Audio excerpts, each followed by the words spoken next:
morning. Chair Lieber. Here. Vice Chair Gaines. Here. Member Vasquez is not present. Member Schaefer. Present. Deputy Controller Emron. Present.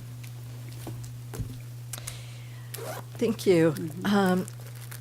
Members, a quorum is present and the board meeting is called to order. We will start with our Pledge of Allegiance led by Mr. Emron. If everyone would please stand. Right hand over your heart. I pledge allegiance To the flag of the United States of America and to the republic for which it stands, one nation, under God, indivisible, with liberty and justice for all.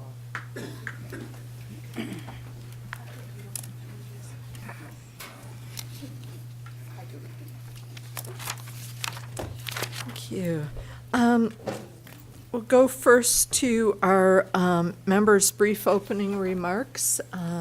Do any members have remarks that they'd like to make this morning? Mr. Schaefer. Yes, good morning, Madam Chair. Today is the first day of spring. That's important. It's also the birthday of William Jennings Bryan, who was very famous for having 3 times run for President of the United States at age 36. It's also the birthday of John DeLorean, who invented one of the most remarkable cars that we've ever seen in the movie Back to the Future. And Clayton Kershaw turns 35 today, the famous Dodger. So there's a lot going for us. And there's one memory we have for birthdays this month. Next Monday, I'm going to be 86. Thank you.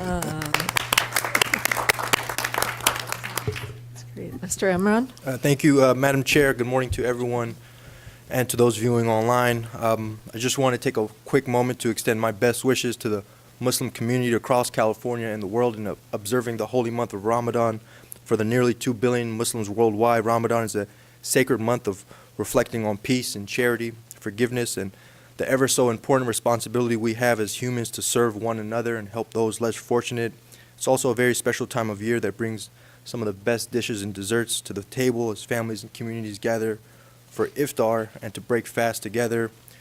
So as Muslim Americans, we celebrate this holy month. I am reminded we are one California family, sharing in the dream of religious freedoms for all.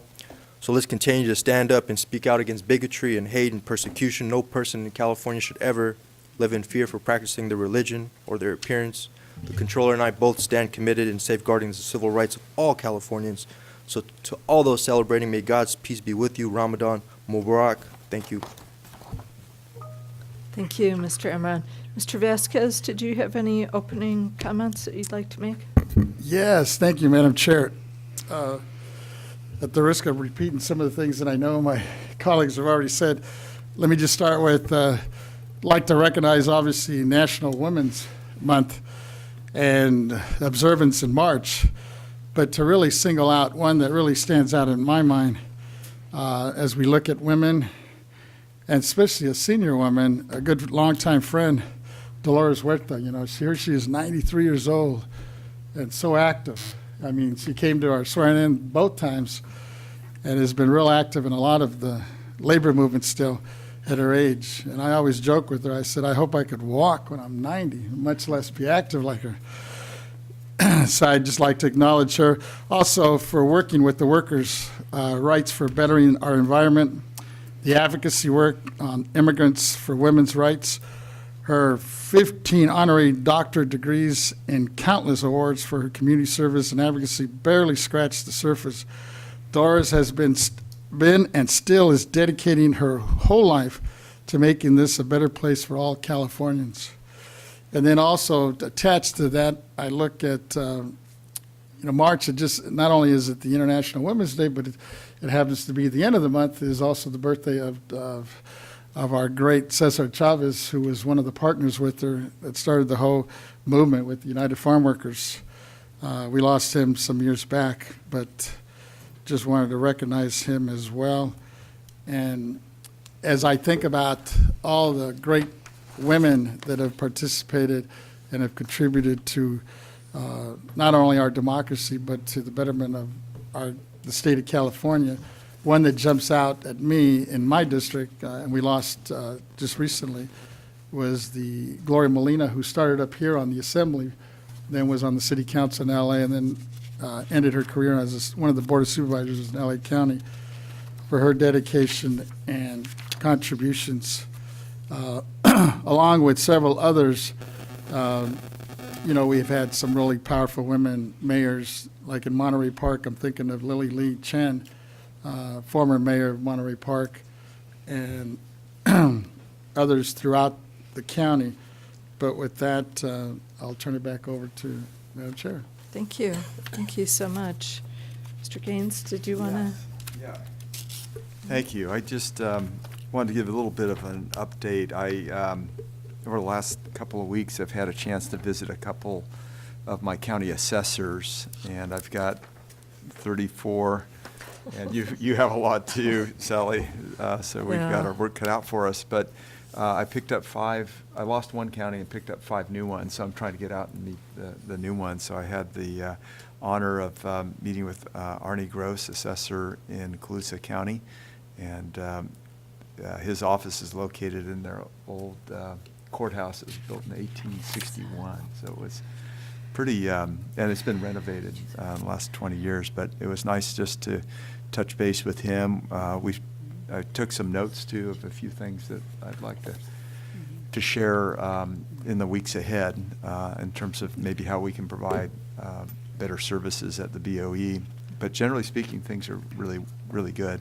Secondly, I met with Glenn Zook in Solano County, and one of the bigger concerns they have is trying to just process all these land purchases, nearly 90 square miles for the billionaires that are buying up land in Solano, and they have this proposal to create a new city, and just found that fascinating in terms of how does that all happen, will it happen? But that was interesting. And then this last week met with Assessor Jesse Salinas in Yolo County. Very impressed with him in terms of what he's done. He's not only the assessor, but also the recorder, and runs the elections department. So he's got his hands full, but incredibly visionary. And he does an analysis of strength finders on every employee in that department and figures out what their strengths are and then puts them into the right spots. So thank you. That's great. Thank you very much. And I, too, wanted to recognize Women's History Month and acknowledge that women's history is still in formation, and that in so many ways American history is women's history, because women have been and continue to be the real backbone of our society. And we are an agency that is led by a woman of excellence, our own Yvette Stowers, and so we are a part of that history going forward. And I also wanted to announce the appointment of my capable new chief deputy for District 2, Doug Winslow. And in recognizing him, I wanted to also thank my outgoing deputy, Gary Gartner, for over 5 years of service to the Board of Equalization. Moments ago, our own Mary Cicchetti had administered the oath to my new chief deputy, Doug Winslow, and I'm very honored to have the chance to say a few words about him now. Doug has decades of experience working with hundreds of elected officials throughout California and in several other states. He has worked with county government and managed data files from each of California's 58 counties. He has more than 20 years of small business experience, running a small business that many of us relied on for service. When I was first elected to the State Assembly in 2002, Doug served as my district director, so he's a veteran of a Lieber administration in that way. And I can really say that Doug has motivated me and has inspired so many other elected officials, particularly the women that he has helped to promote for decades. Doug's personal life is very colorful and impressive as well. He manages a 40-acre ridgetop property in the Santa Cruz Mountains and cares for over 20 species of farm and rescued animals. He has raised miniature donkeys, peacocks, emu, and hatches ornamental pheasants. Doug has lived on his San Mateo County ranch, producing all of his electricity from solar power for over 36 years. Doug has been a longtime advocate for our state's open meeting laws and has been diligently preparing for his appointment today. It's truly impressive, the study and the excitement that he has brought into coming into this position. So I'm very excited and thankful to welcome Doug Winslow as my new Chief Deputy. Thank you, Doug.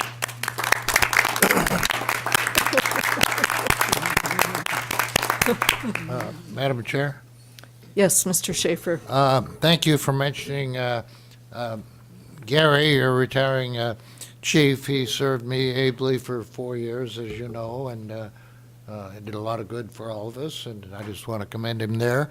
Also want to commend our executive director for publishing a very nice volume this week on each and every one of our staffs, so we can see that we each have 2 or 3 very able staff members and who they are, and also importantly that we have a vacancy or two and just how we operate. I think the better we're able to coordinate with each other, and Yvette did a very good job in putting that together at my request. Thank you. Thank you so much.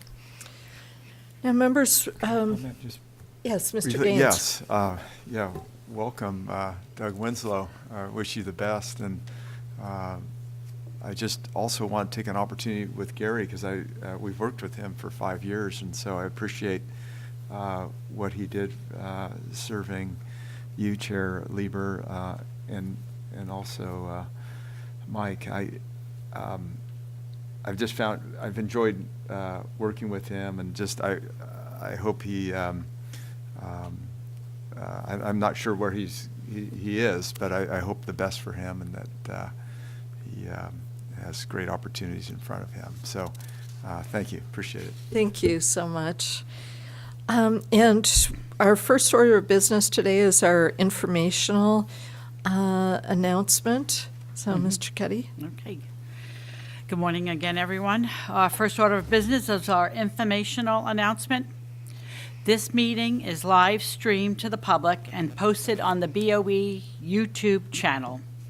Therefore, we ask that all speakers please state your name first before you begin speaking for the record.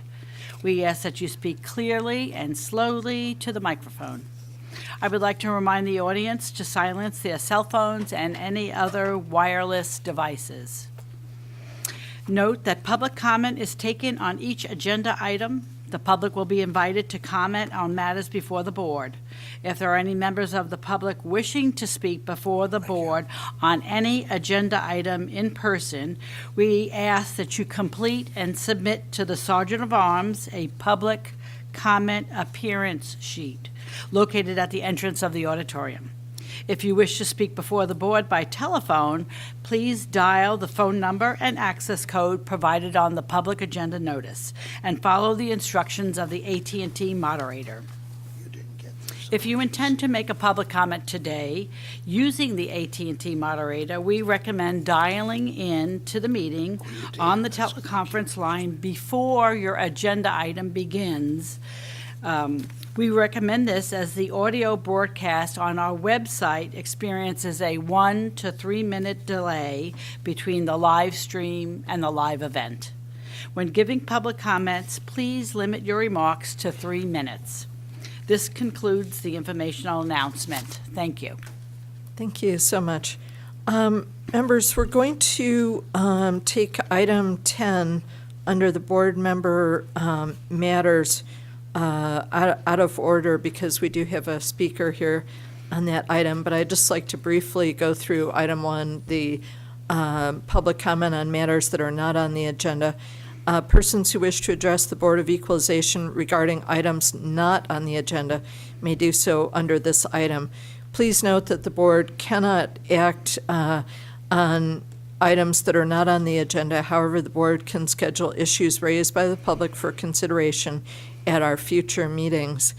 If there's anyone providing public comment, please limit your remarks to 3 minutes.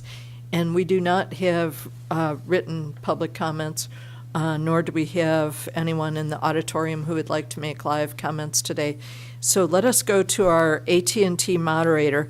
AT&T moderator, is there anyone on the line who would like to make a public comment on items not on the agenda under item 1? Ladies and gentlemen, on the phone lines, if you wish to ask a question, please press 1, then 0 on your telephone keypad.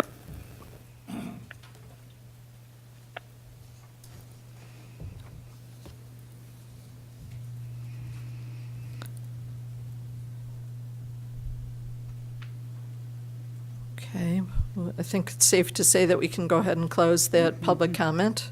Then, thank you, AT&T moderator.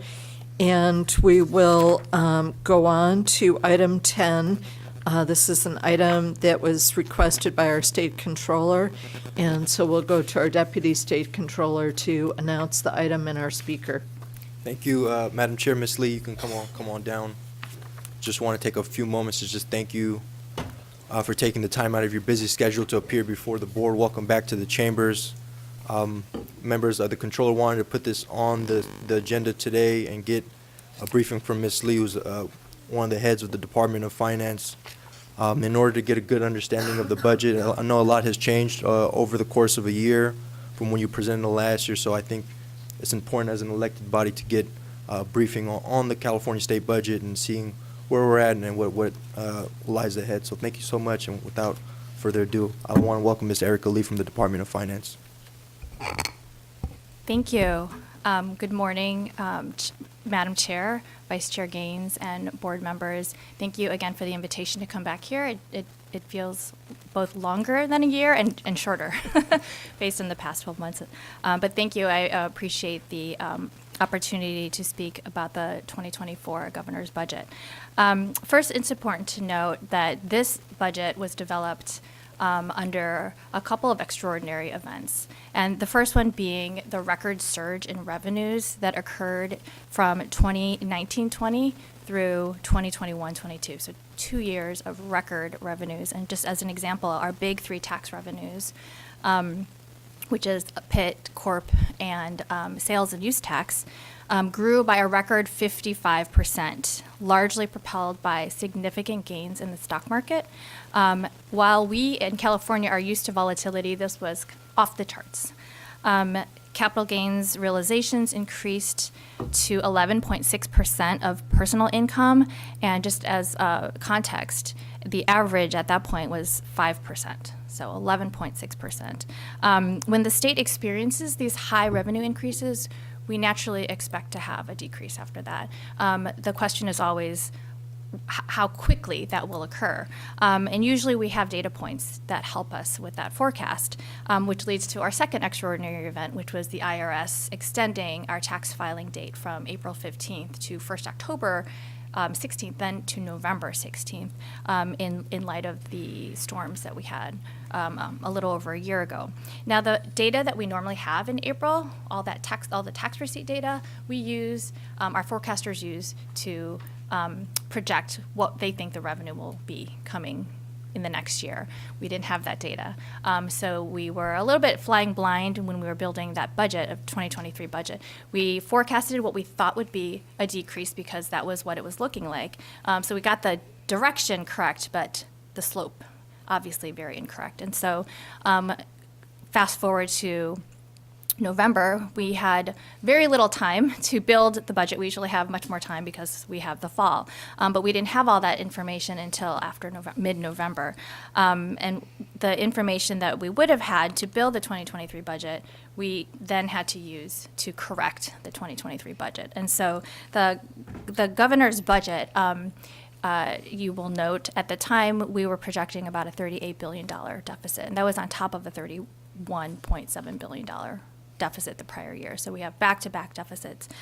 Despite the revenue declines, I do want to point out something that's important is We are not projecting a recession, and obviously the growth in the economy is a bit decoupled from our revenues. Our revenues have been going down. The economy, as you look across the country, has been growing somewhat strong. So we are not anticipating a recession. We're actually seeing this as a correction of our revenues. And so because of the significant increase, Cell phones away, yeah. sorry, because of that significant extraordinary event that I mentioned, that the huge increase in revenues, it's skewed people's expectation of what revenues are. But we're really going back to what it used to be prior to the pandemic. And specifically, we're about 23% higher than where we were in 2019. But it's very difficult to think that way because the past few years had been so high in regards to revenues. But I think that's just an important point to make, is we're not forecasting a recession. We are forecasting, or we're seeing, a correction in our revenues. So the budget shortfall, as I mentioned, is about $38 billion. And what we have to do is present solutions to the legislature to be considered, so that we can build our budget come June and come to an agreement. But I think it's important also to note that this budget framework largely is about $291 billion in total funds, of which $208 billion is general fund. And total spending is actually less by about $20 billion in this budget than compared to last budget. So it's a reflection of the reduction in the revenues. We have proposed a mix of balanced solutions similar to what I explained last year. So I'll go through at a high level what those are. The first and biggest category is our reserves. So last year we did not touch our reserves. That includes the budget stabilization account, as well as the school reserves, and we have what we call a kind of like our checking account, which we've built in. But in regards, the budget proposes about $13.1 billion in reserve solutions. And the reason we left reserves untouched last year was because we didn't know what this year would look like. And this year is not looking good in terms of our revenues. And so we have tapped into those reserves. $12 billion is from our rainy day, or the budget stabilization account, and about $900 million in our safety net reserve.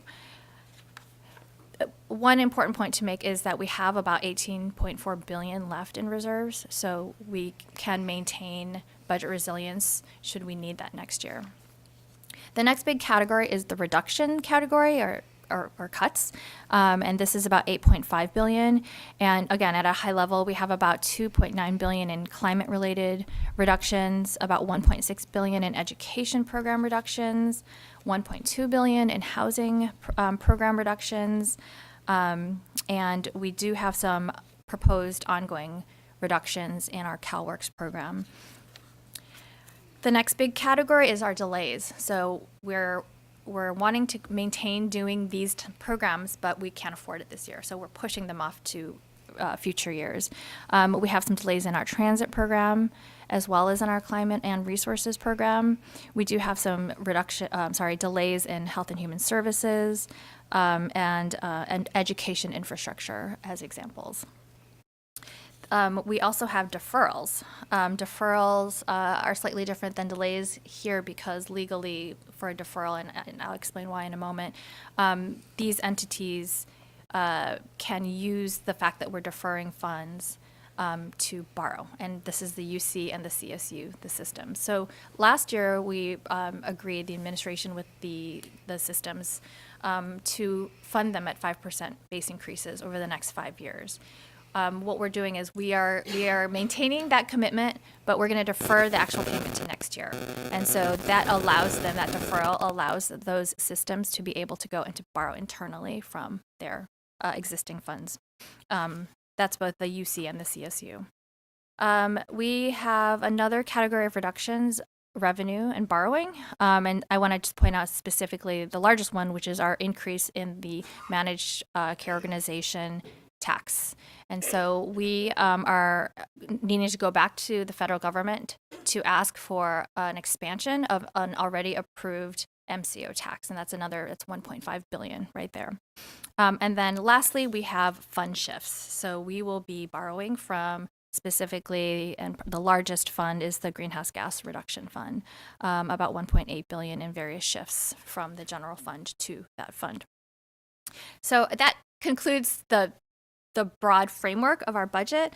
And I think it's, in light of this shortfall, the administration, this is sort of to catch you up to date because the governor's budget came out in January. A lot of things have been happening since then.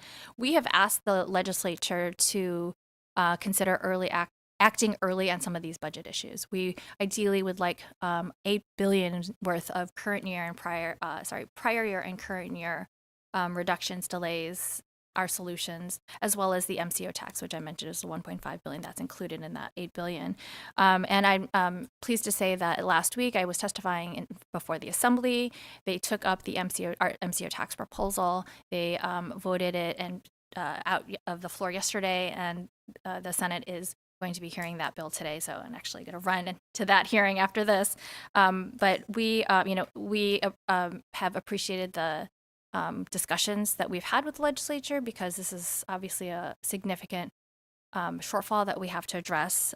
We are hoping to have an even bigger package than the MCO package, and so when the legislature goes on spring recess, when they come back, our hope is to continue to have those discussions so that we can act early on some of these budget solutions, so that they don't erode and we lose some of those savings.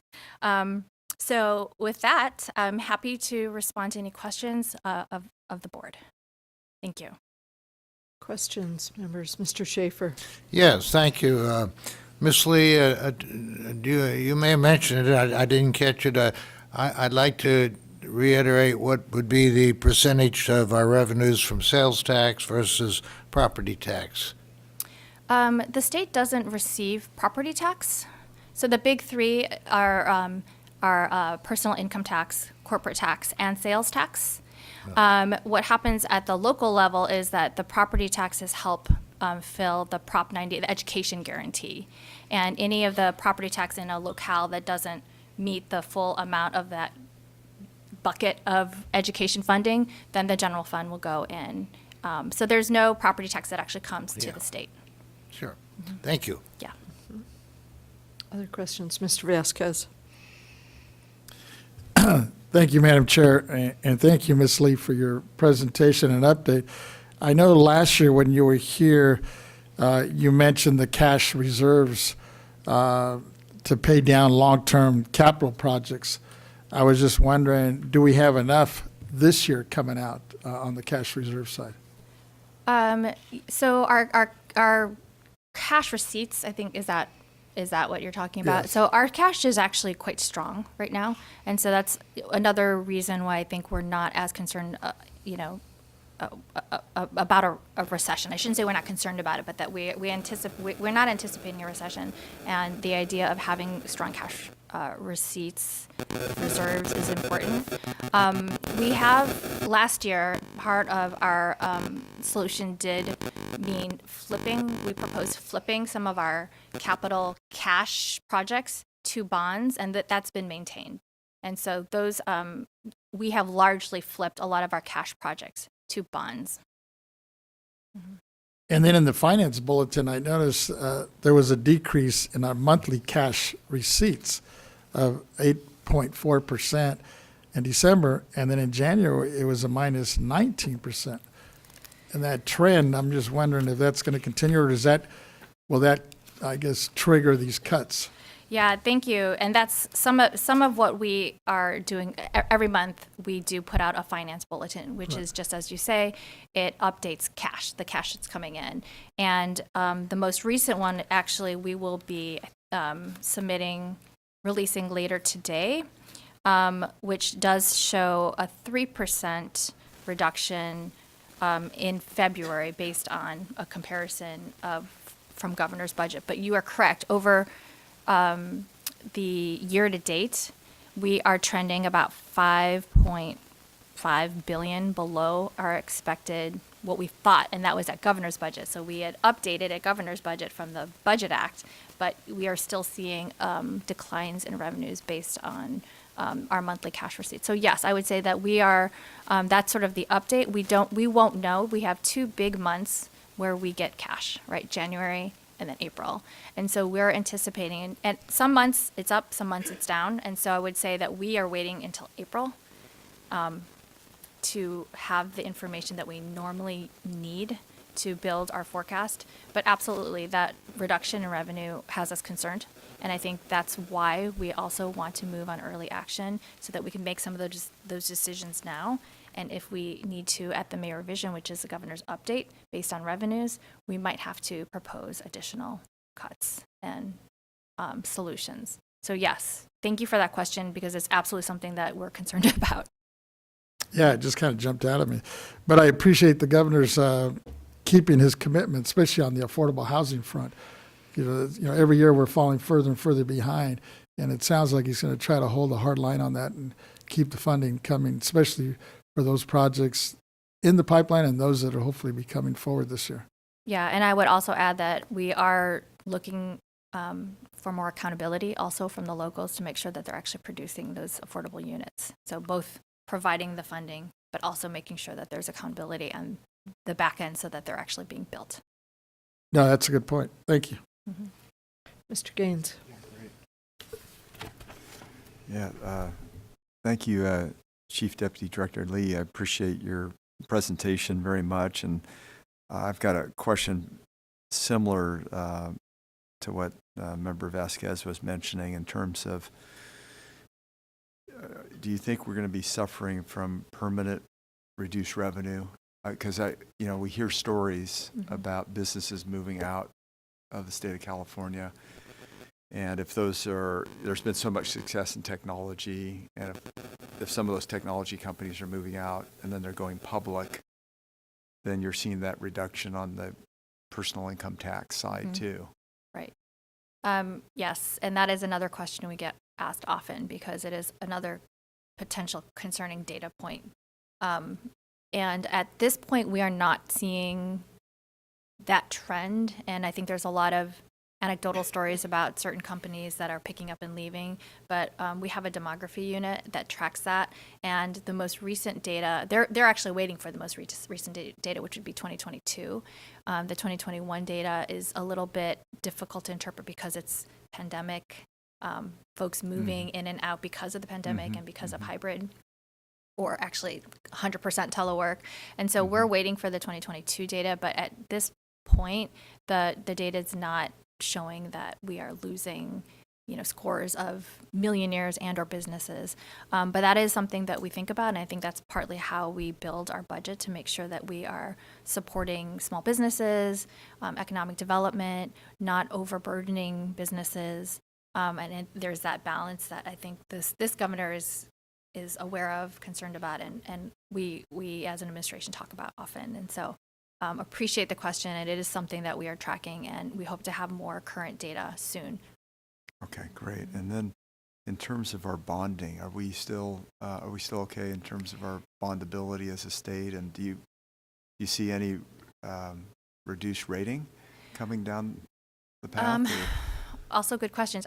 For the first question is our debt service to revenue is where we want it to be, below a 6% ratio. And even with the Prop 1 and potentially other bonds that we hear people talking about, such as a climate bond, we have anticipated what that might look like for debt service and are not overly concerned about that.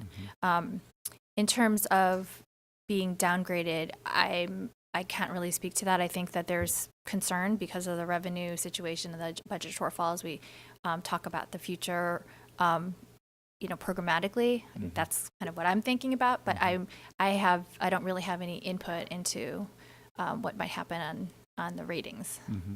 How about do we have bonds that are coming up for renewal at higher interest rates?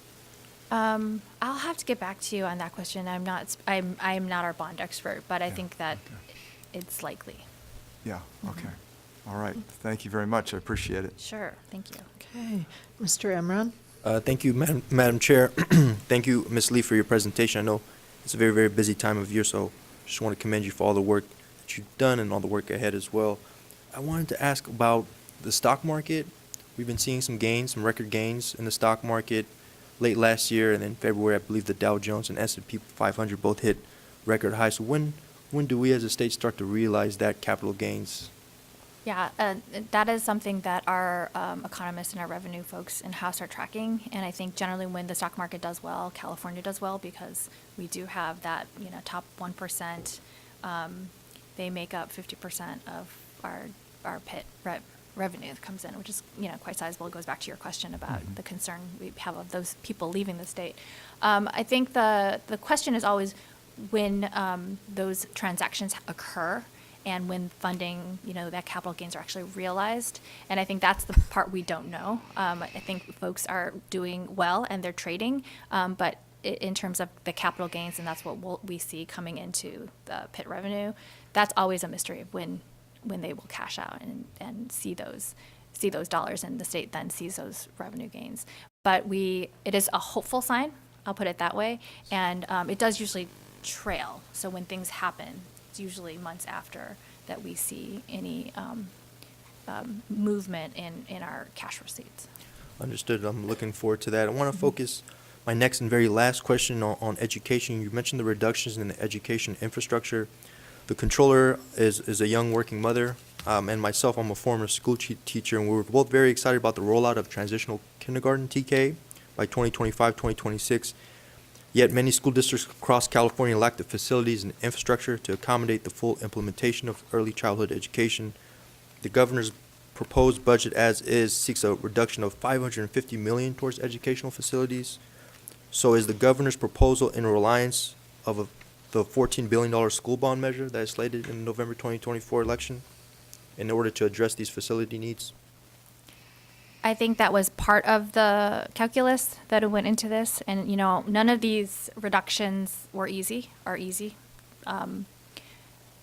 They may get more difficult if we need to come up with even more solutions. And so I think in cases where we could draw down federal funds, we've considered that. In cases where we could backfill with other funds, we considered that.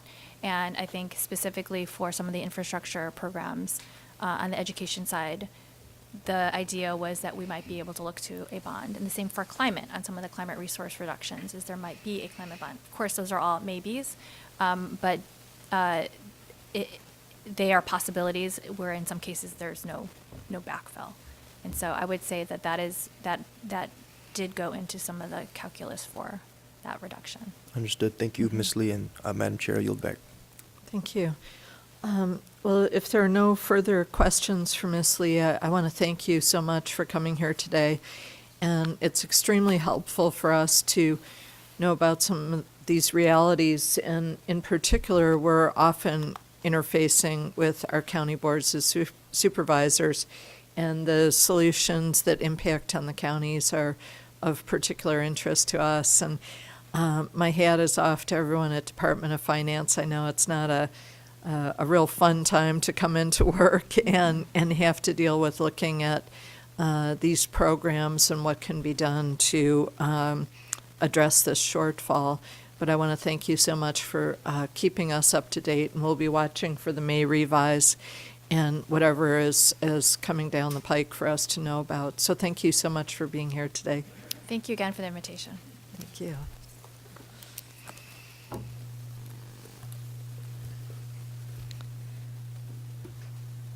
Okay, members, I think we can go on now to go back to item 2. And we have a series of constitutional functions to work through with Mr. McCool presenting. So thank you so much, Mr. McCool. Thank you.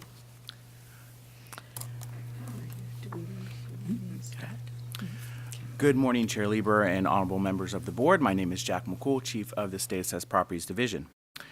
The State Assessed Properties Division performs routine audits of state assessees under the authority of the California Revenue and Taxation Code Section 828 and Government Code Section 15618.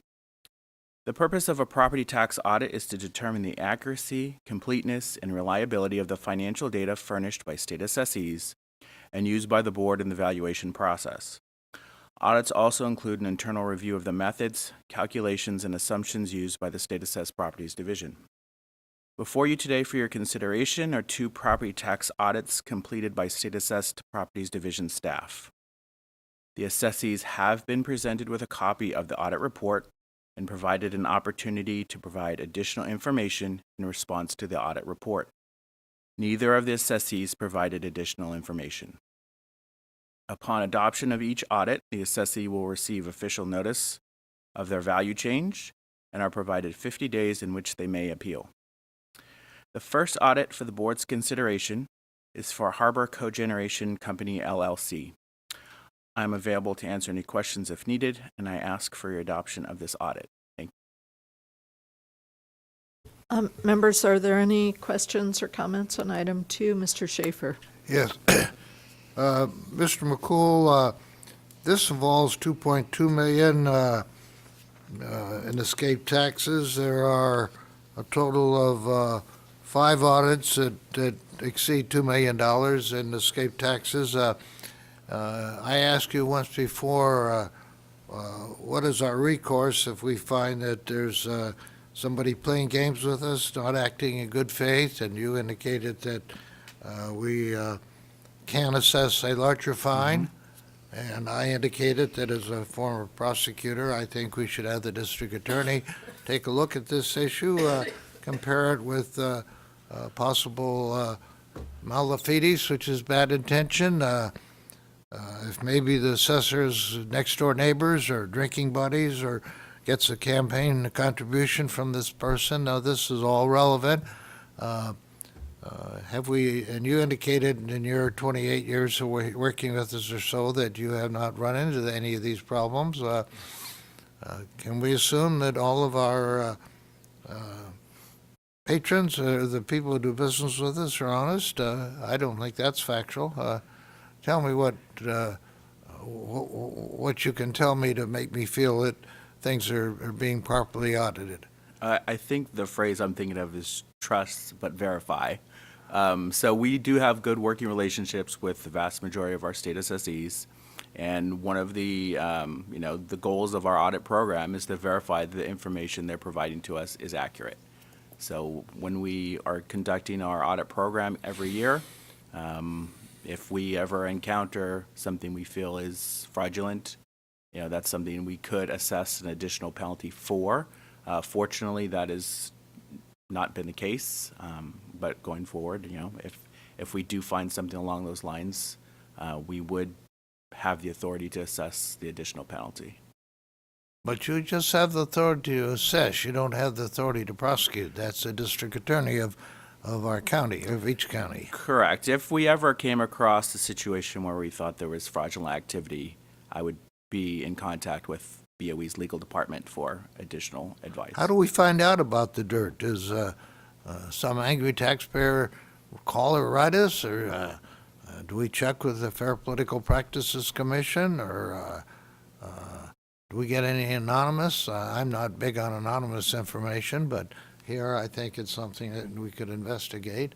But that hasn't happened in your tenure. No, it has not. Generally speaking, we select companies for audit. The primary reasons are inconsistencies in reporting. Some cases, we select candidates for audit who have not filed a property statement in several years.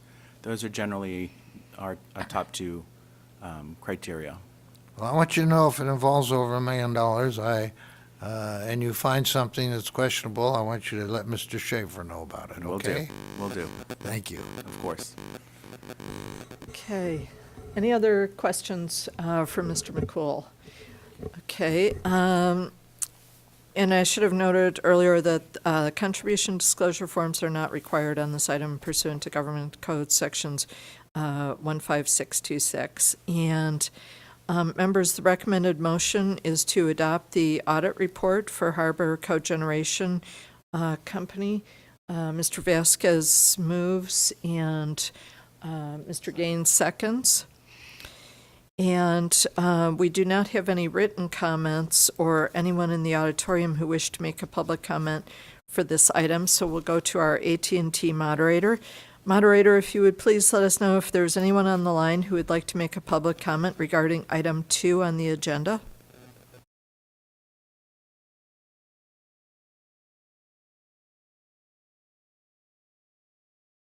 I hope we haven't lost our AT&T moderator.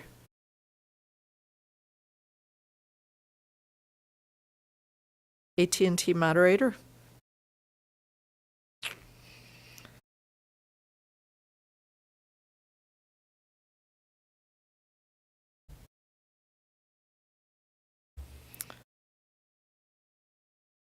Shall we keep going or give them a minute to?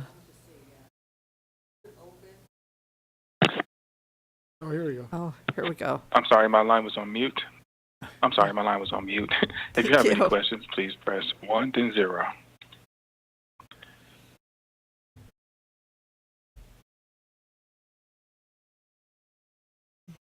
And there are no lines in queue. Thank you. Members, is there any further discussion on this item?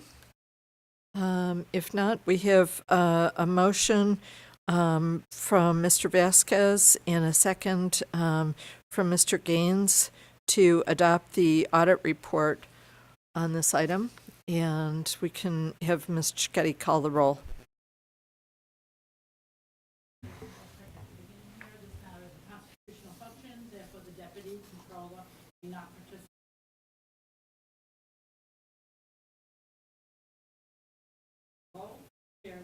Aye. Vice Chair Gaines, Aye. Member Vasquez, Aye. and Member Schaefer. Okay, Motion passes. motion carries. Thank you so much. We'll go on to item 3, which is also presented by Mr. McCool. Excuse me, Madam Chair, I would move that item 3, 4, 5, 6, 7, and 8 be consolidated for purposes of his presentation and as to our action thereon.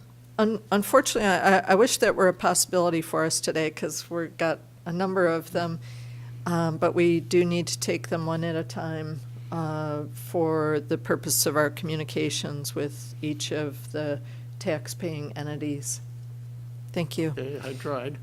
You did try, and that was a great thought, one that crossed my mind a number of times. Mr. McCool, item 3. Thank you. Chair Lieber and honorable members, the next audit is for KDDI America Incorporated. They were provided a copy of their audit findings and report. They will also have 50 days after adoption of the audit findings in which they may file an appeal. I am available to answer any questions, and I ask for your adoption of the audit for KDDI America Incorporated. Thank you. Okay, thank you, Mr. McCool. Members, So any moved. questions? We have a motion to adopt the audit report for KDDI from Mr. Gaines and seconded by Mr. Vasquez. We don't have any written communications or persons in the auditorium today, so we'll go to our AT&T moderator to see if there's anyone who'd like to comment on item 3. Ladies and gentlemen, if you wish to ask a question or make a comment, please press 1, then 0.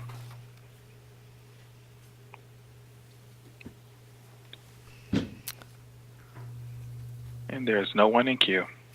Okay. Members, if there's no further discussion, we can go to Ms. Cicchetti to call the roll. Okay. Again, this matter is a constitutional function, therefore the Deputy Controller may not participate in this item. I will take the roll. Chair Lieber. Aye. Vice Chair Gaines. Aye. Member Vasquez. Aye. Member Schaefer. Aye. Okay, the motion carries. We'll go on now to item 4, the Landscaped Assessment, Pacific Gas and Electric Company. Mr. McCool. Thank you. Chair Lieber and honorable members, Revenue and Taxation Code Section 758 allows for the addition of assessments to the roll that have escaped assessment. I'm here this morning to present land escape assessments for the board's consideration. Items number 4 through 8 on the agenda represent new property acquired by state assessees that they failed to report timely and as a result escaped assessment. All 5 assessees have been notified of the escaped assessments, have been given an opportunity to provide additional information to change our escaped assessment findings. In addition, each assessee will have 50 days after adoption of the escaped assessments to file an appeal if they so choose. The first set of land escape assessments for the board's consideration are for Pacific Gas and Electric Company. I'm available to answer any questions, and I ask for adoption of these escaped assessments. Thank you. Okay, members, question? Mr. Vasquez? Yes, Madam Chair, just a quick one. Just in looking through the list, Mr. McCoy, I noticed that all escape assessments were filed late by the same companies every year. Is there anything we can do to minimize that? I don't know if it's an outreach issue or educational issue or what. Generally speaking, these assessees are some of our larger ones, and they have the most property, and their reporting requirements are very high. There's a lot of property transactions that they process every year, and unfortunately, not all are received by our office in a timely manner. We generally speaking try to group these maybe once or twice a year rather than doing them as we receive them. As long as we have these before the board before we do our roll setting each year, they will appear on this year's roll accordingly. So we do try to group these. We could come before the board more frequently, but we do try to just do this as once or twice a year. But generally speaking, we have good coordination and communication with these assessees. It's just the volume that they deal with, and it's unfortunately just not everything gets timely filed. Okay, Thank you. Mr. Gaines? Okay, Yeah, yeah, I'm sorry, go ahead. just to follow up on that, that's a great question. I remember Vasquez, and because you've taken us through, each of us has gone through each of these cases, so just as far as the public is concerned, I want them to understand that we're just not voting stuff on paper. We've been given an explanation of each of these cases. And in fact, there was a case earlier where an assessee did not fill out their paperwork and paid a couple $1 million in interest and penalties. Correct. So I just want to, number one, recognize that fact and recognize that the BOE is on it and that you're on it. And if companies aren't getting these things done in a timely manner, then there's costs associated with that. And so I just wanted to make that clarification. Thank you. And if I may add, the other component in these particular filings for these land acquisition parcels is the coordination with the assessor's offices. So once something becomes state assessed, there is coordination between our office and that individual assessor's office that it should no longer appear on their roll. So in some cases, we actually will hear from the assessors first, even before we hear from the assessees, letting us know of the transaction. The counties, generally speaking, they have a better, they have better information on the individual transactions, and they know our list of state assessees. They know it shouldn't appear on their roll, but they do wait for the corresponding communication from our office. So when that is somewhat delayed, they do reach out to us from time to time and ask, this transaction has occurred, but we haven't received notification from the board yet. And in those cases, we will investigate with the SSE and inquire why we haven't received the filing. So that, I'm not sure if that happened in any of these individual cases, but that does happen on a fairly regular basis. So there is a coordination between our office and the 58 assessors' offices. Great, thanks for clarifying that. Thank Appreciate you. it. Okay, and thank you for that clarification for our viewers, that while we may be moving briskly through these, it's because we've been briefed very completely by staff. Members, the recommended motion is to adopt the audit report for Pacific Gas and Electric Company. Mr. Gaines makes a motion, and Mr. Vasquez seconds. And we do Lieber, not, Can we just correct the motion to make that we're adopting the escaped assessment as opposed to the audit report? yes, thank you. Sure. Adopting the escaped assessment report for Pacific Gas and Electric Company. And the motion was by Mr. Gaines and the second by Mr. Vasquez. And we do not have any written comments or anyone in the auditorium who wish to make a public comment. So we'll go to our AT&T moderator. Moderator, if you would please let us know if there's anyone waiting to make a comment on item 4. Ladies and gentlemen on the phones, if you wish to make a comment, please press 1, then 0.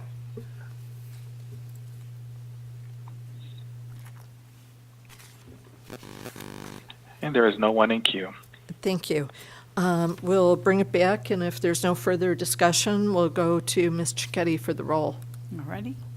Again, make the comment that this matter is a constitutional function, therefore the Deputy Controller may not participate under Government Code Section 7.9. I'll take roll. Chair Lieber. Aye. Vice Chair Gaines. Aye. Member Vasquez. Aye. Member Schaefer. Aye. Okay, the motion carries, and we'll go on now to item 5, Southern California Edison Company Land Escape Assessment. Mr. McCool. Thank you, Chair Lieber. The next escapes are for Southern California Edison Company. There's one land parcel escaping assessment for the 2023 roll year. They have been provided a copy of the escaped assessment, and they will have 50 days after adoption in which they may file an appeal. I'm available to answer any questions, and I ask for your adoption of the land escaped assessment for Southern California Edison Company. Thank you. Okay, members, any questions for Mr. McCool? Seeing none, the recommended motion is to adopt the land escaped assessment for Southern California Edison Company. We'll take Mr. Vasquez making the motion and Mr. Gaines seconding that. And we do not have any written comments or anyone in the auditorium who would like to comment on this. So we'll go to the AT&T moderator. Moderator, is there anyone on the line who would like to comment on item 5? If you'd like to make a comment, please press 1, then 0.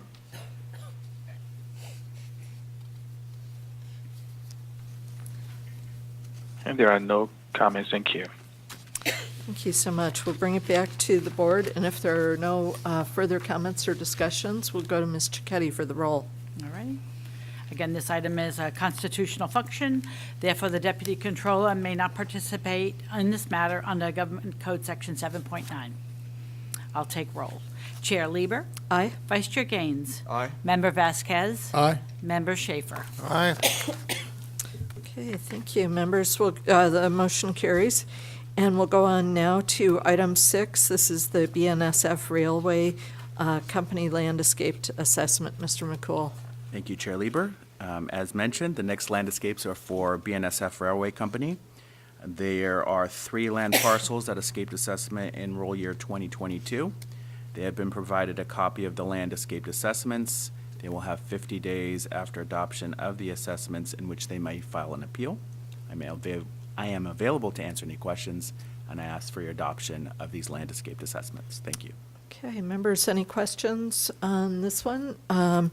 Seeing none, the recommended motion is to adopt the land escaped assessment for BNSF Railway Company. So moved. And we'll take Mr. Vasquez and Mr. Gaines seconding.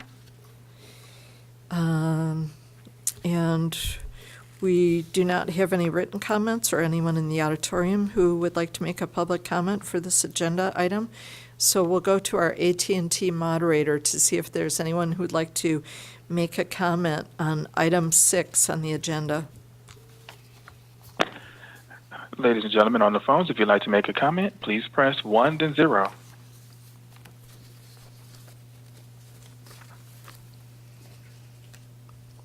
And there are no comments in queue. Okay. We'll bring it back to the board and ask Ms. Cicchetti to call the roll. Okay. Again, this matter is a constitutional function. Therefore, the Deputy Controller may not participate in this matter under Government Code Section 7.9. I'll begin roll. Chair Lieber. Aye. Vice Chair Gaines. Aye. Member Vasquez. Aye. Member Schaefer. Aye. Okay, members, the motion carries. And we'll go on now to item 7, the Los Angeles SMA-SA Limited Partnership. Mr. Thank you, Chair Lieber. As mentioned, the next land escapes are for Los Angeles SMSA Limited Partnership, which does business as Verizon Wireless. There are 4 land escaping assessment in roll years 2020, 2021, and 2022.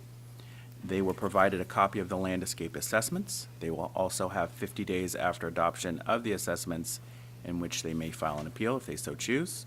I'm available to answer any questions, and I ask for your adoption of the land escape assessments for Los Angeles SMSA Limited Partnership. Thank you. Thank you. Any questions on this item?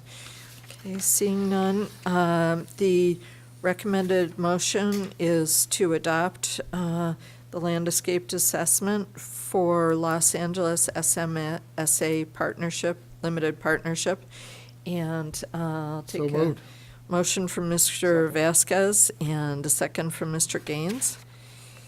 And we do not have public comment that is written or anyone in the auditorium who's wishing to make a public comment. So we'll go to our AT&T moderator to see if there's anyone on the line who would like to make a comment on item 7. If you'd like to make a comment, please press 1, then 0.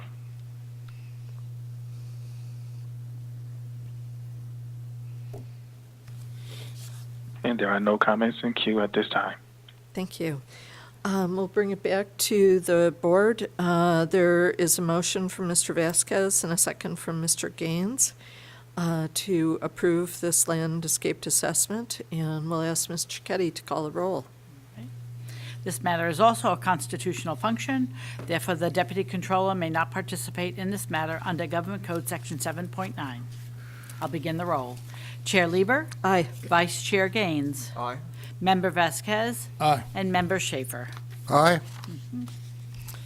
Okay, and we'll go on to number 8, which is T-Mobile West LLC doing business as T-Mobile, also presented by Mr. McCool. Thank you, Chair Lieber. The final land escape assessments for the board's consideration are for T-Mobile West LLC. There were 22 land parcels escaping assessment in roll years 2021 and 2022.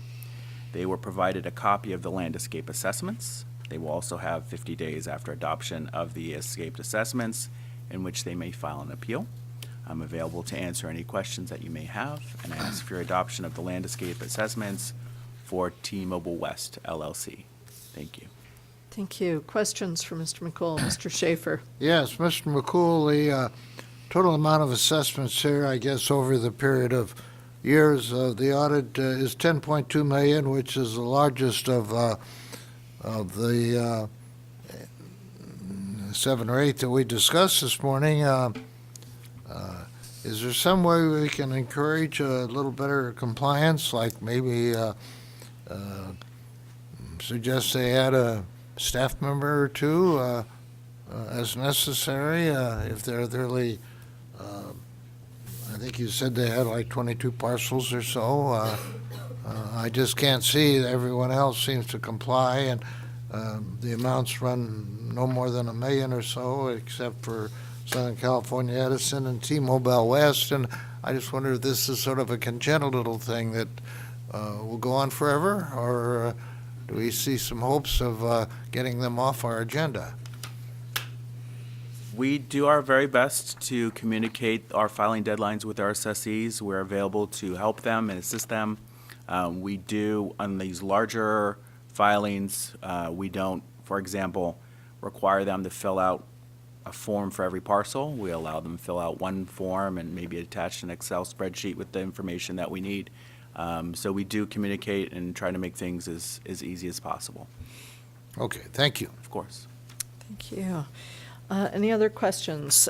Seeing none, the recommended motion is to adopt the land escaped assessment for T-Mobile West LLC. So moved. Take Mr. Vasquez and seconded by Mr. Gaines. And we do not have written comments or anyone in the auditorium who's hoping to make a comment on this today. So we'll go to our AT&T moderator to see if there's anyone who would like to make a public comment on item 8. If you'd like to make a comment on the phones, please press 1, then 0.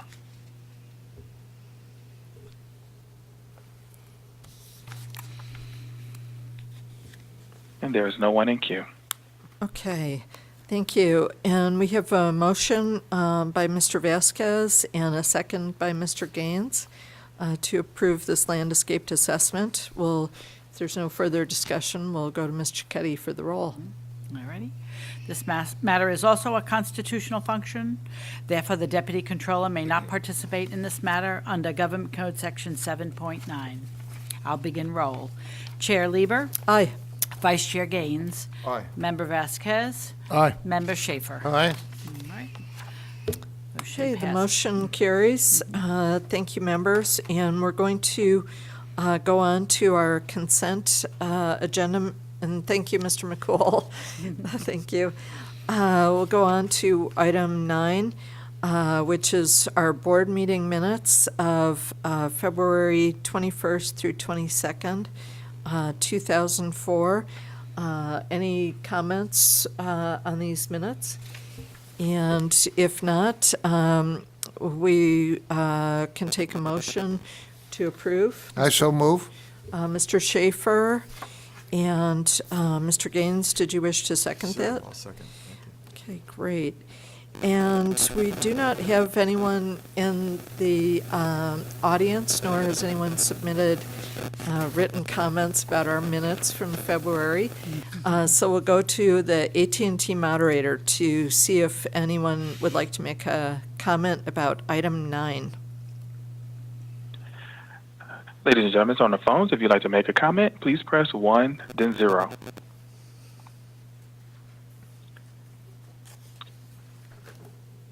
And there is no one in queue. Okay, thank you. We'll bring it back to the board. Mr. Schaefer has made the motion, Mr. Gaines seconded, and we'll ask Ms. Cicchetti to please call the roll. All righty. Chair Lieber. Aye. Vice Chair Gaines. Member Vasquez. Aye. Member Schaefer. Aye. Deputy Controller Emmeron. Aye. Okay, members, we are going to take our 10-minute break now, and it's 11:07, so we'll come back at 11:17. Thank you. Thank you.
Okay, members will come back together now at 11:21. And our next item is item 11, the board member strategic plan. And we have two members who would like to present a discussion on this. The first will be Mr. Emron for the state controller. Thank you, Madam Chair, and good morning again to everyone. The members, the controller got to circulate a strategic plan memorandum last week. Hope everyone got a chance to read it. I know it's a strategic plan that many of the members have been working on the past several years, so in my presentation, I'm going to try to be as concise as possible here, but I just want to thank the board members, our executive director, the entire agency. This was a process that the controller partnered with Member Vasquez back all the way in 2019 to establish strategic priorities for the Board of Equalization, with the board formally adopting the strategic plan in June of 2020. The strategic plan is a foundational document to the board's commitment of good governance, enhancing taxpayer experiences and services, enhancing the employee experience, education, and ultimately telling the BOE story, a story that dates back well over 100+ years. I want to thank everyone for their commitment to the strategic plan and an opportunity to present to you an update of where we are, including the items completed and those that are in progress. Specifically want to focus on Controller Cohen's two goals, goals 1 and 2. And for the record, I want to read in goal 1, to ensure the board's constitutional mandates are being performed in the most cost-effective, efficient, and timely manner, with the 58 elected assessors and California taxpayers in the forefront, where 1A establishes that the agency has the resources and infrastructure necessary to fulfill its workload, and goal 2, to establish and meet workload priorities and provide direction for members to achieve statewide objectives and workload in a manner that ensures maximum transparency and opportunity for open discussions. Starting with goal 1A, resources and infrastructure focus. The controller believes that there's substantial progress that's been made in this area, and to take it to what we call a touchdown is for the executive director to facilitate a formal assessment of the organization to confirm that the agency has the full authorities, resources, and infrastructure necessary to carry out the constitutional responsibilities in administering California's $85 billion property tax system. And once this overall assessment is completed, the executive director will come back to this board and provide a full presentation on the assessment results and a plan of action to address any resource gaps that remain. If the board's at will, this would be an action taken up and completed in the summer of 2024, and based on those results, moving it to the governor's office and the legislature and other parties or stakeholders to address the needs of the board and make sure that the resources and infrastructure necessary workload have been met. Moving on to goal 1B, the board members' fiscal responsibility, ethical accountability, and commitment to public service. This is a goal that I'm happy to report out has been successful. The executive director and the controller have partnered in this effort. Moving on to goal 1C, to establish board members have the resources and infrastructure necessary to fulfill their constitutional responsibilities. Of 1C1, the controller, Member Vasquez, and the executive director will put this work on hold until 1A is completed, with the anticipation at the end of this year. And then lastly, goal 2 of determining the board's strategic priorities. The board so far has convened 3 statewide hearings, and thanks to Member Vasquez and his leadership, an additional informational hearing this past year in Santa Monica. Controller Cohen is committed to exploring the convening of 2 additional statewide informational hearings focused on emerging issues facing property tax administration. Once those hearings are completed, Controller Cohen will work with the chair, the vice chair, the executive director to complete the rest of the goals 2A2 through 2A4. So thank you, board members. Our discussions, our collaboration, our commitment to the strategic plan will enable us to continue the development of meaningful and substantive framework to guide this board for the next generation and beyond. Thank you, Madam Chair and Member Vasquez. I yield to you. Question, do you know when the 2 additional hearings might be scheduled? It's the goal of the controller to have at least one this year. Depends on the emerging issues. One issue that we've been working on is technological issues, but that will be something at least will happen in this term right here that we're in. So up until 2026. If we could coordinate it with a regular meeting, if it's going to be here, or if it's going to be elsewhere, I just want you to know that Tony and I have concern to be able to participate. Understood. Thank you. Thank you. Thank you. Mr. Vasquez. Thank you, Madam Chair, and thank you, Mr. Emron, for that great presentation and the accomplishments moving forward. I'll try not to repeat what you've said and kind of try to fill in the gaps, and let's see if we can open up for discussion afterwards.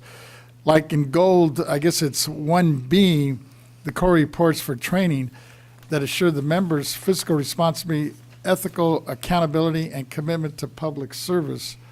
I'm also pleased to hear that under Gold 1A, the executive director will conduct a formal infrastructure assessment of the organization to confirm whether the agency has the full authority and resources needed to carry out their workload, and that she recommend an action plan to the board in July. This is an important and probably time-consuming effort, but it's a paramount for the employees and everyone who does business with the board. And I applaud your plan on Gold 1C, one, to collaborate with the executive director to secure one additional exempt position supported by facility savings to ensure that each member has a confidential executive assistant possibly needed to help us fulfill our constitutional responsibilities and workload. And on our plan under Gold 2A to work with the executive director and the chair to possibly convene 2 or more hearings, which you've kind of touched on now. The last one I had, and I guess, and when the executive director undertakes the infrastructure assessment under Gold 1A, will it point out the quantity where the agency has the gaps, delays, or shortfalls because of the lack of resources? While it is a tremendous credit to the staff for all that they do, and the revenue generated with so few resources, I think enhancing their assets and resources is critical. Regarding Gold 2A, on the possibility of convening 2 more informational hearings this year, would you be open to the ideas of emerging issues as they come forward, preferably to prepare the announcements with some specific plans, down the road? Yes, That's the exactly, only thing I Mr. would Vasquez. recommend. And with that, I'll turn it back to Chair, Vice Chair, and see if there's any other comments or suggestions from any of the other board members. Comments or questions or suggestions?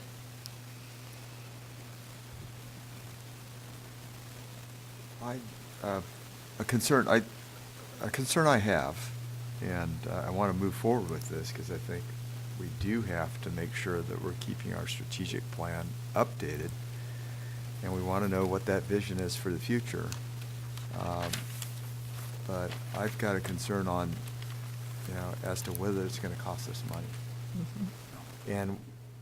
And the reason I'm saying that, we just had this review, and I want to thank the controller for organizing that, but I'm concerned about our budget.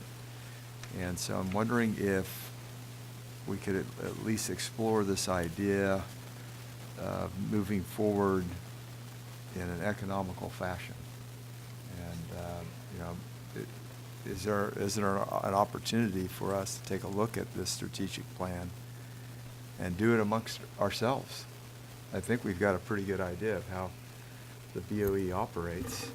We've got a team here, and so I'm just throwing that out there as an option. I'd want to obviously hear from the controller on this before we did proceed. But definitely, we need to follow through on a strategic plan. We need to update it. I just want to make sure we can do it within the confines of a tight budget. I think we were kind of banking on the savings, because I know, not everybody has been fully staffed. And I'm hoping that, and maybe the executive director could clarify this, that we could tap into that, right? Because you're right, we don't want to, especially with, what we're hearing in terms of the deficit, it seems to be growing every day. Yeah. I don't want to make that another burden on them. Yes, state and budget. maybe if I can add to what's been said before we have the executive director step in. I'm really concerned about the environment in which we find ourselves, and the fact that, we heard from the finance department about cuts in climate, education, affordable housing, CalWorks, some pretty large shifts within the budget, and I think we'd put ourselves in a difficult position if we're asking for outside contractors or even an additional exempt position right now at this point in time. I think we might be in a very difficult place with that, and maybe our executive director could elucidate that. Good morning, Beth Stowers, Executive Director. So nice to see everyone Thursday morning. With me is Ms. Lisa Lanaki, Chief Executive Director. Would like to answer some of your questions. And a lot of times I answer backwards, so I'm gonna try to go forward this time. And let's start with the beginning. I want to first say thank you for the opportunity to speak on this item, the board member strategic plan. Since I've been asked to provide input, I would like to say that I believe that Controller Cohen's proposal to conduct a formal external assessment is a constructive exercise that could help determine BOE's future and is worthy of consideration. But let me first begin with the review of what we've done so far. At the December 22 meeting and the July 23 meeting, I reported that to this board that I completed my internal assessment of the agency and that I had a plan of action to implement to ensure that the agency had the necessary resources and infrastructure to fulfill our constitutional and statutory duties. For the past 5.5 years, the executive management team has also reported on the many achievements realized in our rebuilding and revitalization efforts. However, I note that my reports have all been verbal, and it could be beneficial if I put this report in writing, and that report would be very helpful in deciding the scope of any future formal assessment. With this board's permission, I would say that I can, if you want the report, I can get this report completed within the last quarter, spring or summer. It's going to take some time because we do have other reviews that are coming up. And the person who's going to be tasked with writing the report is also going to have to deal with a review that we have. But I also would like to take the time and map out and costs of an external formal assessment. I know that Controller Cohen is thinking July 2024 would be the date that it would be completed, but if we're talking about hiring a third-party vendor to do the assessment, we are going to have to go to bid, and we're going to have to go through the state contract process, and that doesn't happen overnight.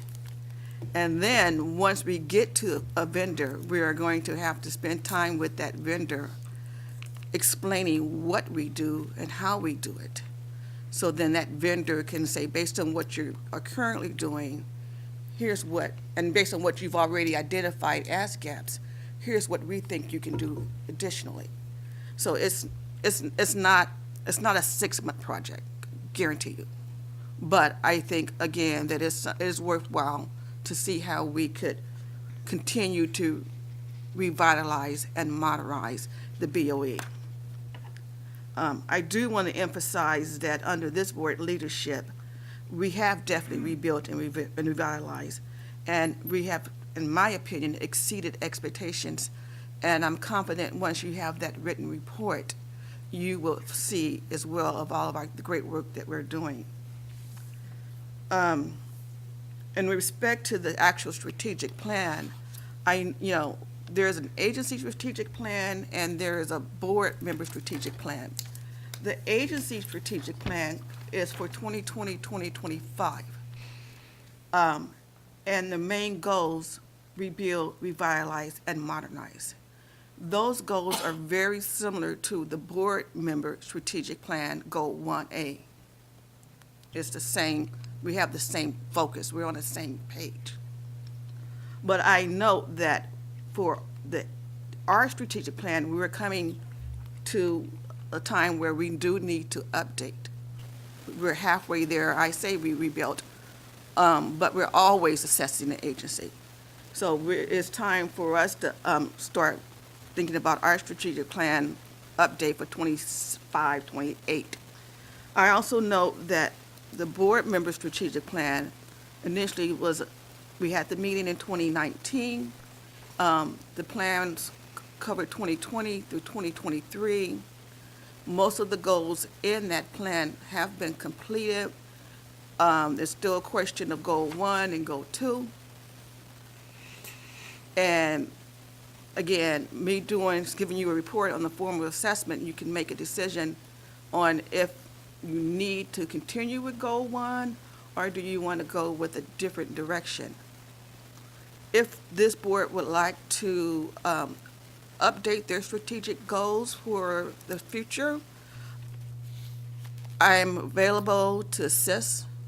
When you did it in 2019, we did it in open meeting. You guys hired a consultant to facilitate that exercise. We all sat right around here in a circle. I am confident that we could do it again. Ms. Benatti is available. She's been volunteered to facilitate, and we don't have to hire someone. We could do it ourselves. She could be the note taker. We would transcribe everything for you. The chair, the vice chair, the chair is organization management is your thing. Mm-hmm. So, if that's the desire of the board. And then there's some of the things on the goals that I think we need to correct the record on. I think it's Goal 2 when you talk about using facility savings in order to have an exempt staff person. Lisa, please explain. Good morning, Lisa Renati, Chief Deputy Director. Generally, establishment of a position has to come through the budget change proposal process. So we would have to go, and if you wanted to create another position, we would have to provide data to Department of Finance, who would then put it into their budget, and then could go forward to the legislature to get approval for an additional position. It makes sense to me why you would think using facility savings would be a means for you to create more positions. However, when it comes to facility savings, it's one of our OE&E operating expenses. You can only use those funds within that category of operating expenses. And when it comes to facility savings, it's a little different because each It's board siloed. member doesn't have Yeah. their own, your facilities, you don't have your own facilities budgets. It rolls up to the agency's budget. And as we reduce our facilities costs, although we like to shout it from the rooftops how well we're doing at making sure we're using, reducing our costs, it just goes back to the general fund. We don't get more money to spend on travel or infrastructure. So unfortunately, it's not available for us to use that facility savings to create more positions. But I also like to say, when Ms. Stowers talked about all the work we've done in the last 4 years, we've done it without additional positions. We've redeployed the positions we have in the agency. We've used them differently. We haven't received any new positions. So all the work we've done so far has been with current existing resources. Prop 19 has been a big one. Yeah, Prop Exact- 19, yes, we did manage to do that. And at the time, we had a high vacancy rate, and we were going forth asking for more positions, and we were told to fill our vacancies, so we have, so. I mean, we've asked twice, when Prop 19 came in, we definitely asked, and it was a hard no. We recently, and we're going to go again, and ask for more positions within our property tax department. We're not giving up. They told us no. I did not like the no, but the no was mainly due to the budget deficit. So we are going to go again, and we see the need. You know, I can't continue to have the team work to midnight 7 days a week. And they're, you know, Mr. Young and his team, Mr. Jack McCool and his team, they're soldiers. They do an excellent job, and they take on all the assignments that you give me. It actually goes to them. So I guess what I'm saying is that, with your permission, let me give you a report and really map it out so you can see what we have accomplished, where I see the need continues to be, and then make a decision if you want to have another assessment of the agency, knowing that assessing the agency is an ongoing activity for us. We just don't assess, say, okay, that's done and move on. We're constantly looking at what can we do to improve, make it better, make it bigger, just build an empire. You know, you guys talk about some programs that you would like to have, whether it's a new program, newly enacted legislation that we could have BOE be responsible for, or if it's an old program. But I think that the first step is to have this formal report that you guys can really see what's been done. Okay. But excuse me, just a follow-up that on the categorical funding. I know you mentioned, obviously, you can't move facility dollars into staffing, but do we have savings within staffing? Because I know not all of us have been able to fulfill or fill our vacancies within our respective offices. What happens to that? Or is that even an option? Well, and I don't like to talk about individual board members' I didn't wanna- operation, but let me say this. In general? In general speaking, although there may be a vacancy or two, most board members' offices are using retired annuitants. Right. And we are paying for those retired annuitants through the vacant position. Okay. So, no, there's no real savings. Just thought I'd ask. Yeah, good question. Other Did I get questions? that right? Yes, you got it right. And the vacancies within, board member vacancies are different than agency vacancies. Understood. So we can't just borrow from each other. But you can, there's reclassification of positions there is available. If you have, say, you have an information officer and you want it to be a different, maybe an AGPA, there is a process to change those, but it's subject to budgetary constraints and approval from CalHR and DOF. As far as to go to an exempt position, we haven't done that. It's something we worked on in 2018, attempting to get that done, and that would be a different process. But as far as getting new positions using vacancies, And I would say, as far as the exempt, I believe in the memo, the original goal was confidential exempt. Right. That's going to be a high hurdle. There's a law that basically defines what is confidential. And it's not just because you work for a constitutional officer or you work for the executive director and you may receive confidential files. It's a higher bar. And CalHR is going through a review of all agencies that have confidential exempt positions. And if their review is disclosing that they don't meet that requirement, they are removing that classification. Okay. And Mr. Emron and then Mr. Gaines. Thank you, Madam Chair, and I appreciate you, Executive Director Stowers. You've been doing some amazing work, and you mentioned the Empire. It's a rebuild effort. You know, Rome wasn't built in 7 days, neither was the BOE.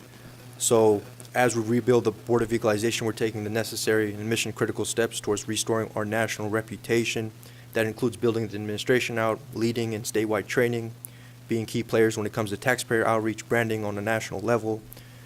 And the strategic plan has been 5 years in the making, but we also understand that COVID took us off our course, and that's understandable, but it's time to get back to serving California's taxpayers in the fourth largest economy in the world. something that Mr. Vasquez always speaks out to me and says it's time for the BOE to go on the offensive. And I think every year we hold our breath thinking what the legislator, not if, but when and how they're going to try to take elected powers and duties away from this board. So this strategic plan is going on the offensive and showing that we are restoring ourselves and building back to that national reputation that we always have been striving for. And my very, very last point, we are a constitutional office, so Ms. Renati mentions it too a little bit in her presentations every month, that we're not under any mandate. It's just the state expects us to be smart and wise with our spending. And then lastly, the controller's point in regards to cost saving, she believes that this will ultimately reduce costs because it'll show the board we are efficient, where we are efficient and where we can cut costs. So I'm hoping that we can find some type of middle ground too. If the board's open to some type of cost analysis and scope and maybe receiving board input from the executive director, her going out and seeing if it's feasible, if it's something that vendors are even willing to take on, and kind of seeing how we can go about that process. But I want to leave it up to the board on that. But I think when we talk about building back the Board of Equalization to where it was, the strategic plan is core to it. Thank you. Mr. Gaines. Yeah, I want to thank the Deputy Controller in your comments. And I mean, I agree in terms of going on the offense and determining what our vision is for the BOE is critical. And I want to be part of that and part of that planning. And we definitely need to proceed. And I'm open to looking at options. I would like the executive director to explore that, and I'd like to make sure that we're in communication with Controller Cohen as we move forward, because we definitely need to. We have been under attack. I mean, it's clear. We're gonna talk about that a little bit later in the agenda, but. You know, we've got to, I think we've gotten to the point where the agency is not only stabilized, but it's thriving. But where do we go from here? What are the next steps? And we've got a lot of talent here, and I think it can be utilized in a few other areas if we sit down and talk about what our strategic plan is. So I'm looking forward to that. Mm-hmm. Thank you. Okay. Mr. Schaefer. Yes, Deputy Controller mentioned Rome not being built. When you mentioned Rome, Emperor Nero was playing his violin while Rome was burning. And we're not Rome, we're the state of California, and we're not burning, but we've got a deficit in the billions of dollars that would frighten any government. That's why I'd like us to be careful when we're hiring additional people. I can assure you that there's at least $1 million in payroll that this board up here is not paying right now because each of us have a couple of staff vacancies, and we would fill them if we really had something urgent for them to do. But I think what we're doing is our present staff is working double time to be sure we get it done as an efficiency, because actually the people who work for are the taxpayers, and we have to respect them. I'm glad to see what's going on here, but I'd like to see that any workshop and goal that we have is something we can fill within 12 to 24 months. All the dates on page 1 of this report today are 4 years old, 5 years old, 1919, 1920. You know, in 4 or 5 years is a lifetime here on the board, because we have elections come and go, we change chief counsels, we change executive directors. We have just a lot of changes going on, and those of us that are continuing while we're here like to see efficiency and economy, and we also like to see something done within 2 years instead of 4 years, so you know, we can live to see it to fruition.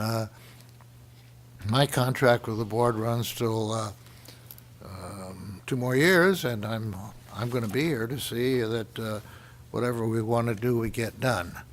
So I want to commend you with what you're doing, but I want you to know that I don't want anybody playing the violin, okay? Thank you. Thank you, Mr. Schaefer. And I'll offer up some comments here, since they're burning a hole through me. I would like to see the information that the executive director has already put together, that we've already, in essence, paid for. Have her present that in maybe the August, September, October timeframe. And then we'll have a much better budget understanding by that time. I've never seen a consultancy report like this that costs anything less than $500,000, and it's usually $1 million. That's just what the consultants want to start their engines. And so I'd like to see the report from the executive director in a time frame that's reasonable before we go anywhere towards it. And every time I hear someone say, well, if we don't use it, it just slips away, it just goes back to the general fund. Okay, the general fund is where we have problems right now with affordable housing, with CalWorks, who are for people in a desperate situation, for our other human service needs. So to me, if the funding doesn't get used and it goes back to the general fund, this is the expectation that the taxpayers have of us. And by and large, right now, people in California are working really hard for the money. So that's on the report. I'd like to have a stepwise process where we look at that. And then in terms of hearings in other parts of the state, I'm okay with that. If we can economize greatly, I think we were able to economize greatly with the Los Angeles hearing. And so I think those can be very fruitful hearings. In terms of the thought that we need to grow the influence of the agency or expand outward in terms of our footprint, that really sets off alarms for me, because what I would like to do is always keep in mind the things that a normal state agency does. So the DMV is not trying to increase its footprint and its recognition nationwide. CDCR, any other state agency, it's just fulfill our mission as effectively and as frugally as we possibly can. So that's what I'm always looking for. So I can't support securing additional exempt positions, especially of the exempt nature. I think that we all have open positions that are non-exempt, classified, whatever we want to call them, positions, and those workers have additional workplace protections. They are just less likely to be focused on what is it that I can do to satisfy the member and what can I do to meet the needs of the public. And I think that that's the direction that we need to go in. I also think that 2019 to 2023, this plan is now exhausted in a certain sense. And even though all of the objectives in it haven't been fulfilled, I think it's time to, at some point when our work plan allows it, to come back and take a fresh look at those objectives, because things have really changed a lot since 2019.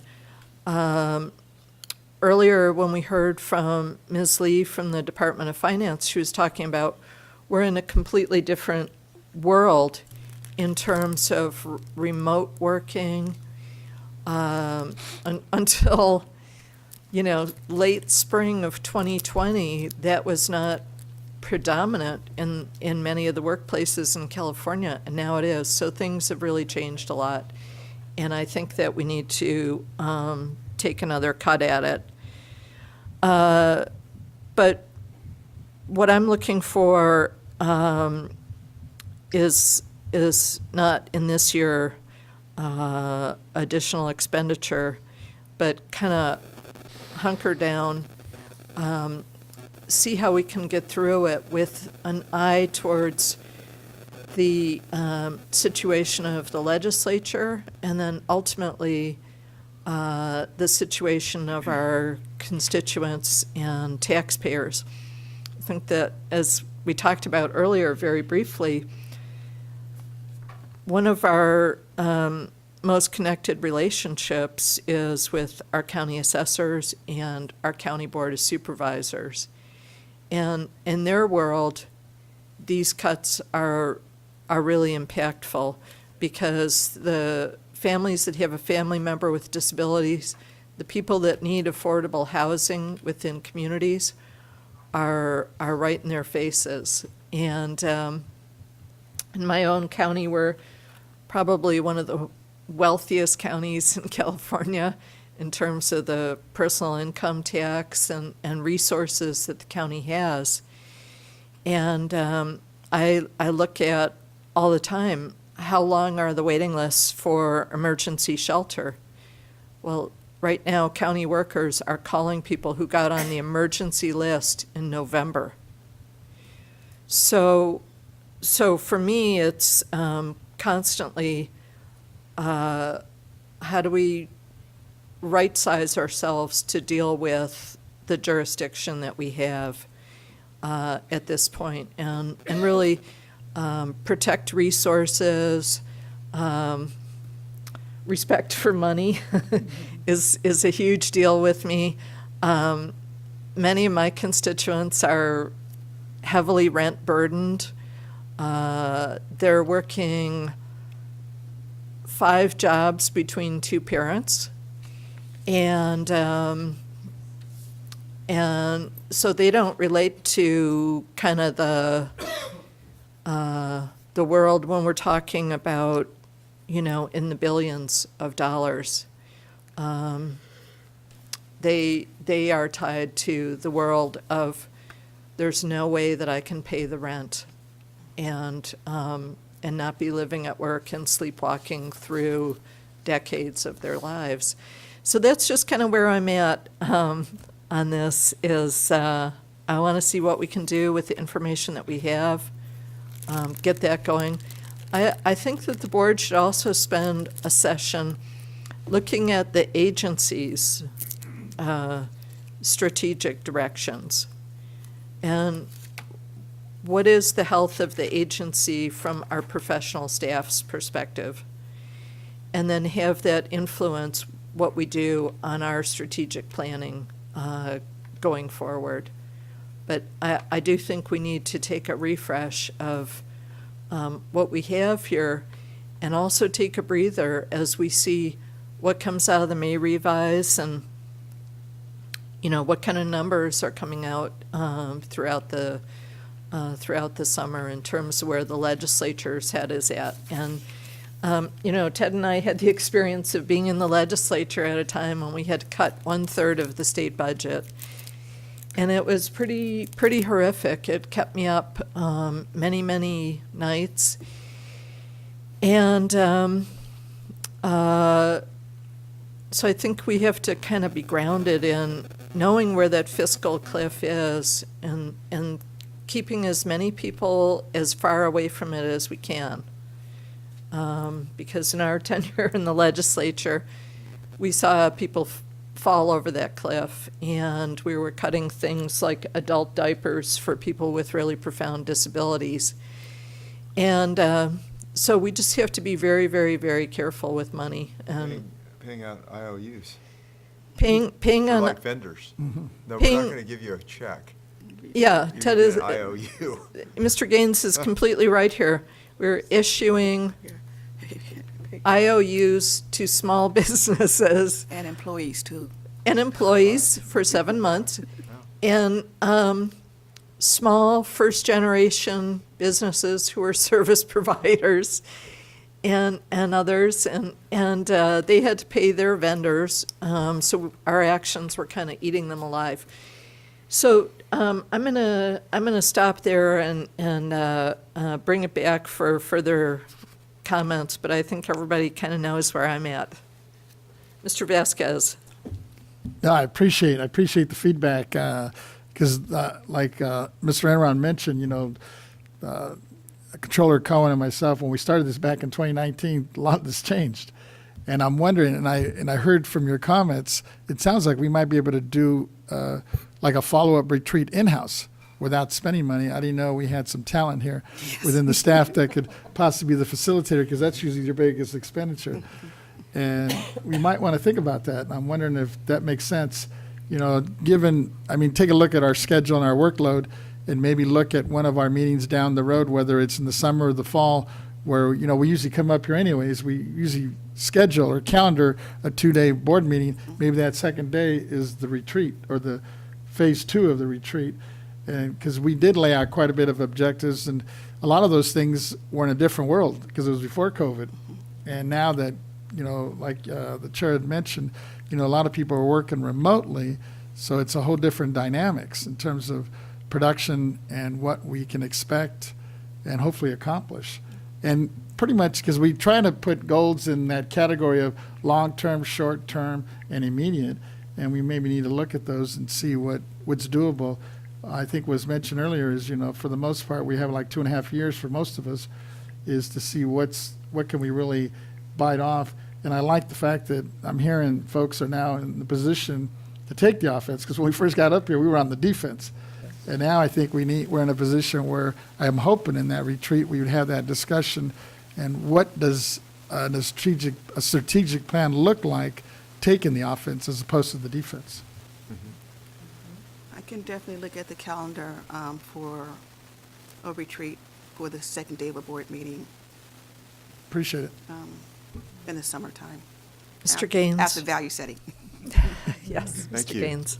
Yeah, I appreciate Chair Lieber's comments, and also Member Vasquez and Member Emran too.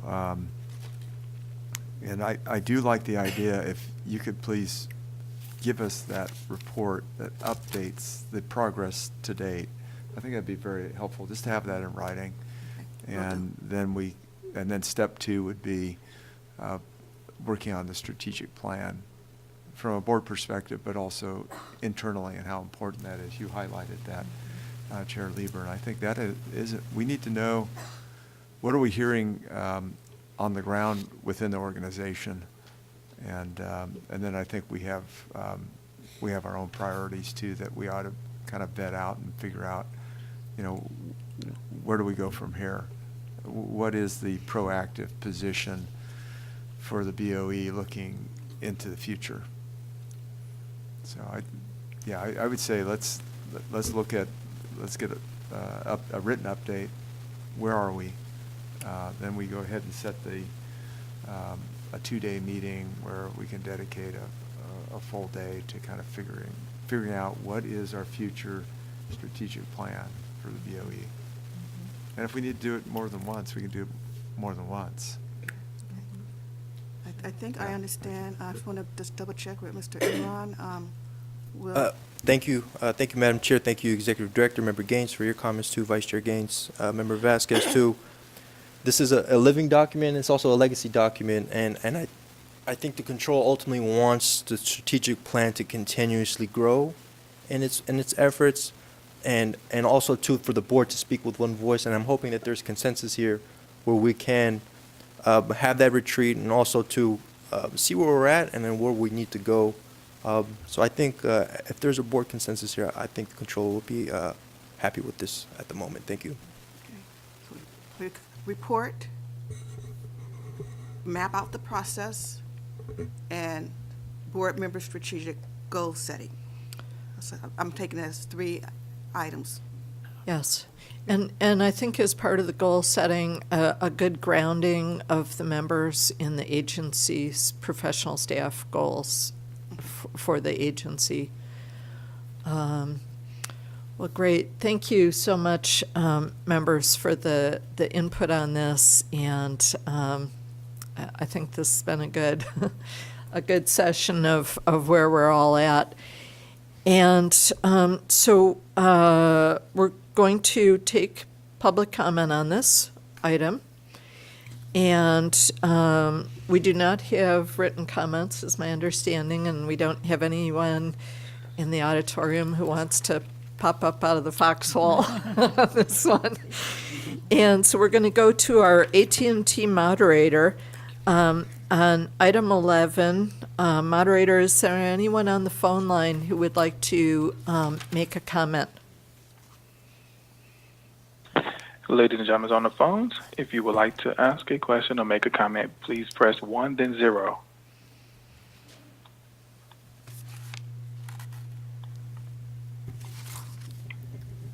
And there is no one in queue. Okay, fantastic. We'll bring it back to the board. And I think we've had some really great discussion on this. And let me confer with staff, is this a good time for us to take our lunch hour? Or should we first deal with item 12 and then come back for the executive director reports? Madam think we'd Chair, like- do we need an hour, or can we do less for lunch? Well, we have staff under our labor Yes. agreements and all. It's Sure. pretty much an hour. Okay, And I think it's a good break for us.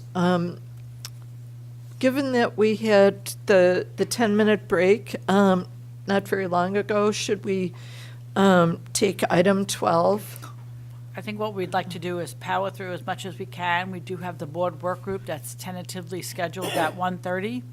So let's see if we could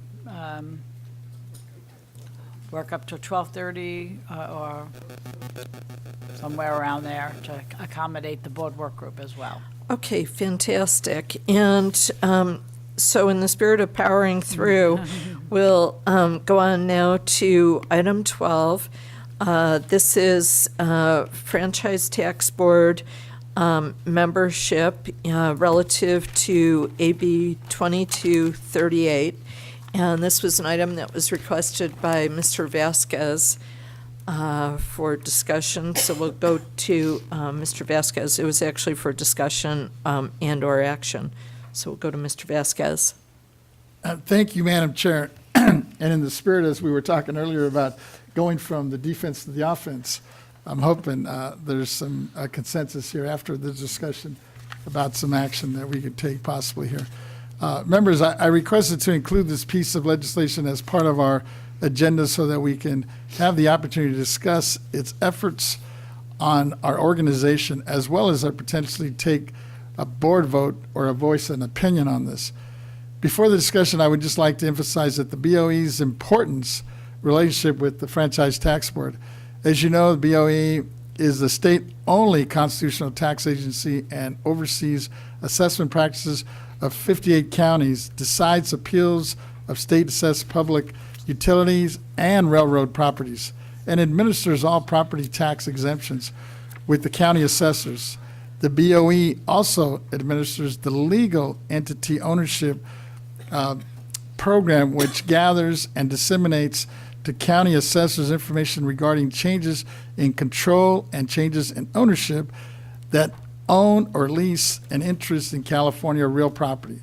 Such changes in ownership or control require reassessment of real property interest, and the primary source of this information is obtained from the state income tax returns filed with the Franchise Tax Board. In administering the welfare exemption for affordable housing, the BOE also works in partnership with the Franchise Tax Board to obtain information about whether a taxpayer with a potentially eligible property receives low-income housing tax credits. The tax credits are reported on state returns filed with the Franchise Tax Board. Next, the BOE and the Franchise Tax Board partner to ensure that organizations with invalid or revoked exemptions are not claiming any disallowed tax benefits. Furthermore, the BOE determines if an owner or organization qualifies for the exemption based on a valid, unrevoked letter or ruling from the IRS or the Franchise Tax Board stating that the organization or the local chapter is an exempt organization. As you can see, the BOE and the Franchise Tax Board serves a vital tax administration function, many of which require the cooperation and partnership of both organizations. The BOE chairperson has served on the Franchise Tax Board since its creation in 1950. I think that it's important for the BOE to continue having a seat on the Franchise Tax Board to effectively serve the California taxpayer. So with that, I'd like to just open it up to the members and see what the opinions or the thoughts are as we look at this bill that's, I guess it's Mr. Lowe that has out there AB 2238 that would, if approved, would remove the chair of the BOE from the Franchise Tax Board. Okay, other questions or comments? Well, yeah. Mr. Gaines. I'll weigh in. I just appreciate Tony making the clarification in terms of what the role of the chair of the BOE is in terms of sitting on the Franchise Tax Board. And I'm not sure how educated our public is, our constituent is, on that key role, and that it is it's vital.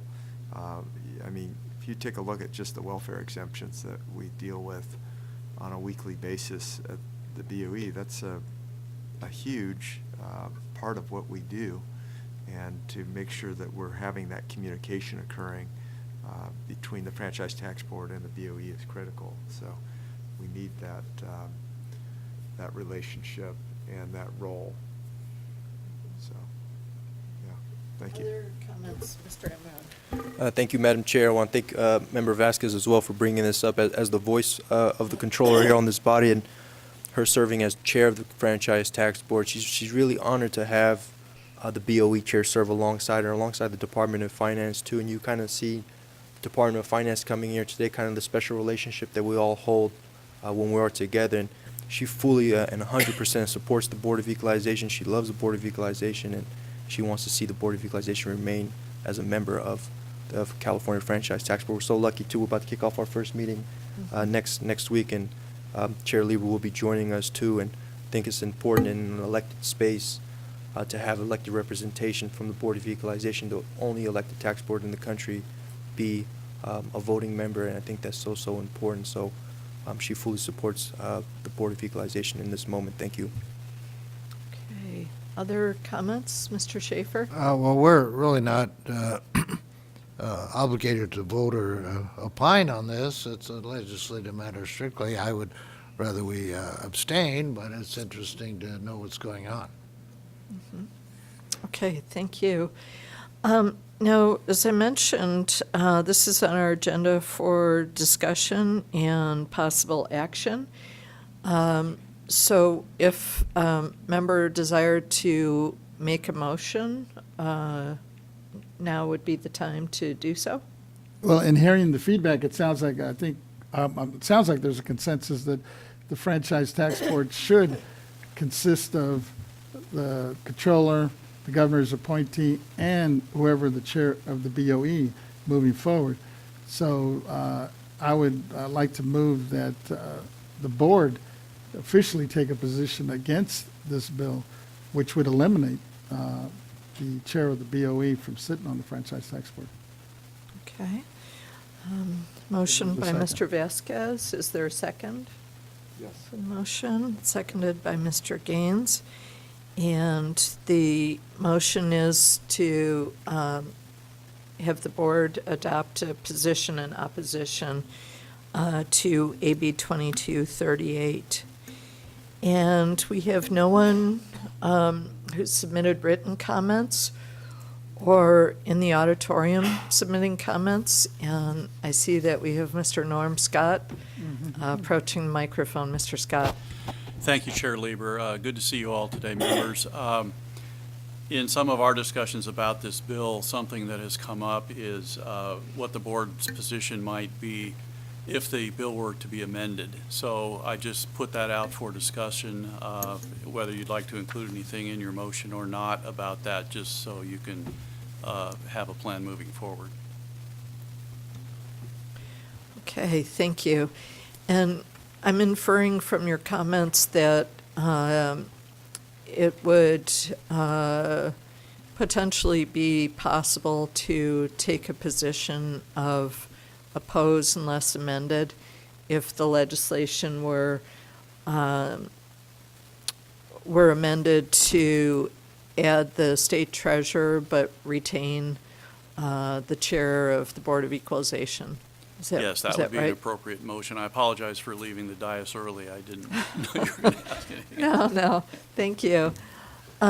Is there interest in that type of a motion, oppose unless amended, or are we strictly keeping it on oppose at this time? My position would be to move forward, take a position against the current bill, because that's the way it's written. If there was an amendment, then I'd be open to it, as long as whatever the amendment is includes the chair of the BOE. And let me ask a question of our deputy controller. Has the controller considered that type of an option? I know that the treasurer's jurisdiction is very different from the tax agencies. And so can you speak to that? Yes, thank you, Madam Chair. The controller sees the reasoning behind this, why the treasurer would want to be on the franchise tax board, especially what happened last year with the tax deadlines being pushed back several times during these storms. It would be something she would be comfortable with at the time, but she would like to defer to the board to see where they're at, if it's going to be a hard no or a soft no if amended. And I'll kind of leave that up to discussion. Mr. Schaefer? The controller or the treasurer, whoever is the ex officio member, need not appear personally, but can have their deputy appear for them on the other board. So, I don't think it's really that important, and I do think that our chair has enough to do. I'm just looking to make more of your time available for our prime mission, which is to protect the taxpayers. Okay, thank you. I oppose the change. Thank you. Any further thoughts on that concept? Mr. Gaines? Yeah, I'll just weigh in. I wouldn't be opposed to taking the position in opposition of AB 2238 unless amended, but I want to clarify what an amendment would mean. That would have to include the BOE continue to serve on the franchise tax board. So if we could have that clarity, that would be fine. That would definitely be something that we would want to include in our letter to make that really clear that that's what we're considering. To go to the maker and then the seconder, would you like to amend your motion to say oppose unless amended to include the treasurer but retain the BOE representation? I have no problem with that, as long as it's clear that if it's amended, for example, and there's agreement to include the treasurer for whatever reasons, that doesn't mean we take the BOE chair out.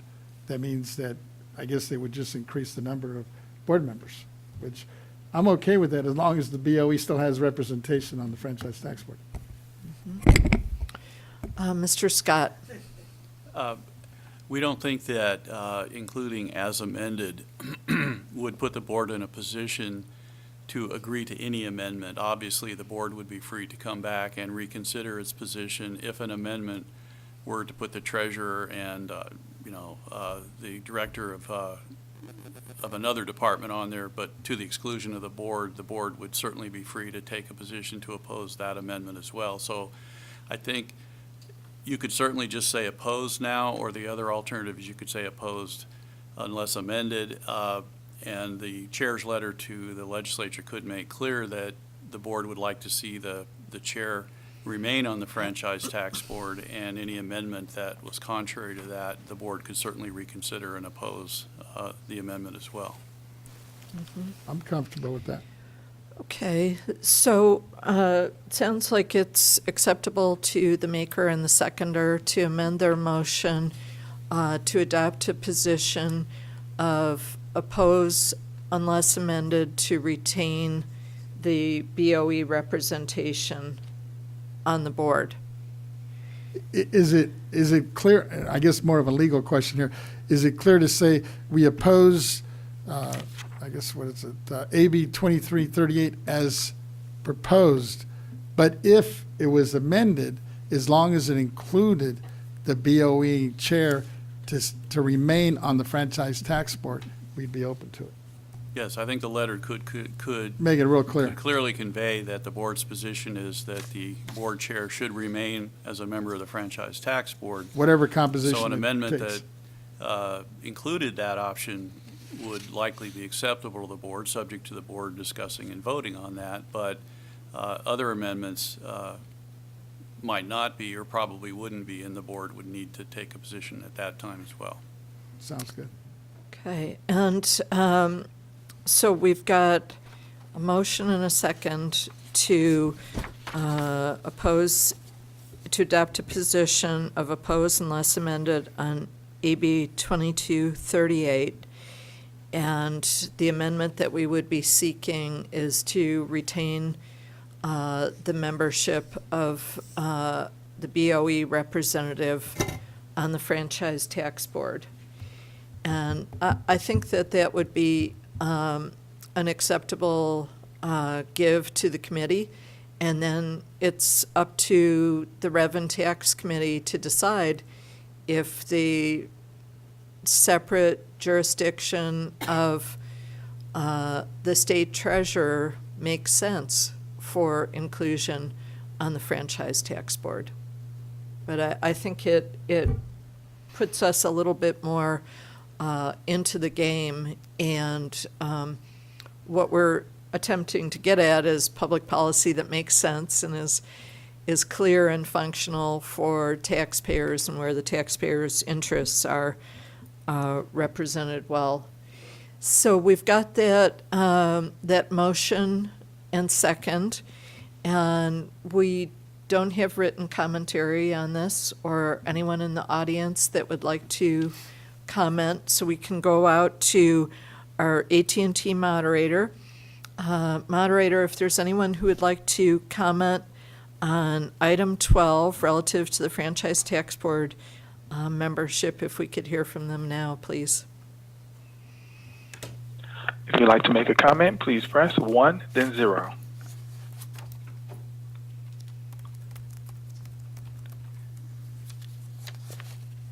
And there is no one in queue. Okay, thank you. We'll bring it back to the board, and we've got the motion by Mr. Vasquez, seconded by Mr. Gaines. I'll take the roll. Chair Lieber, Aye. Vice Chair Gaines, Aye. Member Vasquez, Aye. Member Schaefer, No. Deputy Controller Emron. Aye. Motion carries. Hey, thank you, members. See, I said that was going to be a 1-minute item. And here we are. We have the executive director's reports up next. Did we want to delve into that and start it, or? I see Ms. Yeah. Dowers approaching. Ms. Dowers? Oh. She's remote. Madam Chair, I am available to do my report. My report is going to be brief. As soon as I find my page. Basically, good afternoon. Thank you. Good morning. Okay. Since we have a full agenda, I'm going to be brief. We do have the Veterans Work Group coming on this afternoon, and they have a time start at 1:30, so let me go. I want to highlight that tomorrow we'll have our annual meeting with Caltex. That is the most important thing coming up for us right now. They would like for the members to be there at 8 o'clock. And after the morning session, I will be participating in a leadership with FTB, CDTFA, and OTA, a panel discussion, update of California Tax Administration and Appeals with Caltex as well. And members, that really concludes my report. Where is the 8 o'clock breakfast? It is at the Sheraton. It's at the Sheraton. Okay. I do believe that your deputy has been in communication with Caltex. Yes. Okay. That's fine. Yeah, great. All Any righty, other questions? Any questions? Ms. Stars, before we leave the executive report, I ask that two matters be under board member matters, and I'm surprised they're not there. I am anxious to find out what we're going to do about my desire that we, whenever there's changes in our agenda that we know about within 24 hours of the meeting, that we update at least our copies so we know that somebody's not appearing or somebody is appearing or somebody's having a substitute. It's just a request that I think should be honored, and you wanted the board's opinion, and by putting it on board member matters, we would have had a vote on it.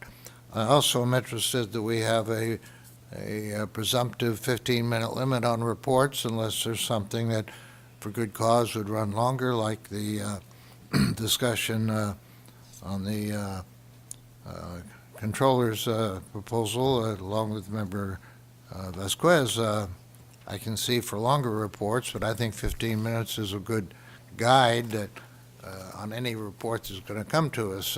I think this would make us more efficient, and I indicated to you if I couldn't get informal agreement, and we really never talked to each other except over lunch. And could you tell me why I didn't get onto the board member listing? And I thought just by sending you an email that would do it.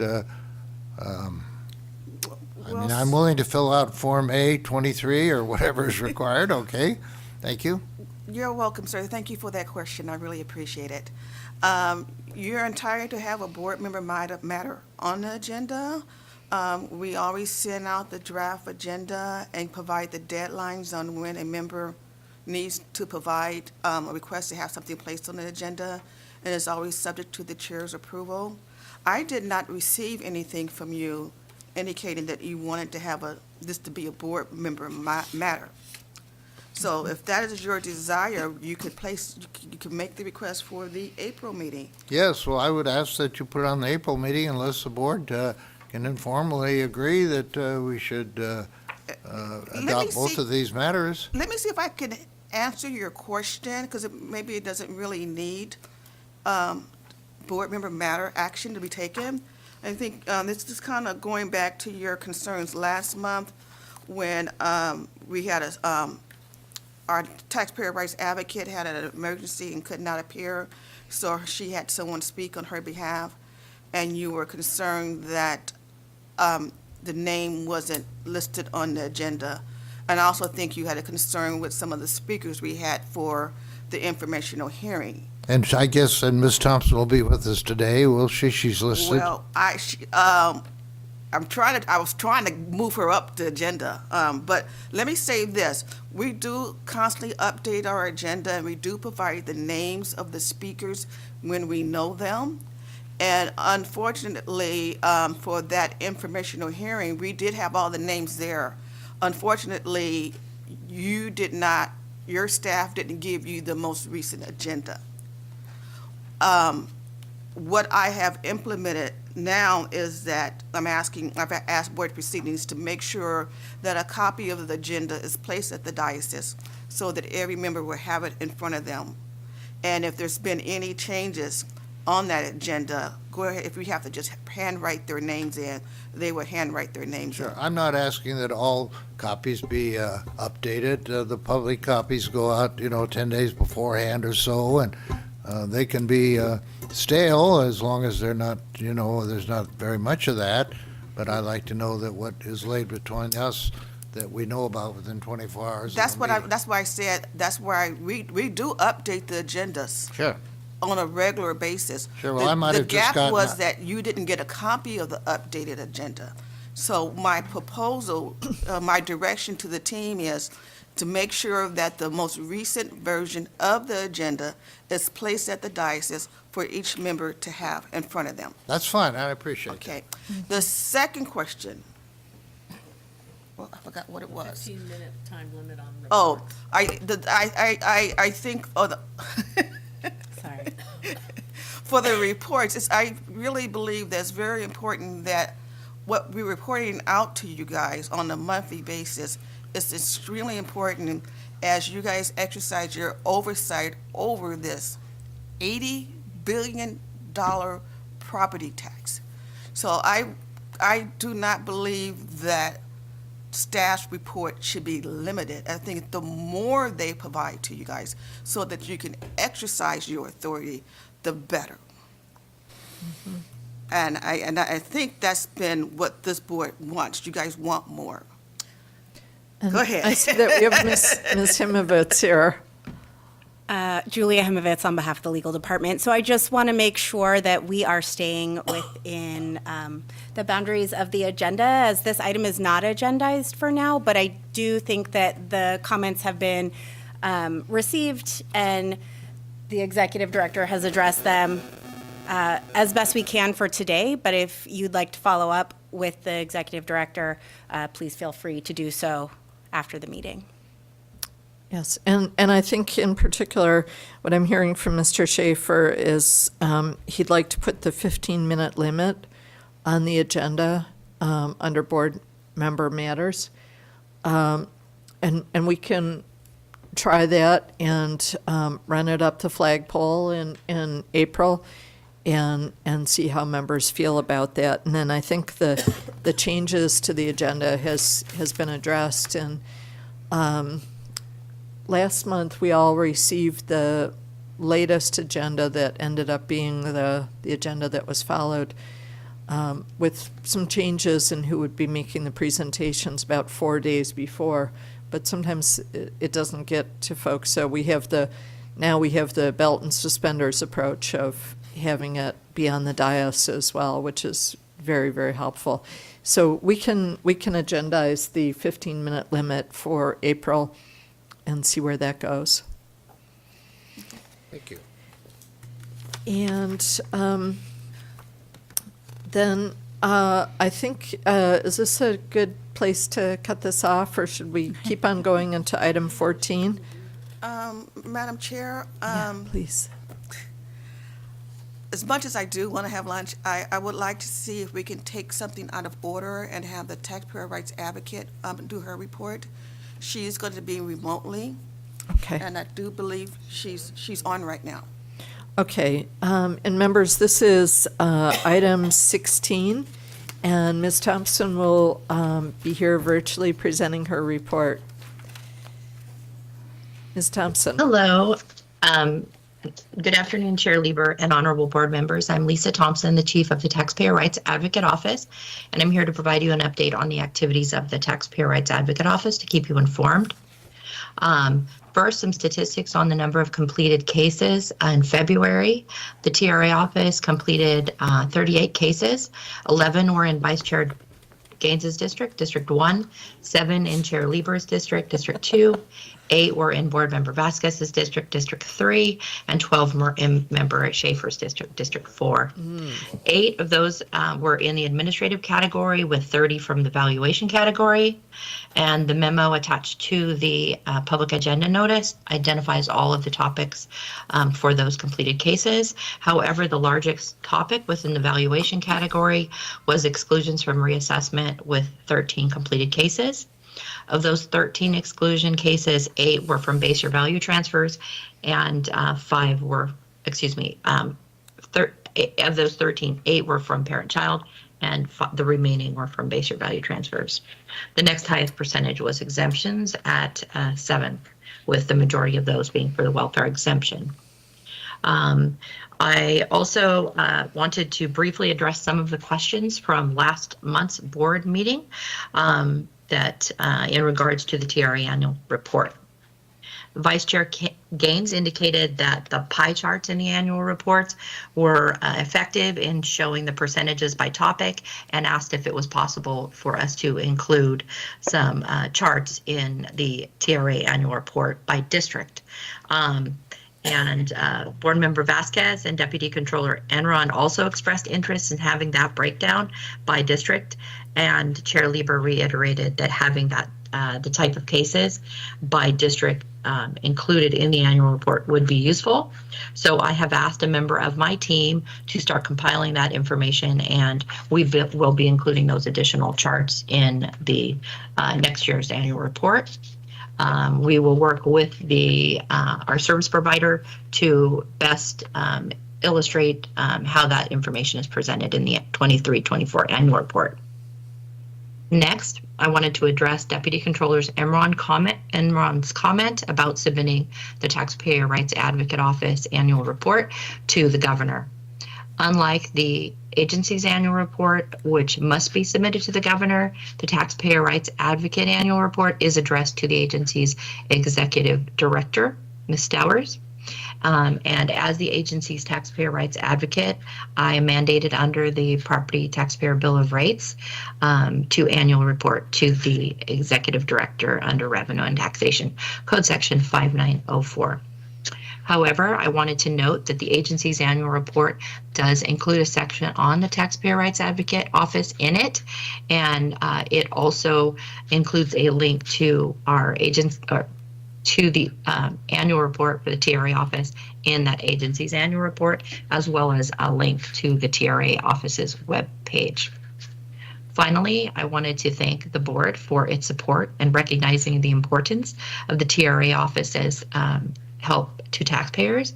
And now that the Taxpayer Rights Advocate annual report has been issued, my team and I are preparing for the upcoming Taxpayer Bill of Rights hearing. That concludes my update. I'm available for any questions. Thank you. Are there any questions? Okay, Comment if I could. Mr. Gaines. Just, I wanted to thank Lisa Thompson for her report. I appreciate it, and thank you for taking the input for our next annual report in terms of just putting into a pie chart the nature of the inquiries that are coming from each of our districts. So thank you. Mm-hmm. Welcome. Thank you. Mr. Schaefer. Yes. Thank you, Ms. Thompson. I want to thank you for a very good report today and appreciate the fine work you're doing. Could I ask, how come you're virtual today? Are you out of town? I always enjoy your smiling personality when you're here. Excuse me, Mr. Schaefer. Unfortunately, we can't go there. We don't go there. It's not going to happen. I can just answer it. I don't mind. So if I was able to be there, I would have. But I had a medical appointment this morning, so.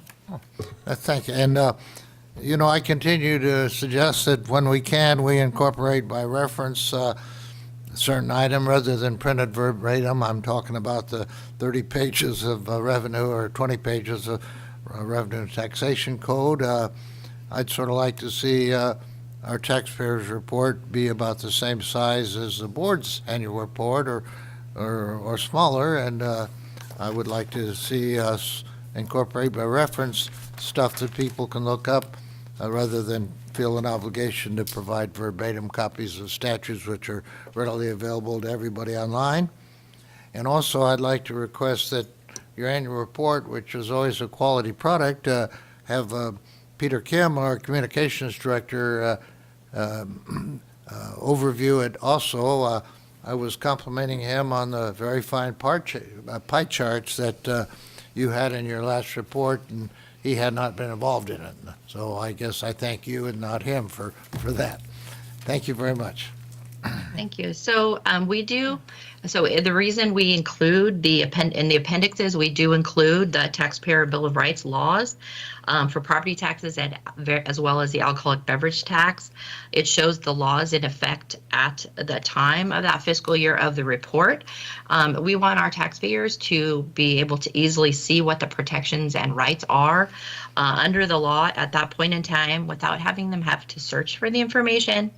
It is challenging for many taxpayers to find information on the California Legislative Information website. And so we kind of want to have a one-stop shop for our taxpayers. It provides for transparency. And also generally we don't really print the annual report. We print some handful of copies, for the board members' offices as well as our internal staff, and also to provide to a taxpayer if they, for some reason, don't have access to the internet. We do mail a copy to them. So Well, I would respond that was the right addresses your answer 30 years ago when nobody had a computer. But today, every taxpayer has a computer, and they can push a button and get the same copy. So that's really the reason I'm being so space age on this. Thank you. Thank you. Okay. And my only comments would be, I really enjoyed the report. I thought it was very clear and comprehensive. And maybe it's the fact that I live in the super wonky Bay Area, and people do appreciate reading the current state of the statutes and having that at hand to grasp a hold of. And I think that our focus always does need to be on how can we serve the taxpayer the best and have that online available to them. So my kudos to all of your staff that were involved in the preparation of the report. I thought it was very well done. And I'm glad that we're doing that annually because it is a good place setter for us with the taxpayers who are very interested in it. So thank you so much. Thank you, Chair Lieber. Appreciate it. Okay, and seeing no further questions on this one, thank you, Ms. Thompson, for your report. Thank you. Thank you. Now we have, did we want to take the extension of time to complete local assessment role from Ms. Stowers? We can learn a little bit more about San Luis Obispo. Okay, this is, where's my notes? Members, Revenue and Taxation Code 616 requires the county assessors to annually complete their local assessment role by July 1st. Section 155 provides that the board or the executive director may extend by 30 days the deadline for any official act by the assessor. In the case of a calamity, the deadline may be extended by 40 days. Section 155 also requires that the executive director inform the board of any such extensions at its next regular meeting. This report is to inform you that St. Louis Obispo County Assessor has requested and has been granted a 30-day extension for completing their 2024 local assessment role. Any questions? Any questions, members? Okay, seeing none, thank you so much for that report, Ms. Towers. And shall we keep forging ahead? Is it close to, we should probably take lunch now. Yes, I would say Okay. we take lunch. Great, I think it's a fantastic time to take lunch at 12:44, and we will come back at 1:44, and I trust that Mr. Vasquez's staff can update the speakers who are expecting to be on at 1:30 and let them know that we're going to be a little bit delayed there. So, thank you so much, members. Very good.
go on now and go to item 15 to hear our operational priorities report from Ms. Renati. Thank you. Good afternoon. For the record, I'm Lisa Renati, Chief Deputy Director. Today I'll report on some of the agency's operational priorities to further the agency's strategic plan. The first item is our workforce capacity. Since our last meeting, we have successfully filled 6 positions. 2 were promotions and 4 are brand-new employees. Through all of these efforts that we've been doing through recruitment and our making sure that we fill our positions as soon as we can, our vacancy rate remains at approximately 11%. Since our last meeting, our recruitment team has also attended one in-person event. It was a career fair held at UC Davis, and we have 5 more planned in the months of March and April, so in the next month and a half. The next item is our workforce planning. The agency's strategic plan includes workforce objectives to develop and implement succession planning and for our central roles and to create a culture of professional growth for our future property tax leaders. At BOE, leadership development is significantly crucial for our first-line supervisors as they impact our agency employees. Therefore, this year, in addition to our mandated training for supervisors provided by CalHR, we are going to provide additional in-person training on specific human resource topics to our new supervisors. These will include improving employee engagement and performance. We're confident that our investment in the development of our supervisors will only enhance their leadership skill sets and also will promote employee satisfaction and contribute to our overall success. And lastly, members, due to the general fund shortfalls for both current and future fiscal years, we continue to review our expenditures to ensure they are necessary and mission critical. BOE is committed to operating efficiently and especially during these tough economic times. Members, this concludes my report. I'm available to answer any questions you may have. Thank you. Does anyone have questions for Ms. Renati? Mr. Schaefer? Yes, you mentioned 5 career fairs. We have 5 career fairs that we are planning on attending in March and April, yes. Where are those located? We have one at Chico State, one at Cal Poly San Luis Obispo, the Los Rios Community College Workability, Sac State, and American River College. Some of those are in person and some are virtual. Do you ever get to Cal Berkeley? We haven't as yet, but we're not opposed. So as they get scheduled, we'll let you know. Thank you. Okay, any other questions, Mr. Vasquez? Just a quick one. I noticed you you talked a little bit about some of the many little, training sessions. And I was wondering if you could describe those a little bit more in detail. It sounds like they're very positive.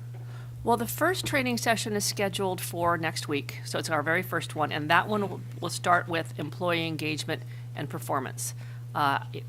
Basic topics would be, how to discuss employee issues with your supervisors, discussing with their employees, how to keep a drop file, how to document when there's issues, how to also document when there's good things happening with employees. And it'll move forward to performance management, up to writing performance appraisals, rather.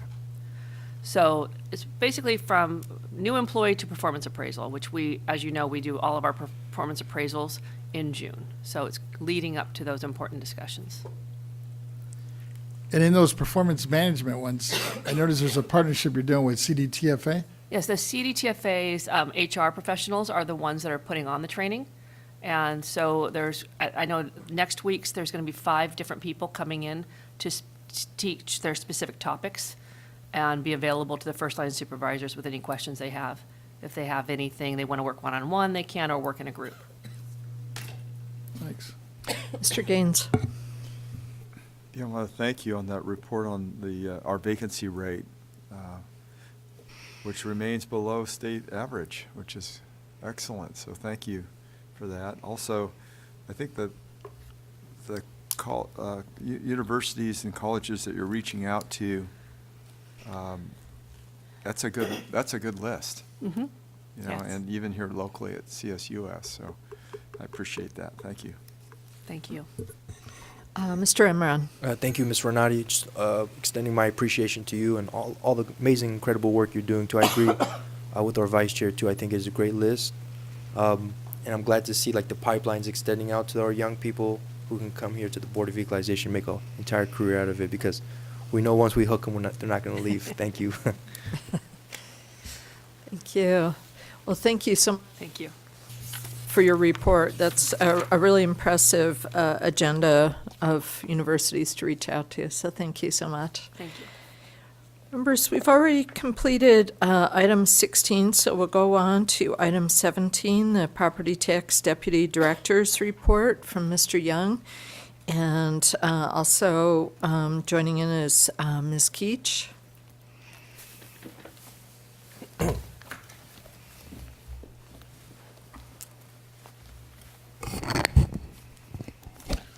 Thank you. Good afternoon, Chair Lieber, honorable members of the board. For the record, my name is David Young, Deputy Director of the Property Tax Department. So for today, I will have actually 3 reports for you. First 2 will be by Ms. Keach, and then the last one for SAPD I will actually cover. But before we start, I just wanted to let you know that as a whole, the Property Tax Department is actually doing really well. We have been, as you've already heard from Ms. Renati, we have been filling our vacancies. So now we are very much in the process of onboarding our new employees, getting them going, making sure they're productive, and making sure they have what they need in order to do their jobs. So we're doing really well there. We've already touched a little bit on it earlier. We are still very busy with Prop 19 implementation. We are getting a good volume of people calling in and asking with technical questions, both the assessors and taxpayers. And on average, we typically get somewhere around 500 inquiries per month. And right now, the majority of them is still Prop 19 related. So the work volume is still very high on that. So I just wanted to give you just a little overall picture as to what we're doing. And then I will have Ms. Keach start with the. Mr. Young, do we have bilingual calls? Do you get Spanish calls or any other?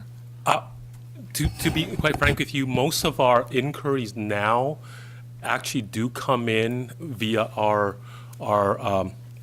website. So there is a function on there, PT web request, and you go ahead and you basically submit your questions, your inquiries online. We do get phone calls, and in the occurrence where we do get somebody who is a Spanish speaker or somebody who is not a native English speaker, we would have to basically set something up with them with City TFA. They provide our bilingual translation services, so we do have an avenue in which to handle that. Yes. So if you guys are ready, I will have Ms. Keach start out with the first one, the letters to assessors. Thank you. Good afternoon, Chair Lieber and honorable board members. I'm Lauren Keach, Chief of the County Assessed Properties Division. Today I'll provide you with a brief report on letters to assessors. Attached to this month's agenda is a memo on letters to assessors, which provides a list of the LTAs that have been issued since our last board meeting. In addition, the memo provides a link to the BOE's website where a list of all LTAs can be found that have been issued to date. As of the date of the attached memo, BOE staff has issued a total of 7 LTAs for calendar year 2024. Since our last board meeting, 4 of those LTAs had been issued, and those 4 LTAs are summarized as follows. An LTA to issue the report on budget, personnel, and appeals data for 2022-23 and roll data for 2023-24. An LTA on the disabled veterans exemption, eligibility letters. An LTA announcing property tax department reorganization and new division chiefs. And an LTA on the homeowners exemption. This concludes my report on letters to assessors. I'm available to answer any questions you may have. Thank you. Are there any questions on the LTAs? Mr. Vasquez. Thanks for the presentation. I just had a quick one on the LTA. I guess it's 2024-04, where county assessor data is reported for the prior year. Los Angeles County reported a very large number of parcels of institutional improved property.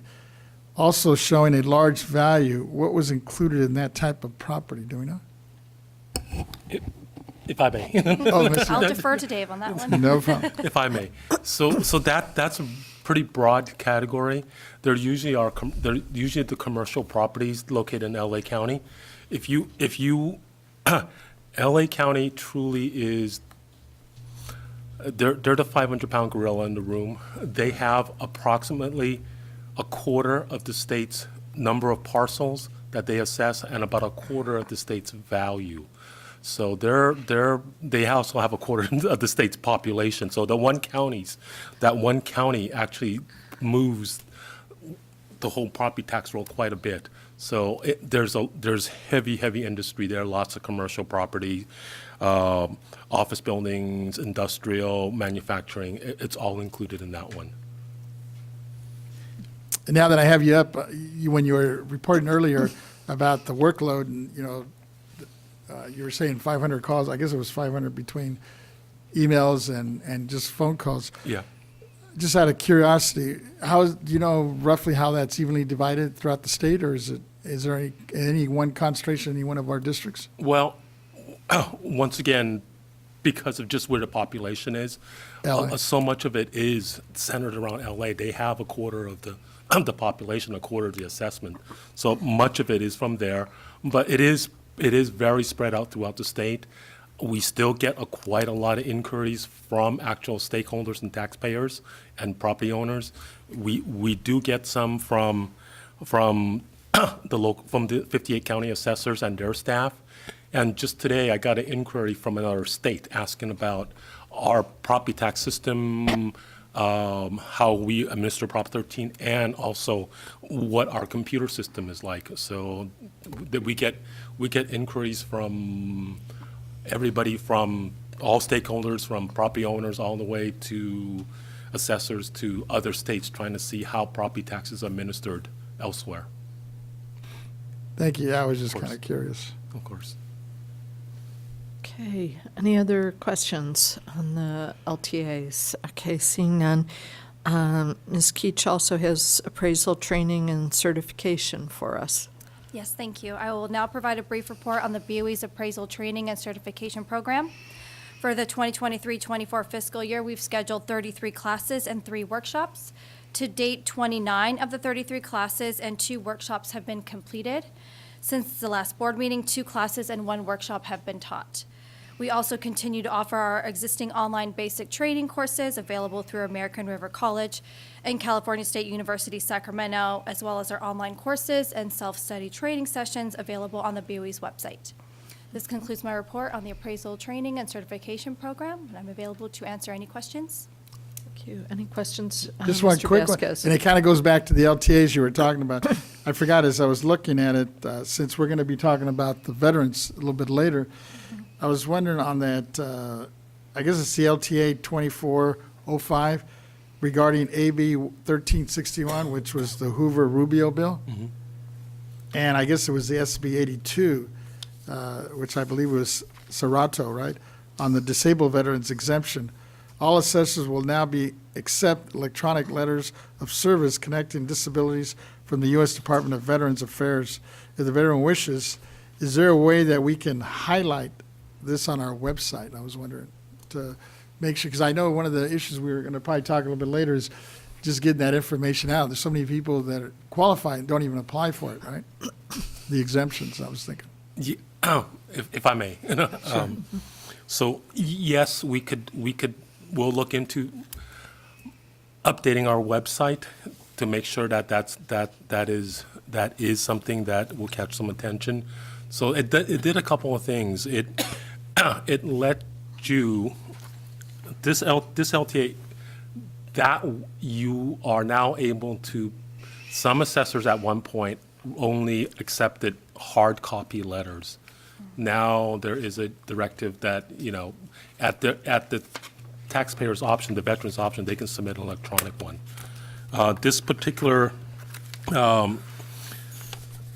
LTA also deals with basically, it's a preliminary letter of eligibility. So when a veteran is in the process of buying a home, one of the many things they asked for was some kind of letter to tell their mortgage company and their lenders that they would most likely qualify for the veterans exemption, because that may affect their ability to qualify for certain loans. So this passage of this bill in this LTA gave them, directed the assessors to go ahead and, give them a preliminary letter saying that this will qualify if the veteran moves in, if they do all that. But it's a preliminary letter basically saying that they have applied for it, then they most likely will qualify given they meet the remaining requirements.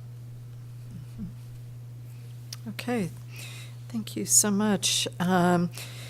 So we'll go back to Mr. Young now for the balance of the report. Yes, thank you.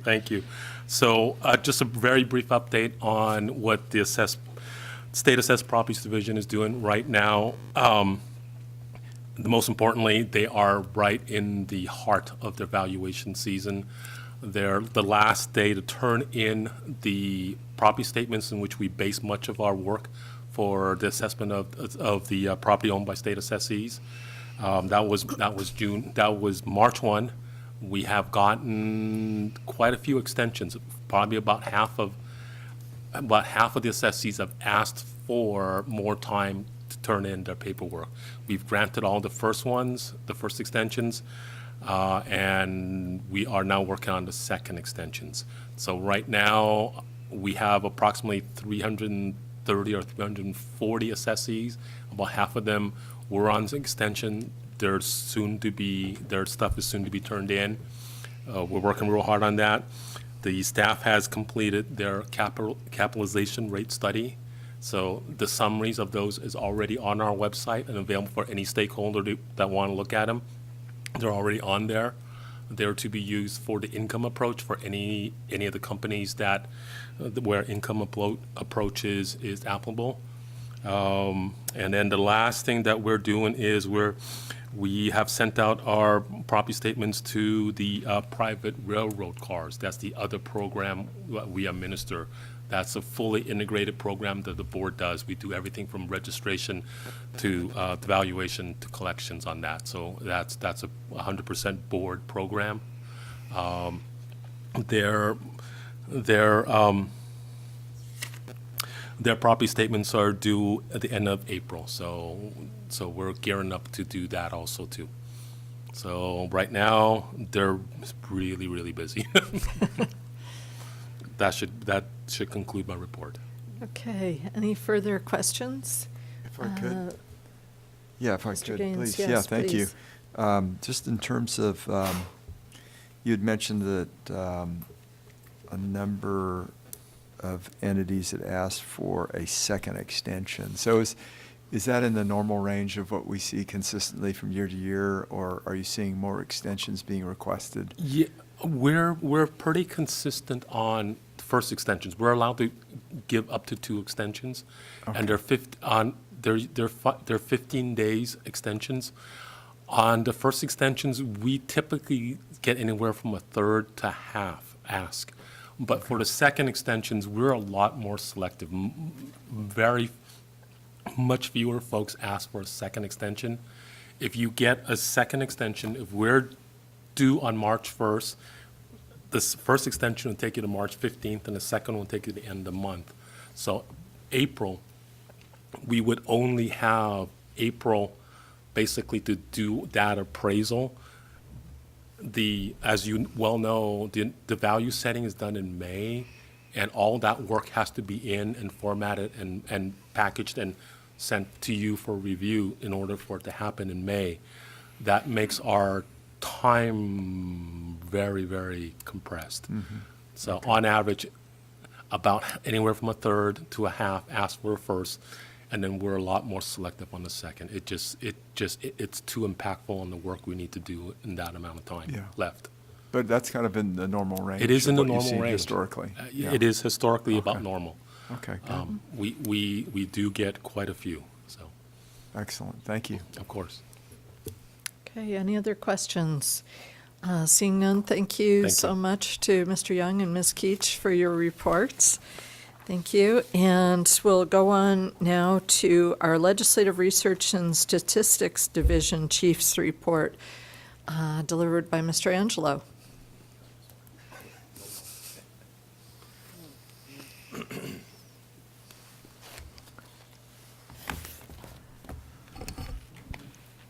Good afternoon, honorable board members, Chair Lieber, Ted Angelo with the Legislative Research and Statistics Division.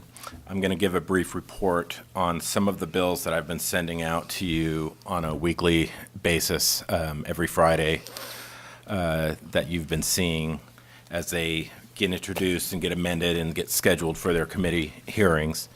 I did just learn, which is good news, I did just learn that the very first item I was going to discuss, which didn't have a number, now has a number, which is our proposal to further the sunset date on the low value exemption that we discussed last month, will be in SB 1527. So I just heard from the Senate Rev and Tax Committee to let me know the bill number. So now you know it too. SB 1527 will include our provision. In terms of board support and opposed legislation, we didn't have anything when I came up here, but now we do. So AB 2238 will reflect that as we move forward. The next bills, I'm going to go over them relatively quickly, so I'm not here too long. But the primary bills right now that we're tracking and doing our analyses on and we'll be sharing with you soon are AB 1868, which is regarding the affordable housing model that's otherwise best known as the Habitat for Humanity model. And right now, valuation that takes place on these types of contracts deals with, right now they're trying to change the way that that valuation is determined. And they're trying to change it to the first, the value of the first mortgage and the applicable down payment in the language in the bill right now, rather than what's currently a permissive county assessor process where they have to take into consideration the effect of enforceable restrictions, which also include these contractual provisions that are in the Habitat model. So they're trying to change that model to reflect it. We're trying to come up with the reason why they want to do that as opposed to how it's done right now and what the difference would be. So we'll be sharing that with you soon and working out any issues or concerns we have with the committee and the author regarding this proposal. AB 1879 is an update to the electronic signature statutes. This has been going on for quite some time, going back to the mid-90s, and then updated for many different state entities doing business, and in this case, it would be property taxpayers dealing with the Board of Equalization and their county assessors, where forms that weren't specifically prescribed to be allowed electronically from us to the assessor with the taxpayer's signature other than a WIT signature weren't allowed. So this bill takes care of some of those anomalies that were in the statute that weren't under the UATA, Uniform Electronic Transactions Act. So AB 1879, we're tracking and we'll have an analysis on that for you. It went to judiciary and is moving with no opposition and will be going to the Rev and Tax Committee next on the Assembly side. AB 2353 is by Assemblymember Ward.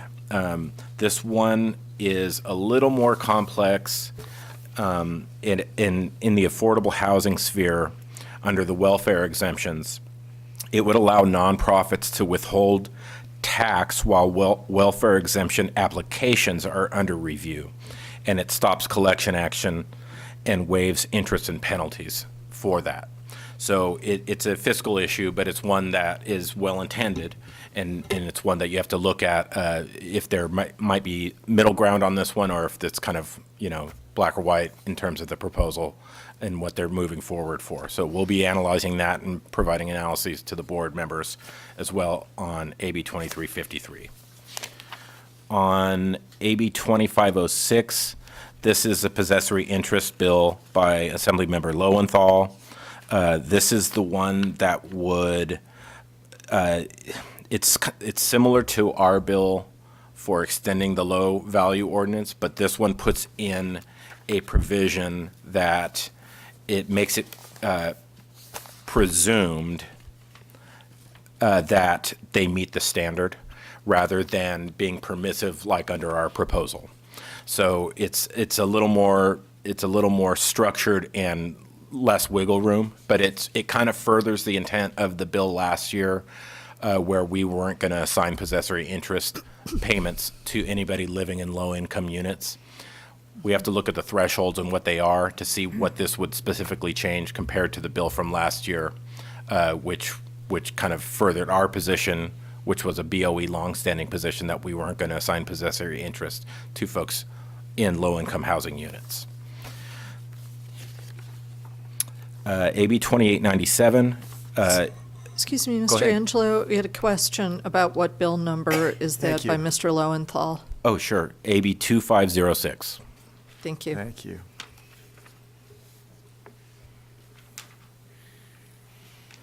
So and again, it would exempt from property tax any possessory interest by a tenant in a publicly owned housing as defined, with a value so low that it's pretty much, in other terms, not worth trying to collect it, is what it does. And then it puts the burden, it leans to the taxpayer in terms of the presumptive nature of that before any kind of hearing, before any kind of board. So they don't have to overcome some type of standard. AB 2897, Connolly, is a welfare exemption community land trust bill. This one's going to be a little complicated, and we're going to be taking a look at analyzing that.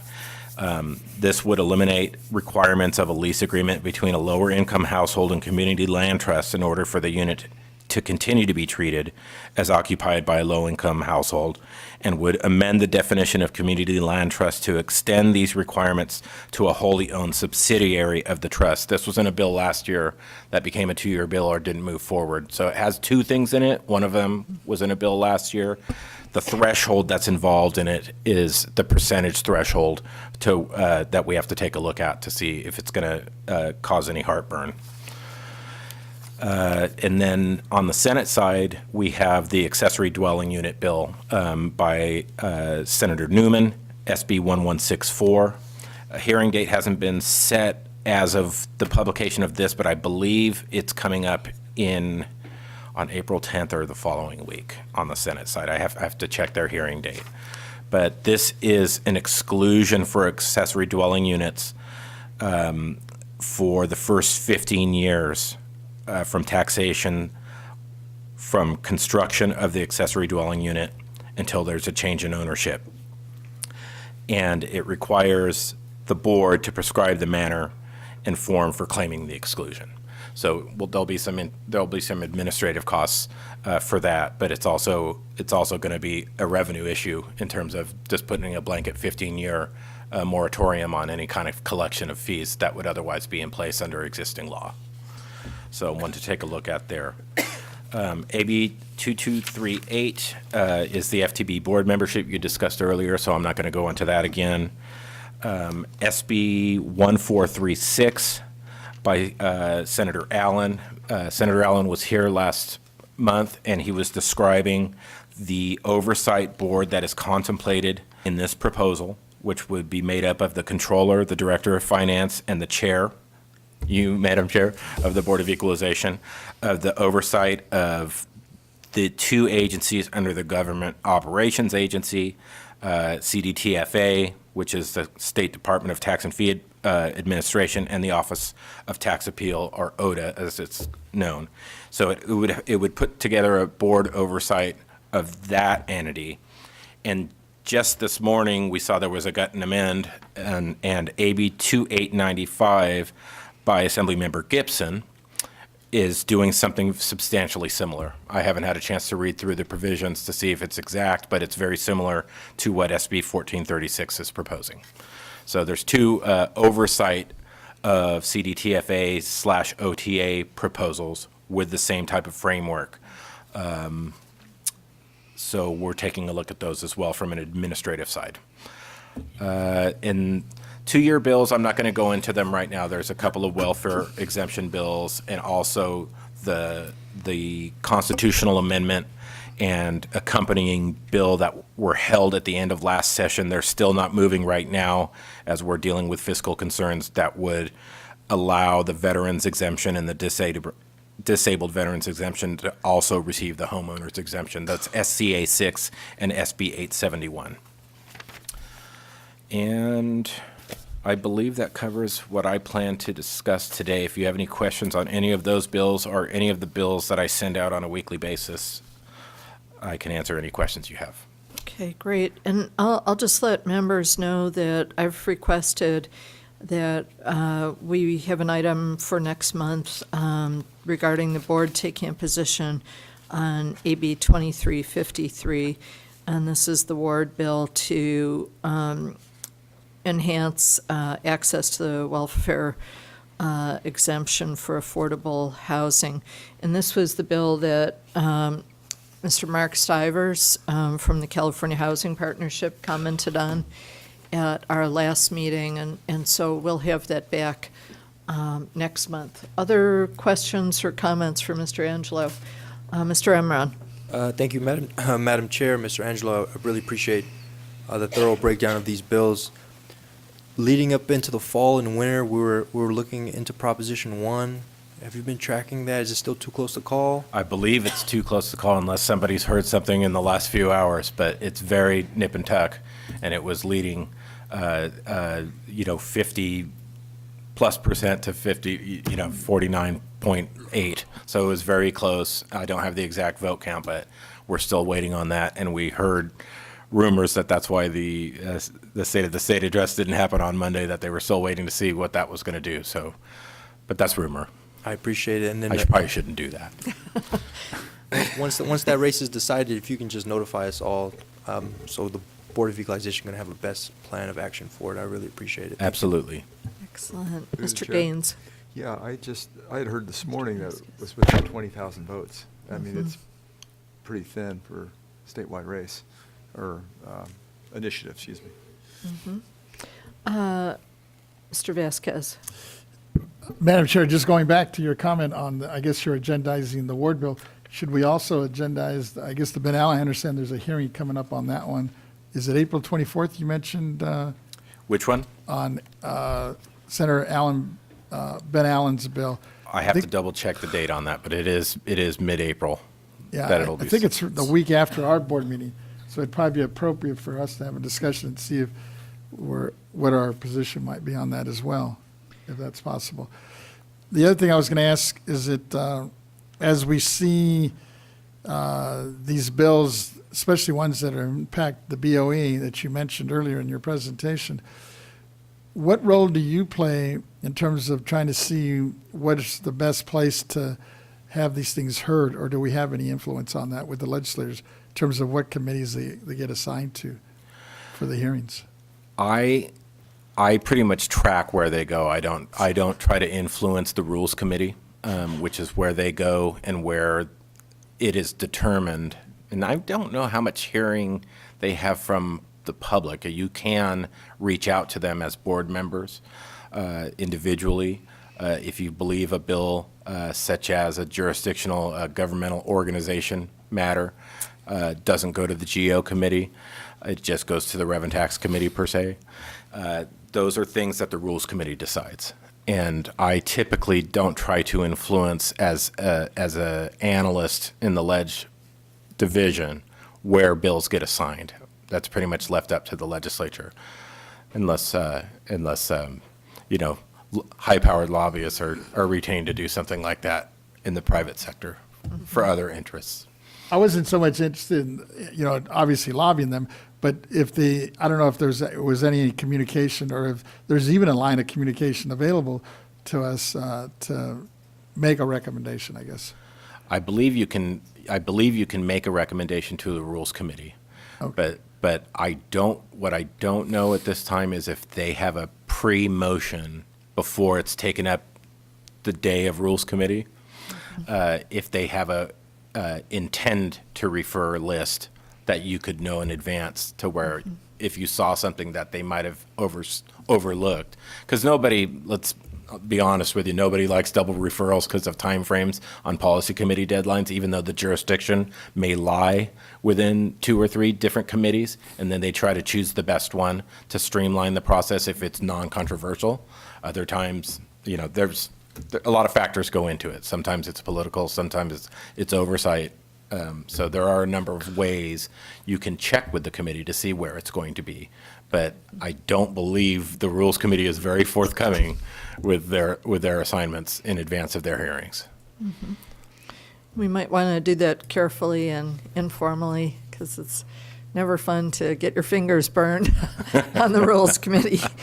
And so that'll be SB 1436 by Mr. Allen that we'll get back. And then did you want to also include AB 2895 by Mr. Gibson? Yeah, I thought he was going to sign on to it, but it sounds like he might have a separate one that tweaks it a little bit different. We should take a look at it. Yeah, and we'll have more information.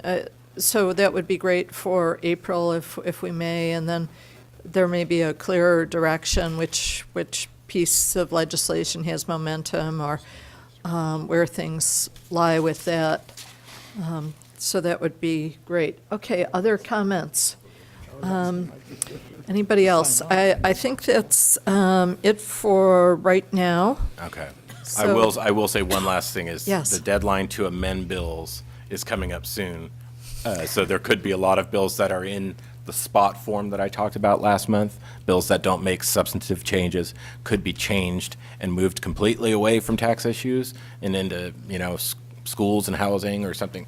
Or it could be further detailed and have a distinct proposal. But that deadline's coming up soon, in the next couple of days, to have those amended and referred to committee through rules. Okay, super. Well, we will look forward to all the information on that, and I see Ms. Stowers coming forward as well. Good afternoon, Yvette Stowers. I'll take note on the 3 bills that you guys would like to discuss next month. The Allen bill, it is set for hearing for April 10th. So the hearing would take place before Okay. the board takes action. Oh, did they move on? I thought it was the 24th.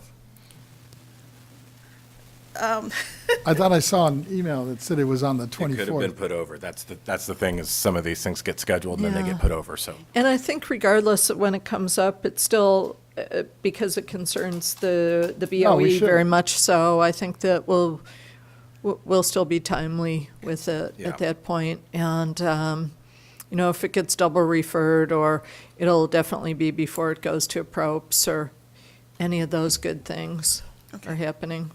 So it's a good thing. We always have the other house. That's Exactly. what we always believe, we cling to. Well, thank you so much, Mr. Angelo. And so we'd like to take public comment on all of the executive director's reports items. So these are items 13 through 18. And I know that we didn't get any written comment, and we don't have comment from folks who are here in the auditorium with us today. So we'll go to our AT&T moderator to see if there's anyone on the line who would like to comment on any of the items 13 through 18. Ladies and gentlemen on the phones, if you wish to ask a question or make a comment, please press 1, then 0.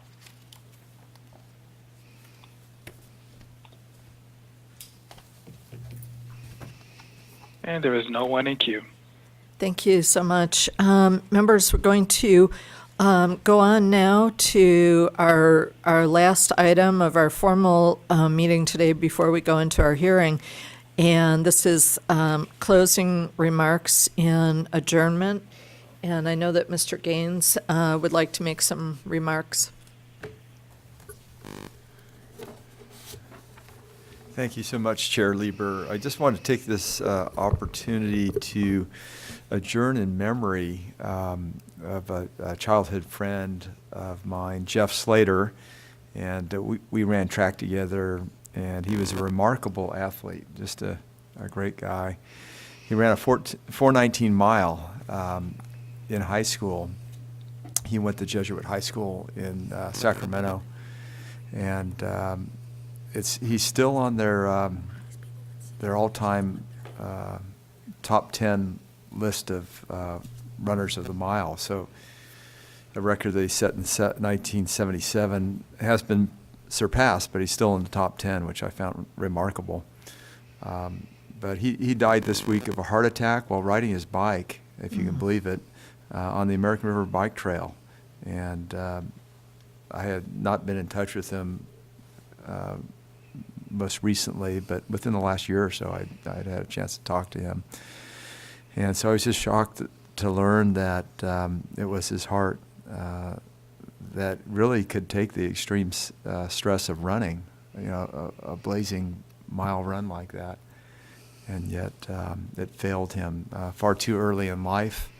And life is fleeting, and I hope that we all work towards our goals, whatever they may be, and we find success in all of the roles that we play in our lives, be it our work or our business or our spouse, our family, siblings, children, colleagues, things that we do within our communities, and or as mentors, helping folks out.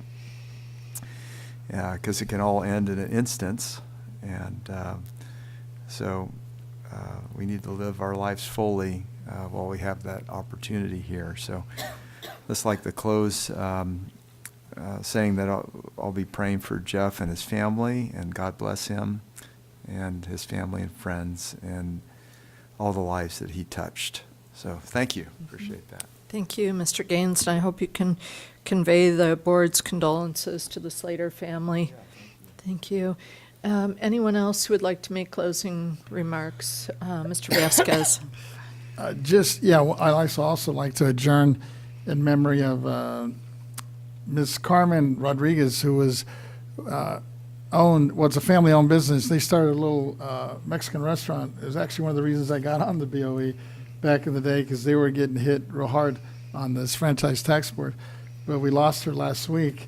But she was able to run a pretty successful business, little mom-and-pop restaurant for the last, actually, I think they're celebrating their 50th year in May in Santa Monica. And actually, it turns out her oldest son, Gilbert, just got appointed as a judge by our governor last year in one of the municipal courts there in the west side. So she was able to see that, but yeah, we lost her to, she was fighting with Parkinson's disease, and so she'll be sorely missed, and I just wanted to make an adjournment on behalf of their family.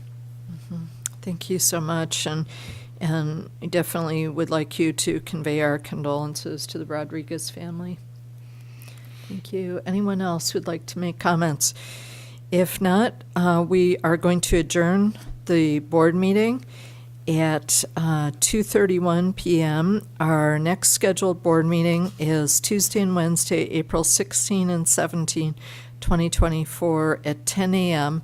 And we'll be reconvening for our board work group meeting at around 2:42 here to hear veterans exemption, disabled veterans exemption, and homeowners exemption matters.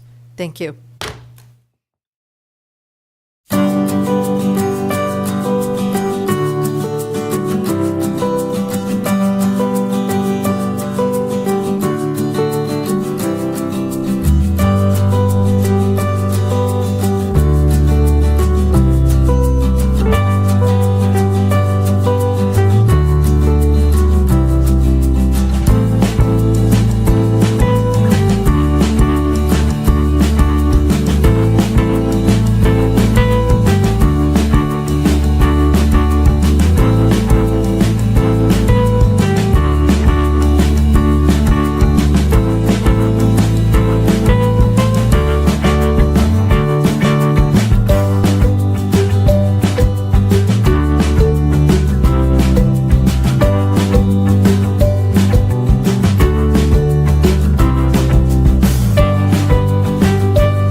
2:45 p.m.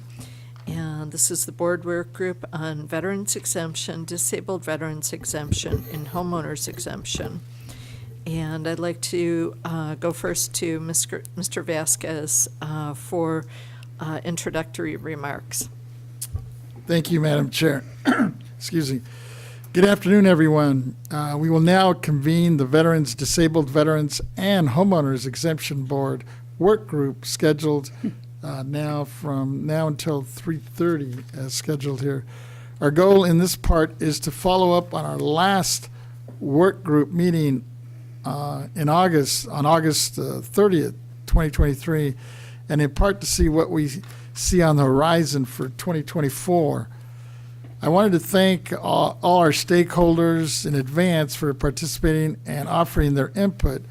This topic is too important to leave it on the table without at least trying to see what we can do to move it forward. Even though I know we're going to be facing some budget challenges this coming year, I thought we should at least have that conversation and let's see what we can do, especially as we hear from some of the speakers later today. And those are kind of my opening remarks, and let me turn it back to my co-chair, Madam Chair, Ms. Lieber, and for any opening remarks. Thank you. Well, I very much appreciate having this come back to the board, and thank you, Mr. Vasquez, for all the initiative and pushing this forward, and I know that your staff has put a great deal of work into it. To my mind, there is no limit on what we should be doing to make sure that veterans, and particularly disabled veterans, are able to thrive in our state. And we know that we've lost a large number of retired veterans to other states, and I'm very intent on seeing what we can do, whether it's through the board's actions or through legislation, to really benefit veterans and their families within our state. And so I'm very pleased that we are moving this forward and looking forward very much to our speakers that you've arranged for to be here today to give testimony to us.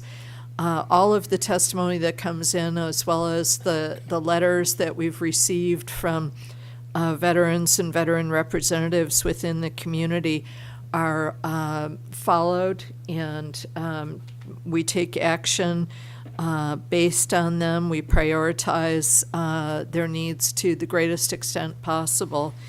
And so I'm very pleased to see this work group continue to move forward in a very significant way. And that said, I'm going to turn over the chairing of the rest of this hearing to Mr. Vasquez. Thank you, Madam Chair.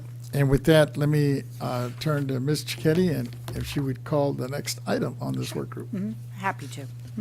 Item number 2 for the board work group: review and follow up on findings and continuing challenges re the individual exemptions identified in the 2023 board work group meeting.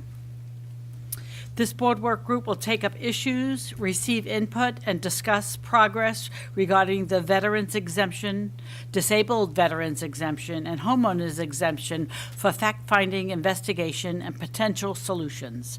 The work group invites input from all stakeholders, including but not limited to the state and local government agencies, county assessors, veterans organizations, homeowners, nonprofit organizations, individuals, and other interested parties.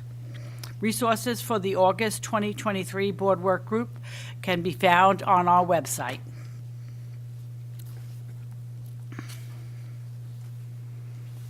With that, members, assessors, and stakeholders, as stated in the report on August 31st of 2023, the Veterans Group Work Group, there was a great deal of discussion regarding the Veterans Organization exemption and process required for a veterans organization to qualify for the property tax exemption for properties they own, such as the American Legion Halls under RTC Section 214 215, and 215.1. Due to the complexity, Co-Chair Lieber and I believe requested the executive director to work with the BOE legal and property tax staff to review state and federal laws, cases, and regulations regarding veterans organizations to determine the most inclusive interpretation of the exemption that would allow veteran organizations to achieve their mission with a minimum of restrictions. Because that work is still in process, we will not be discussing it during this work group meeting. Instead, we will focus on the individual veterans, disabled veterans, and homeowners exemptions for people who may qualify but are either having difficulty or are falling, or are failing to apply or having other issues. With that, let me turn it back to my co-chair, Ms. Lieber, if she has any input before we move forward. Thank you, Mr. Vasquez. In the interest of time for our speakers, I'll defer any further comments and so that we can go straight to our speakers. Thank you, Madam Chair. With that, Ms. Cicchetti, I will turn to you for the speakers that we have hoping and ready to participate and weigh in. All righty, for this first, for item number 2, we have Jim Zenner, Director, Los Angeles County Department of Military and Veterans Affairs, California County Veterans Services Officers, CAC VSO Annual Report. Welcome. Hi. Thank you, Mr. Vasquez, and I appreciate the opportunity to testify in front of you, the Board of Equalization today. As stated, my name is Jim Zenner. I'm the Director of LA County Department of Military and Veteran Affairs, and really want to start off by reiterating kind of what we're seeing here in LA County specifically. We are seeing a drastic increase in requests for help with financial assistance. So as county VSOs, we serve here in LA County, we serve anywhere from 10 to 12,000 veterans and dependents annually. And what we're seeing is a lot of veterans and their families that are coming through the doors are making requests for additional financial assistance above and beyond what they're getting in compensation and employment due to increasing prices out in the economy. So that's probably one of the biggest. We're also seeing a lot of individuals who have several months of rental arrears coming to us that need assistance with that in order to stay in their homes and not have more veteran households enter the unhoused population here in LA County. And with that, to really kind of build on what I was talking about last time I engaged with the board, is really the need to have community partners like our VSOs, like American Legion, VFWs, to lean on for that temporary financial assistance. As a county, we don't have means to always fill all those kind of needs. And as the need continues to grow, we're growing more and more dependent on our VSO partners and other community partners to fill that gap. Also wanted to raise another issue that has been talked about a lot at the state and local and actually national level, and that's the unprecedented increase of unaccredited organizations and individuals charging veterans and their dependents for assistance. There is currently a law against it. This is currently against the law, but there is no criminal repercussions or penalties for those that are willingly break the law. There are several reasons why we need laws to protect veterans and their dependents against these unaccredited organizations charging veterans and their families for what we do for free as a county and as a state. Reason number one why we need to address this: accreditation by the Department of Veteran Affairs is not just a bureaucratic hurdle. It ensures that individuals assisting veterans have a necessary training and knowledge to provide accurate and effective help. Also, we need to protect veterans from financial exploitation. We want to protect our veterans from being charged exorbitant fees by unaccredited individuals and ensure that options available are regulated, transparent, and fair. There's a precedent for pro bono assistance. through government veteran service organizations and VSO service organizations. Historically, assisting veterans with initial claims has been a pro bono service provided by accredited organizations and individuals. Charging for these services could set a dangerous precedent that commodifies the rights and benefits that veterans are entitled to by law. Additionally, some of these organizations state that they are veterans for veterans. There are many veterans out there helping fellow veterans to understand the process and how to fill out the forms, but they do it for free and are not trying to earn a living off of it. Addressing the claims backlog. While there is a demand for initial claims assistance, the solution is not to allow unaccredited individuals to charge for these services. Instead, efforts should be focused on addressing the backlog within the VA system and improving the efficiency and capacity of accredited service providers. The next is moral and logical reasoning. The principle for not charging veterans for help with VA claims is rooted in moral and logical reasoning. Veterans have already paid a significant price through their service. It is unjust to require them to pay again for accessing the benefits that they have earned. There's also a potential for harm. Allowing unaccredited individuals to charge for claims assistance opens the door to predatory practices where veterans could be misled or charged for services that are otherwise available for free or provided at a lower cost by accredited representatives. Legislative intent, we really need laws to uphold the integrity of the system that serves our veterans. It is about maintaining a standard of care and support that honors their service and sacrifices. The solution is to increase CVSO claim representative capacity statewide while looking at legislative options that disincentivize unaccredited agents through sanctioning criminal penalties, such as the current law that's proposed at the state SB 1124.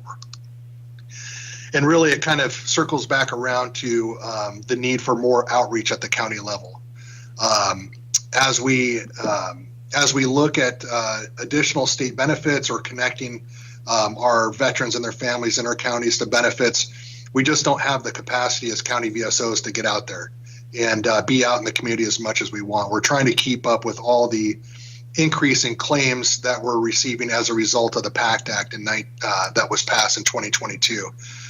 While it's great news that we have extended eligibility and it keeps extending, the president announced about a month ago an additional extension of eligibility for veterans that are exposed to toxic exposure. And as these additional eligibility requirements are freed up at the federal level, we have to be able to keep up as counties regarding outreach. And really, we act as a liaison between the VA Medical Center and our counties. So as these updates are coming, we're tracking them coming down from the VA, and we are the point of contact for our counties to make sure that that information is getting out to as many county departments and as many people as we serve as possible to make sure that they're accessing these services. Of course, these federal dollars flow back in to our counties and produce more tax revenue being generated. And that's all I have for the board today. Thank you for your time. Thank you. Let me turn to my members and see if there's any comments or questions. Yes, Member Gaines. Yeah, thank you very much, Mr. Zenner. I appreciate your presentation, and I'm just curious about services to veterans. You mentioned 10 to 12,000 vets in the state of California. Are those services helping retain veterans in the state of California? I mean, are you seeing veterans move out of California because of the high cost of living, or are we retaining them because we may be providing actually more benefits than other states? Yeah, that's a great question. And just a point of clarification, that's 10 to 12,000 in the county of Los Angeles. We have approximately 232,000 of the 1.5 million veterans that reside in the state. And really what I hear from the community the most is really the tax breaks as they're transitioning out of the military, looking for what states have the biggest tax breaks and having that be a point of decision as far as where them and their family is going to transition to. Also, the opportunity and accessibility of jobs. That is another piece that I hear as part of my interaction with the veteran community here in the county. being a point of decision-making for veterans and transitioning service members and their families as far as where to go once they get out of the military. Okay, great. I hope that answered your question. Yeah, thank you, that helps. And then you mentioned SB 1124, and that would be going after these entities that are charging fees? Is that that's the purpose of that law? That's correct. There's these really large for-profit organizations located across the country that are targeting veterans. I have veterans forwarding me text messages all the time about these organizations that are reaching out to them via text message, email. They're very aggressive campaigns. And when they charge veterans, one, it's for something that the veteran already earned and shouldn't be charged for. And two, when they charge these fees, it's often going to companies outside of California. So those dollars are transferring out of the state for the services that are provided. But the single point of contact and the single reason why we're most motivated as county VSOs to really support SB 1124 is the fact that we believe our fellow veterans and their families earn those benefits through extreme sacrifice, and we shouldn't be paying for those services. Sure. You talk to the folks that are doing the work on the ground, my staff that are a couple of doors down right now helping veterans, they'll tell you that, and you can see it in their eyes, they do not want fellow veterans being charged because they feel it's the wrong thing. Right, absolutely. Thank you, appreciate it. You're welcome. Madam Chair, Co-Chair, go ahead. I too am very interested in protective legislation on the issue of the sham consultants that are asking for a price from veterans, and I know that we went through a similar path of legislation on the immigration consultants that were unqualified and were charging exorbitant rates and causing individuals to miss deadlines that were critical for them. And I think where this intersects with our work is so many times in the property tax world, there is a one-way gate that has a limited amount of time. And if someone gets bad advice and worse, has to pay for that bad advice, they can really miss a benefit that they should have gotten. So I hope you'll consider us very interested in any legislation that you see. And we can also request from our staff that we be kept up with any relevant legislation on that. So thank you very much for raising that issue. You're very welcome. Thank you. Thank you.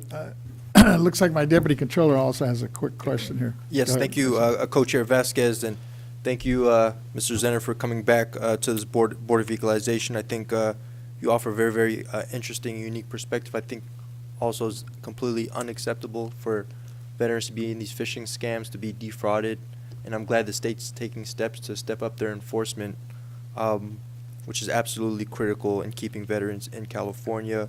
I did have one question in regards to the outreach the counties are doing. Does that include a listing of free services for vets? And then also, is there any outreach to homeless facilities as well? Yeah, that's a great question.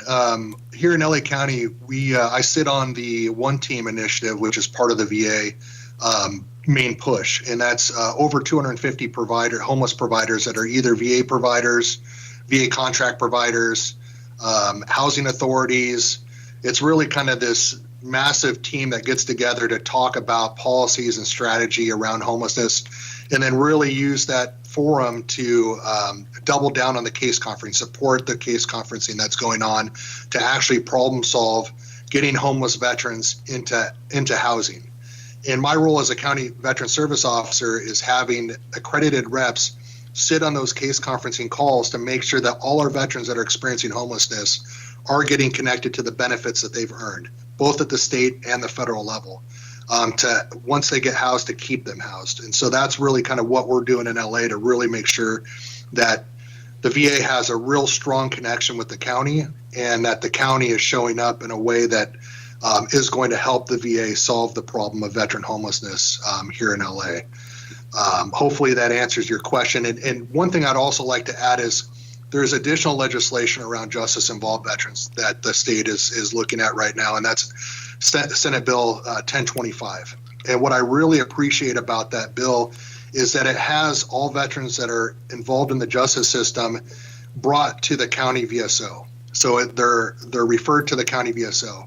That way we're able to track the number of veterans that we're serving that are coming from the courts and the justice system, so that, if the VA doesn't have enough staff, we can advocate to the VA like, hey, this is the need. You're telling us that each veteran justice outreach worker that you have can serve up to 100 veterans. Well, our county is serving 600 and you only have 3 reps. So legislation like that is extremely helpful for county BSOs because it gives us data to be able to advocate with the VA to make sure that we have enough support both on the VA and the county side to meet the need.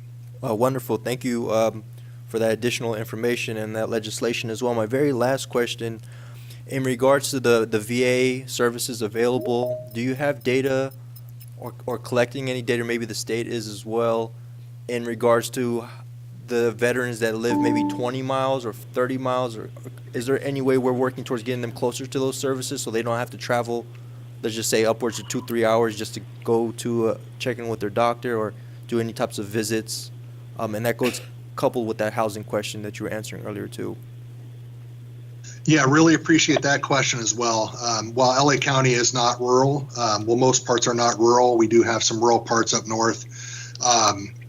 Access is an issue because of traffic, because of lack of resources to get to these appointments. Our strategy in our county veteran service office is really to increase the capacity through any means possible to put additional reps on the ground to partner with our cities, to really leverage relationships with our 88 cities to establish veteran resource centers that are not located by a VA medical center to bring access to those communities for our veterans, especially considering that over 50% of our veterans are 65 and older.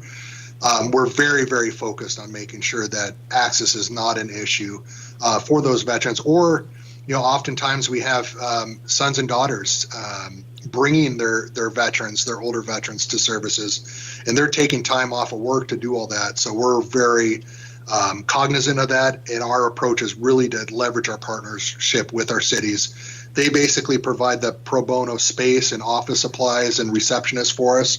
We bring the service officer there. Sometimes we bring the VA partners there if the volume's high enough to kind of increase that access. Very nice. Thank you. Thank you, Mr. Zenner. Mr. Zenner? You're welcome. Yes, Member sir. Schaefer, go ahead. Yes, you mentioned older veterans, 55 and older. What about, how's your population of, say, 80 and older? Yeah, so our I don't have the data right offhand, but Can there I get are the $16 wash, please? Pardon? I think one of the speakers is off mute, I think, sir. Yeah.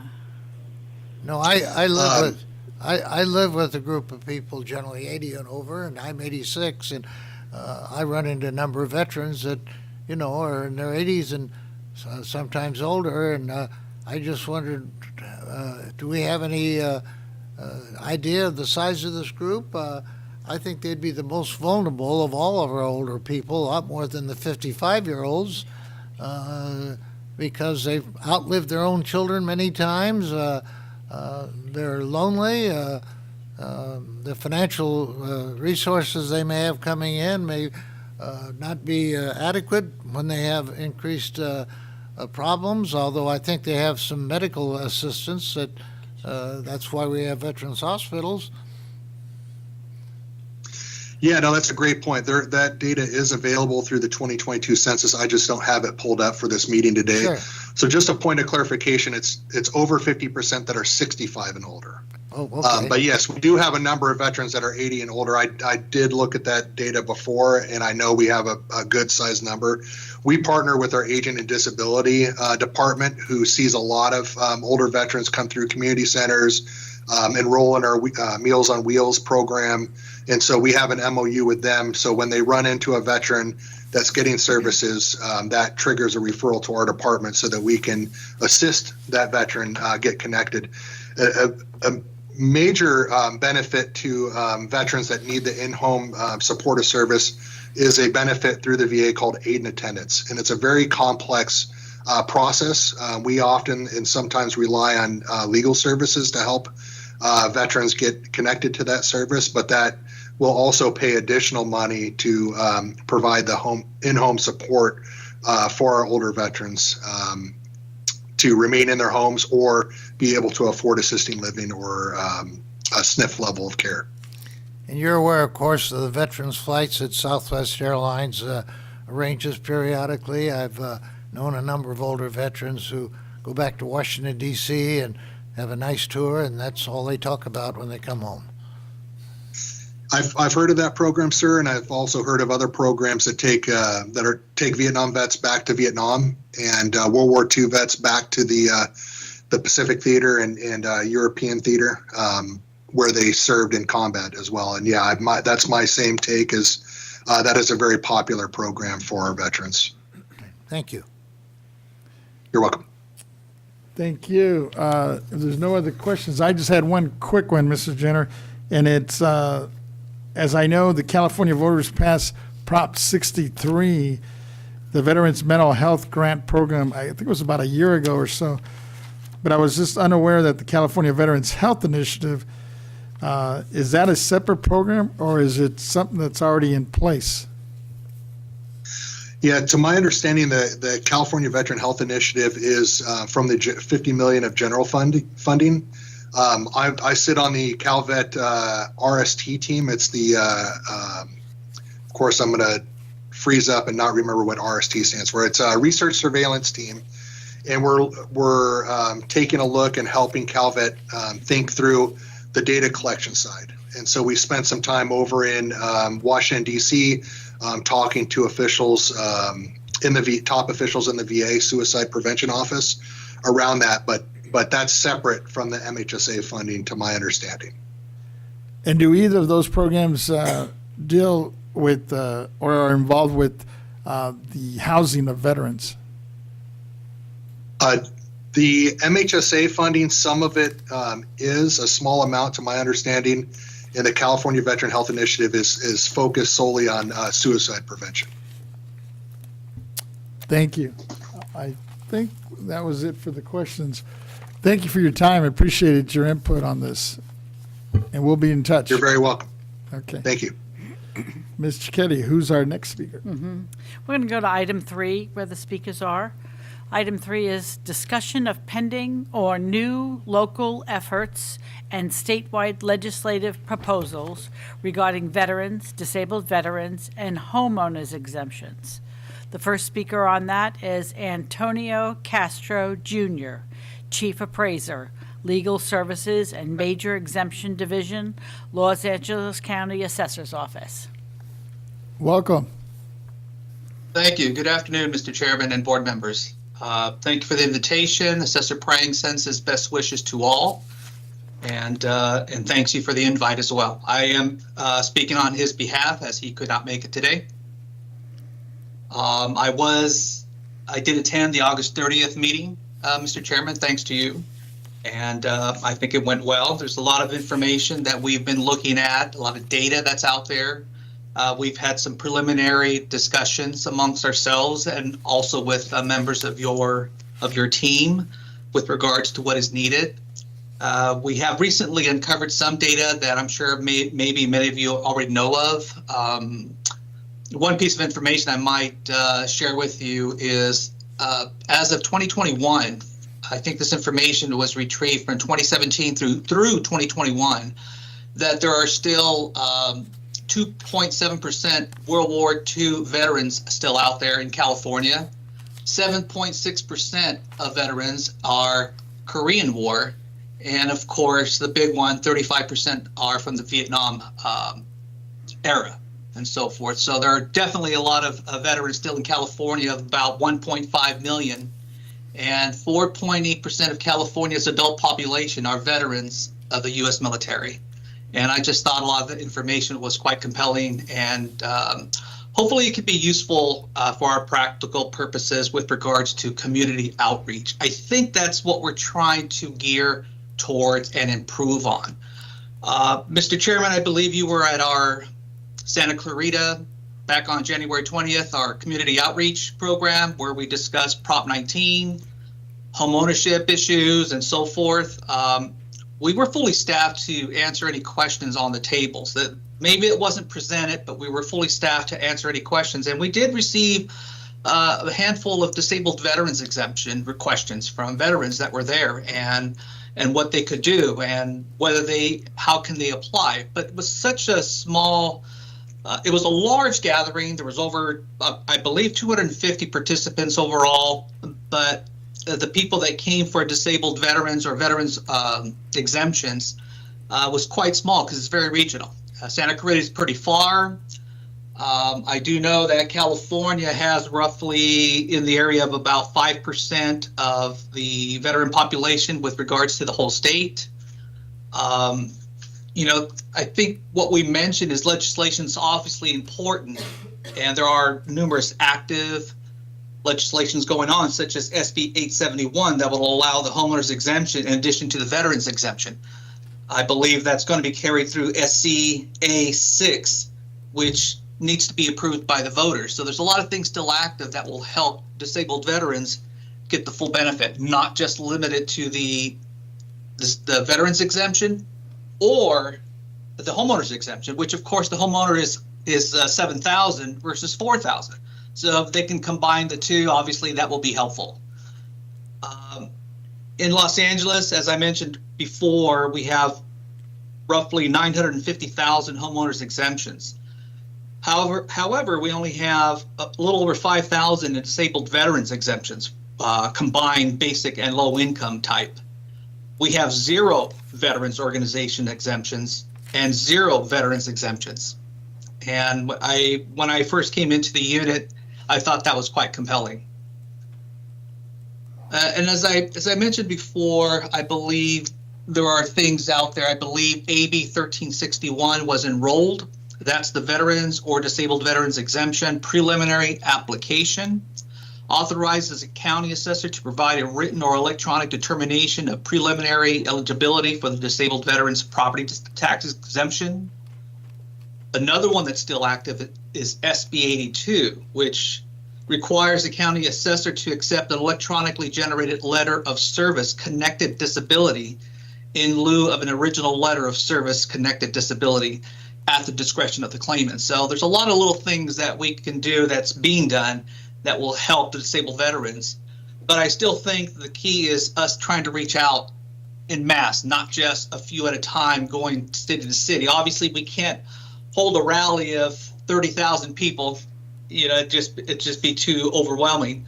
But I think the outreaches that the assessor and my director, Dar Smith, have put together, I think is very helpful in getting that started and reaching out. And also reaching out to people like Jim Zetter and also these organizations, veterans organizations, Veterans of Foreign Wars, American Veterans of World War II and Korea, AMVETS, American Legions. We need to continue and try to reach out to them to try to see what else we can do with regards to reaching out to disabled veterans exemptions, people who deserve it. Thank you. Thank you. And yes, you guys did a great job. I did have the opportunity to attend the forum or the resource fair that you put together there in Santa Clarita. It was well attended. And I did have the opportunity actually to fly up yesterday with your assessor, Jeff Prang. And I understand he's here lobbying at the Capitol right now on several issues. So he might be talking about this as we speak. But let me turn to my members and see if there's any questions. I have a couple, but I'll turn to them first. Anybody? We're good. I just have a quick one, Mr. Castro, and it's in regards to, I know Senator Archuleta and perhaps a few other legislators had some bills that would have given veterans both the homeowners exemption as well as the veterans exemption subject to a constitutional amendment. It seems simple. Why do you think that it's such a challenge to move it forward?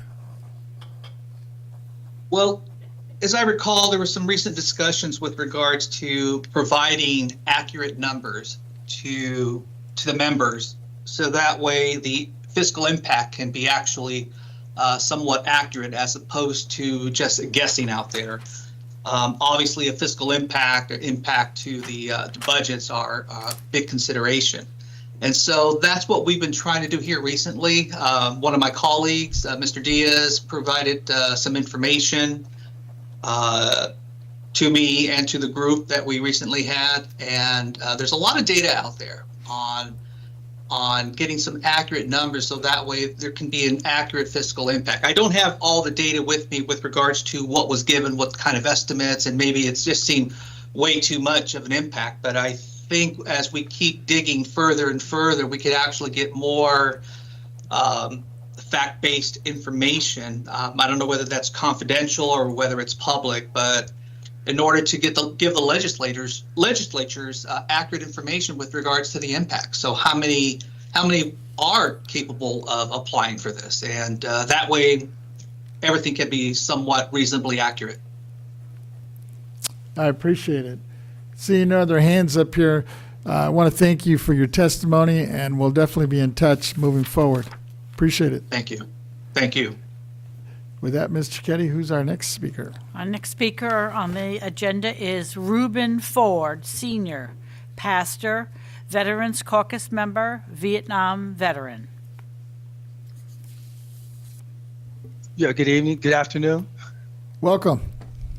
Can you see me? Okay, thank you so much. What I wanted to do today, I wanted to focus more on the property tax exemptions for veterans. And I wanted just to say that it seems like the latest data that we have is somewhat alarming, looking at the cost of living, and California being the state that has 8 of the 10 highest places to live in the United States. And I reference that because I'm going to tie together this 4% cost of living increase that we get and just show how far we are from that. And when you look at San Jose and Sunnyvale, the average cost now is $1,750,000. That's up 11%. And then Anaheim and Santa Ana up 14%, $1,299,000, and San Francisco and Hayward up 4.3, $1,251,000. Salinas, I can't believe that. I've been there. It's up 17%, $993,000. San Diego, Carlsbad, it's $931,000. Actually, that's low. It's up to $1 million now. Oxnard, Thousand Oaks, Ventura, the average cost now is at $916,000. San Luis Obispo, Paso Robles, $912,000, and Los Angeles and Long Beach, Glendale, $884,000. So I'm just referencing that because that's one of the challenges that we have in keeping the Vietnam vets, especially disabled vets in general, in their homes. And with the increase of, what was that, 224,000, then when you look at that, it's fine if you're in the San Joaquin Valley, looking at Bakersfield, Fresno,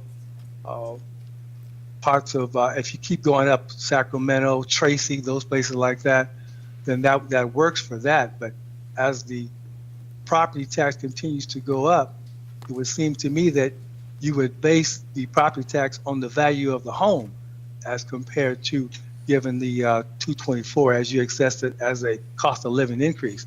It's just not working. And that's really what is having an impact on many of your veterans. And then you look at the latest data on the safe haven, the Inland Empire. It says that the investors are gobbling up homes in the last affordable place to live.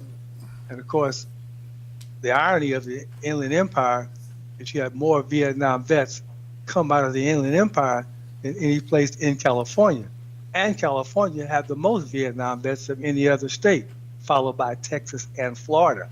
So my concern is that when we talk about the affordability, it's only getting worse. So I don't have to reinvent the wheel on this because it seems that Senator Bob Archuleta in his SB 726 on property tax exemptions, he sort of lays it out. And at the end of the day, and he was talking about numbers 775,000. And so the question is that we're still far behind, and it's only going to get worse. So I like what Bob Archuleta had said. We either need to exit property tax for all, just do away with it, or come up with another combination, which I would think would assess the property value. And there seems to be no other way to get around it, especially for disabled vets, 100% disabled. And that's really my focus today. I didn't really want to get carried away and involve myself in too much levity today, but that's really where I'm at. And I just wondered, and we've talked before, is there any way that we can bring this challenge, this property tax issue, especially for the disabled vets? The Vietnam vets, the youngest one would be about 73. That would be the youngest Vietnam vet. And since I'm a Vietnam vet myself, you know, I know those numbers. I'm not going to tell you my age. However, it's not necessary. I am a Vietnam vet. And the oldest one would be in their 80s. And also, not to be cynical, but the Vietnam vets are falling off the road every year. So even if you said, well, we would say every 100% disabled vet would be exempt, every year, a significant number of them would fall off the roll every year. And so then the cost wouldn't rise, the cost would actually go down. And so they're telling us, those of us that are in our 70s, they say, well, you may have another 10, 15, 20 years left. That's a few of us. But the overall aspect of it is that the cost would actually go down. So I'm hoping that somehow, somewhere, someplace, before it's too late, that we can get something done. And of course, you have many of these young men on your staff, and they know all about collecting data and putting it in some kind of coding mechanism. That's what they do now, the young folks. So that information is out there, and they would be able to tell us how many are in each county, and then how much is costing that county, if you're going to use the word cost, and then each year how many are dying in a particular county, and what's the impact. And then we could basically put that together this year and make something happen for the disabled vets. So that's really what I'm focusing on today. I just didn't want to get carried away. And so that's where I'm at. Thank you. Thank you. Let me see if there's any questions. It looks, my deputy controller has a question for you. Hold on a second. Yes, thank you, Pastor Ford, for your presentation today. You mentioned the cost of living is 4% increase. Do you have a specific number that you're looking at that you think is better fits the veterans in regards to cost of living? Well, no, I think the number should look at the value of the property, because if you're in San Joaquin Valley, $350,000, you can get a pretty nice house. But if you're in Ventura County or San Diego or parts of LA County and even the Inland Empire now, you will see that you can't find anything less than, say, I would say here in Ventura County, I'd say about $750,000. But if you get down even further down the coast, or on the coast anywhere, those numbers aren't even relevant. So I'm thinking the cost, and it's not that many Vietnam vets, so that's what I'm saying. So if you get the data, and then you do the coding mechanism, then that would help us get a better number to be able to make a conscious decision on whether or not it'd be cost effective. Understood. And when we talk about these homes, and we're talking about sometimes the veteran maybe 100% disability rating, are these homes ADA accessible, or is it also cost to convert those homes into some type of accessibility, like for example ramps around the home and having more of a ADA accessible to move around the house? I don't have any data on that. I would imagine that most of the Vietnam vets have some form of ache or pain. And so, but I believe that most of them have found a way to get around their home. And in fact, if they did have to upgrade their home for the ADA, I think that there would be agencies that facilitate that. So that wouldn't really be the challenge.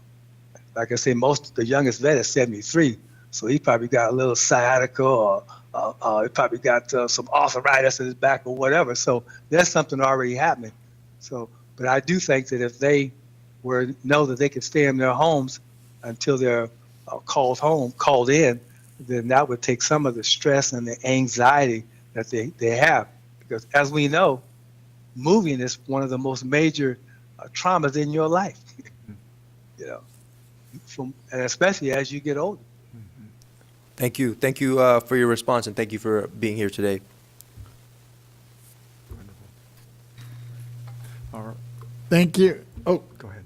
I'm fine. I was actually just thinking a little bit about, I know one of the tough things the challenges we're going to have is with the budget. We're hearing the shortfall here, but if we were able to find some resources, what would you recommend or say would be the number one thing you'd like to fund moving forward that would be the most important in helping, especially, I guess, the Vietnam vets? I would say the property tax exemptions. I mean, the 100% disabled. I would think that would be paramount.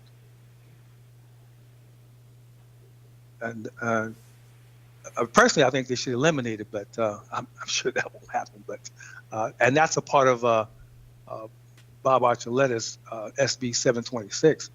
He said, we either eliminate it or basically raise the amount, a limit that they can extract from their property taxes, if you do it based on the property.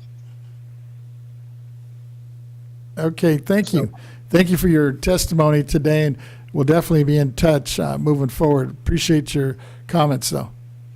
Well, remember, I live right here in Camarillo, so I remember when I moved into my home at the time, I thought it was more money than it was out there. It was about $550, and so now these same homes are $950. So I look at my property taxes going, say, from $6,000 to $12,000. So I get it, and so just like everyone else. But I mean, that's what's happening, and it does impact the veterans.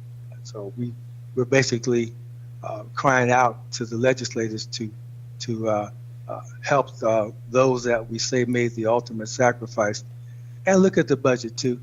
And I know the budget is a moving target. I get it, but like I say, it won't be many of us left in another 15 years or so. Help us out if you can. Appreciate it. No, we'll definitely be in touch on that. Thank you for your comments. Okay. With that, Ms. Cicchetti, who's our next speaker? Our next speaker is Scott Kaufman, Legislative Director, Howard Jarvis Taxpayers Association. Hello, can you all hear me all right? Yes, welcome. Okay. Well, out of respect for your time, because I know you all have been at this since 10 a.m., I'll keep my remarks short and save the majority of it for the next item, which I'm also speaking on. I would just say that, in my opinion, all roads really lead through SCA 6. Currently, the law doesn't allow claiming more than one real property exemption, and in real dollar value, the veterans exemption is the equivalent of $40 a year, and the homeowner's exemption is the equivalent of $70 a year. The homeowner's exemption also confers, extra benefits that are especially important now with Proposition 19, where the only way to pass down a primary residence is, without triggering a reassessment, is by claiming the homeowner's exemption, among other things, but the homeowner's exemption is required for that checklist. Now the issue with SCA 6, is the cost, as was mentioned. According to the bill analysis from last year, the BOE estimates that the revenue losses would be $28 million a year. That would be, that creates Prop 98 concerns and the requirement to backfill those costs. And then also the fact that there are 5 legislatively referred constitutional amendments that are going to be on the ballot in November already, on top of the potential 6 initiatives that are eligible for the ballot in November. I think they probably figure there's going to be an initiative glut, and they don't want to overdo it because the more initiatives you put on the ballot, the more likely people are just start voting no. So I think we've got some real hurdles here, but I think SCA 6 or a future iteration of SCA 6 is really the path to go, because we have to break this requirement that you can only claim one and allow veterans to stack if there's really going to be any benefit to them through the veterans exemption. Thank you. And that's it. You're welcome. I think I have a question. Oh, was that a hand? No, it wasn't a hand. First of all, I just wanted to thank you, one, for being brief, and then two, just for your support. Actually, as we're talking about ACA 6 and also ACA 11, I know you weighed in quite a bit just to make sure we had a voice here as one of the groups here, especially on the tax front, to have an advocacy group of elected officials representing your folks. So I appreciate that. And I know you'll be coming back shortly again and seeing no other hands. Oh, wait, there is. Member Gaines has a question for you, though. If you could, can you just clarify that again in terms of what the tax benefit would be for the homeowner's exemption for an average veteran, and then also the veterans exemption? Yeah, so the veterans exemption is $4,000, but the way Prop 13 works, that is the equivalent of $40. It's 1% of the $4,000, which becomes $40. Yeah. The homeowner's exemption is $7,000, which Prop 13 1%, it becomes $70.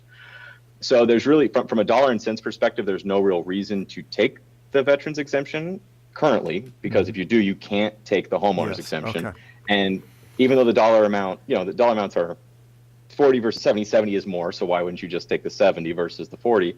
And because now the homeowner's exemption confers other benefits like the need to have the homeowner's exemption should you want to pass your property down to your child through Prop 19, you got to take the homeowner's exemption, and that precludes you taking the veterans exemption. Okay, thank you. And you're going to talk about SCA 6 in the next section?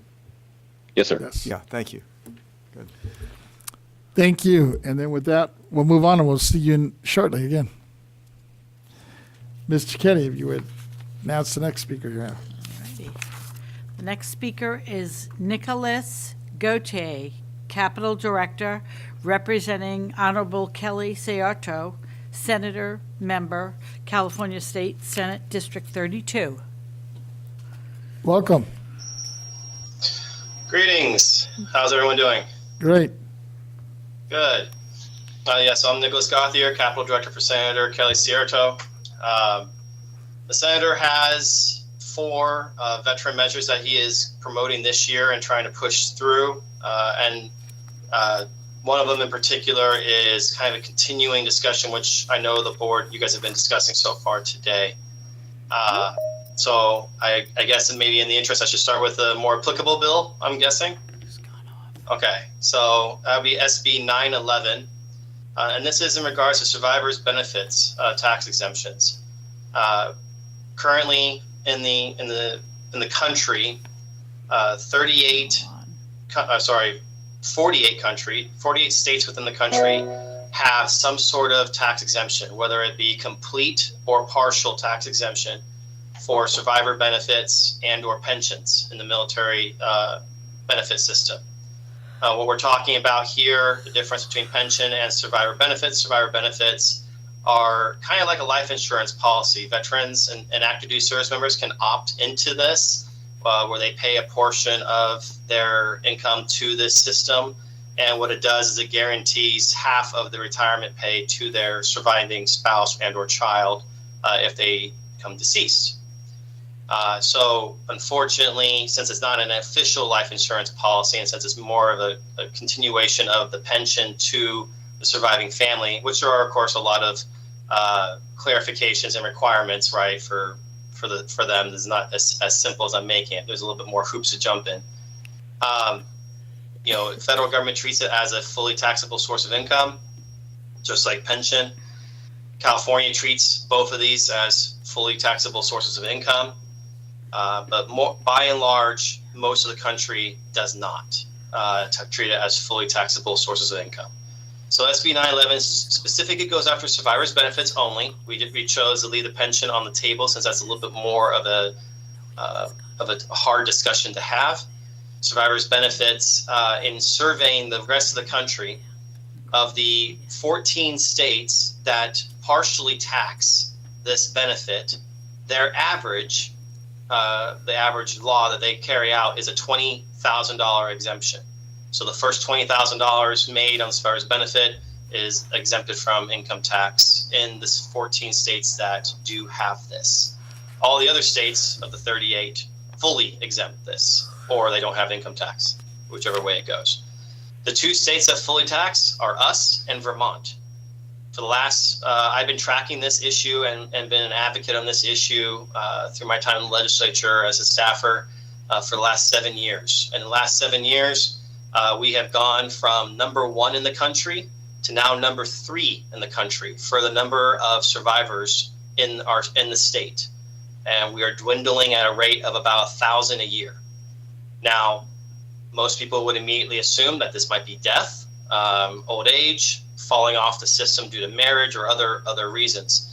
But at the median for the rest of the country, it is in the double digits, and yet we are at 1,000. So we are surpassing the rate of decline of this population as a national average. We're well surpassing it. Also, out of the 7 years I've been tracking this information, there's only been 5 states that have held losses of this population over the course of the 7 years, us being the number 1. All the rest have had ebbs and flows, right? Gains and losses over the course of 7 years. So at the end of the day, we're losing this population at a rate that's higher than statistically allowable. And we are not competing at the national stage for this benefit for that population. We're in the last 2. Vermont has 2 bills in the legislature currently, one by a Democrat, one by a Republican. And they're joking about leaving California behind. I mean, you can read the analysis yourself if you like, look it online. At the end of the day, what we're talking about is a $20,000 tax exemption for the first $20,000 made on this benefit. Over working with the Franchise Tax Board, they're estimating about $2.2 million loss in state revenues if we were to pass this. I immediately respond with the fact that over the course of 5 years, we have lost over $40 million of injected federal money into our local economies that could be spent and taxed, of course, as the survivor sees fit. So while we may have a little bit of a loss of the collected revenue, I think we're having a larger loss by people leaving and departing the state. So that's 9/11. That's SB 9/11. Do I have any questions on that one before I kind of move forward? I kind of speak fast. I'm sorry. I've been committee season moving fast. I think there is one question for you, for Mr. Member Gaines. Yeah, thank you very much. I appreciate this. Do you have an idea of what that number of veterans that are leaving the state? Because you talked about lost revenue. I think you said it was 40 million. So right now, and since 2016, I don't have it for veterans. I only have it for survivors. We have lost 5,919. Okay, survivors. Which has drawn us down from number 1 in the country to number 3. We're just ahead of Virginia, and Florida and Texas passed us up. Okay. All right. Very well. Thank you. Appreciate that. And now that I have my notes in front of me, it's more than 40 million. It's 86 million, and since 2016, we've lost in federal funds coming in from that population departing. All right. Thank you. I think we have another question for you from Deputy Controller. Thank you, Chair Vasquez. Thank you for your presentation here today. You answered my question a little bit about where the veterans are moving to. And you mentioned Virginia, Texas, and Florida. I had a question about the survivor benefits. Is it only tied to marriage? I believe it is. It's a benefit that they could only give to their spouse or their surviving child. Got it. And you will notice if you look at any demographics, the DoD makes these reports annually. There is a spike of age for survivors receiving this income that are young, and there's a spike of age that are more older in the 65 category. Understood. Thank you so much. Thank you. With that, go ahead and move on to your next item. Sure. The next bill that the senator is promoting, and basically the next two are both education centered. But in this one, this is SB 916, is the California Veteran Fee Waiver.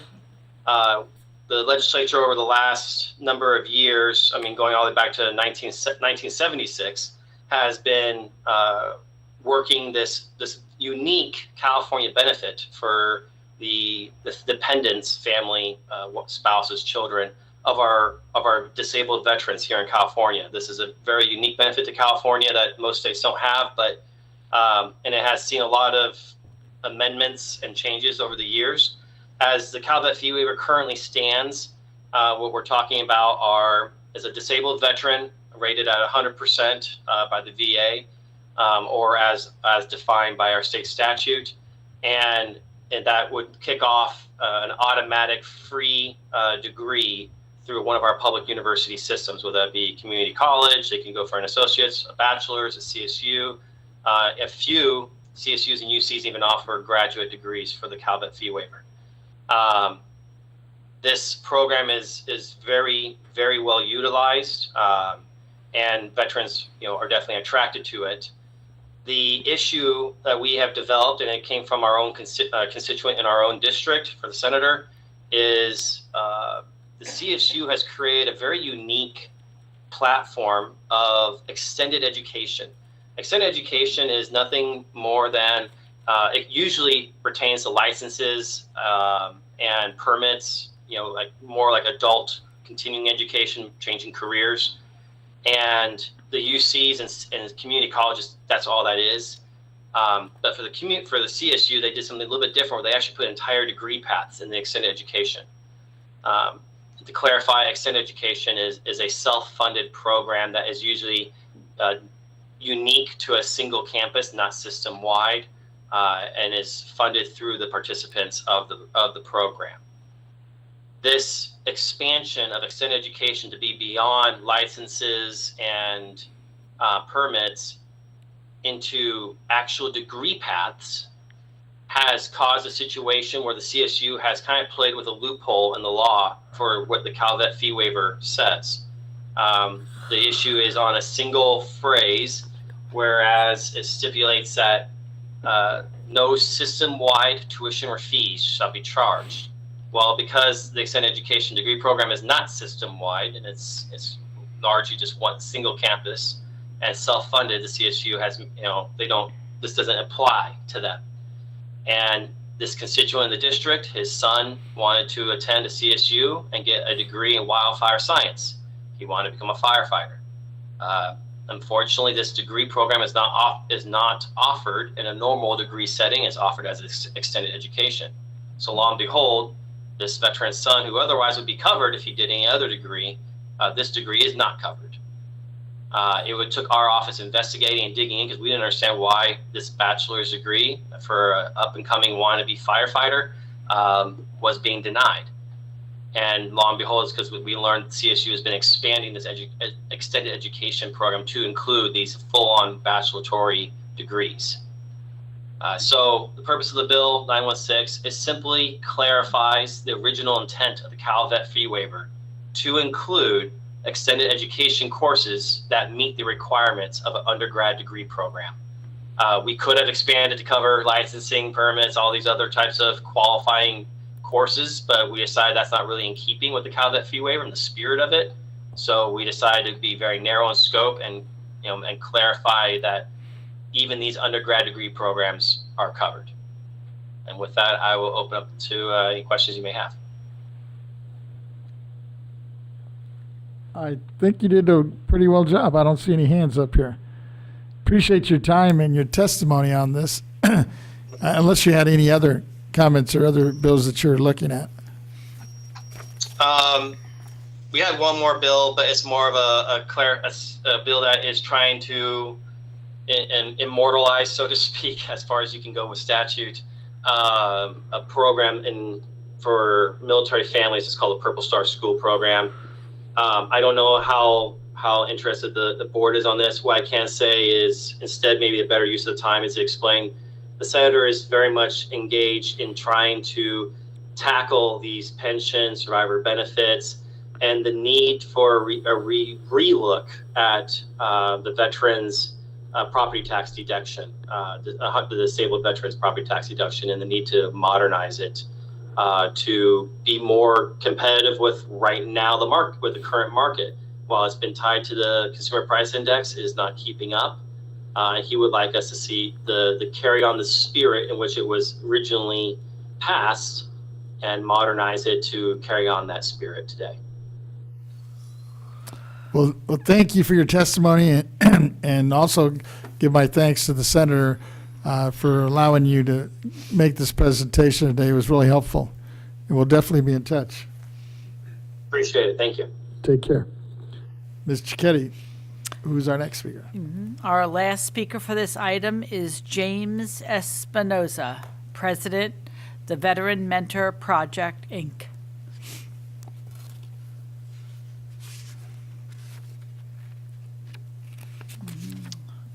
Mr. Espinoza, are you there?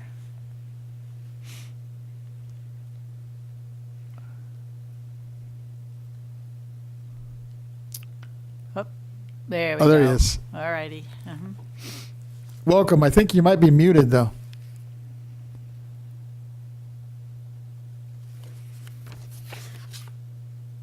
Nope.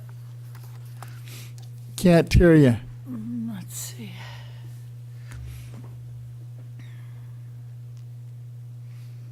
We can see you, but we can't hear you.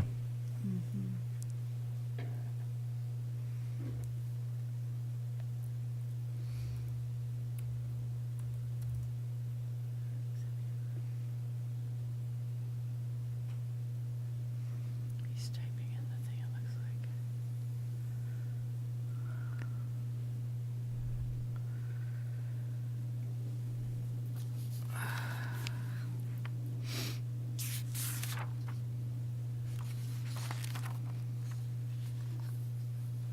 We don't have any control over the mute on this end, right? Not on our end. I think he's trying to call in. I'm not sure. His end. We believe it's his end. Oh.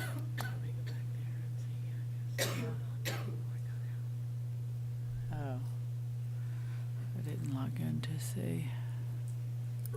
I don't know if you can hear us, but we can see you, but we just can't hear you. We don't have, he's not muted on our side, right? No, he is not. Okay. Let's see if she could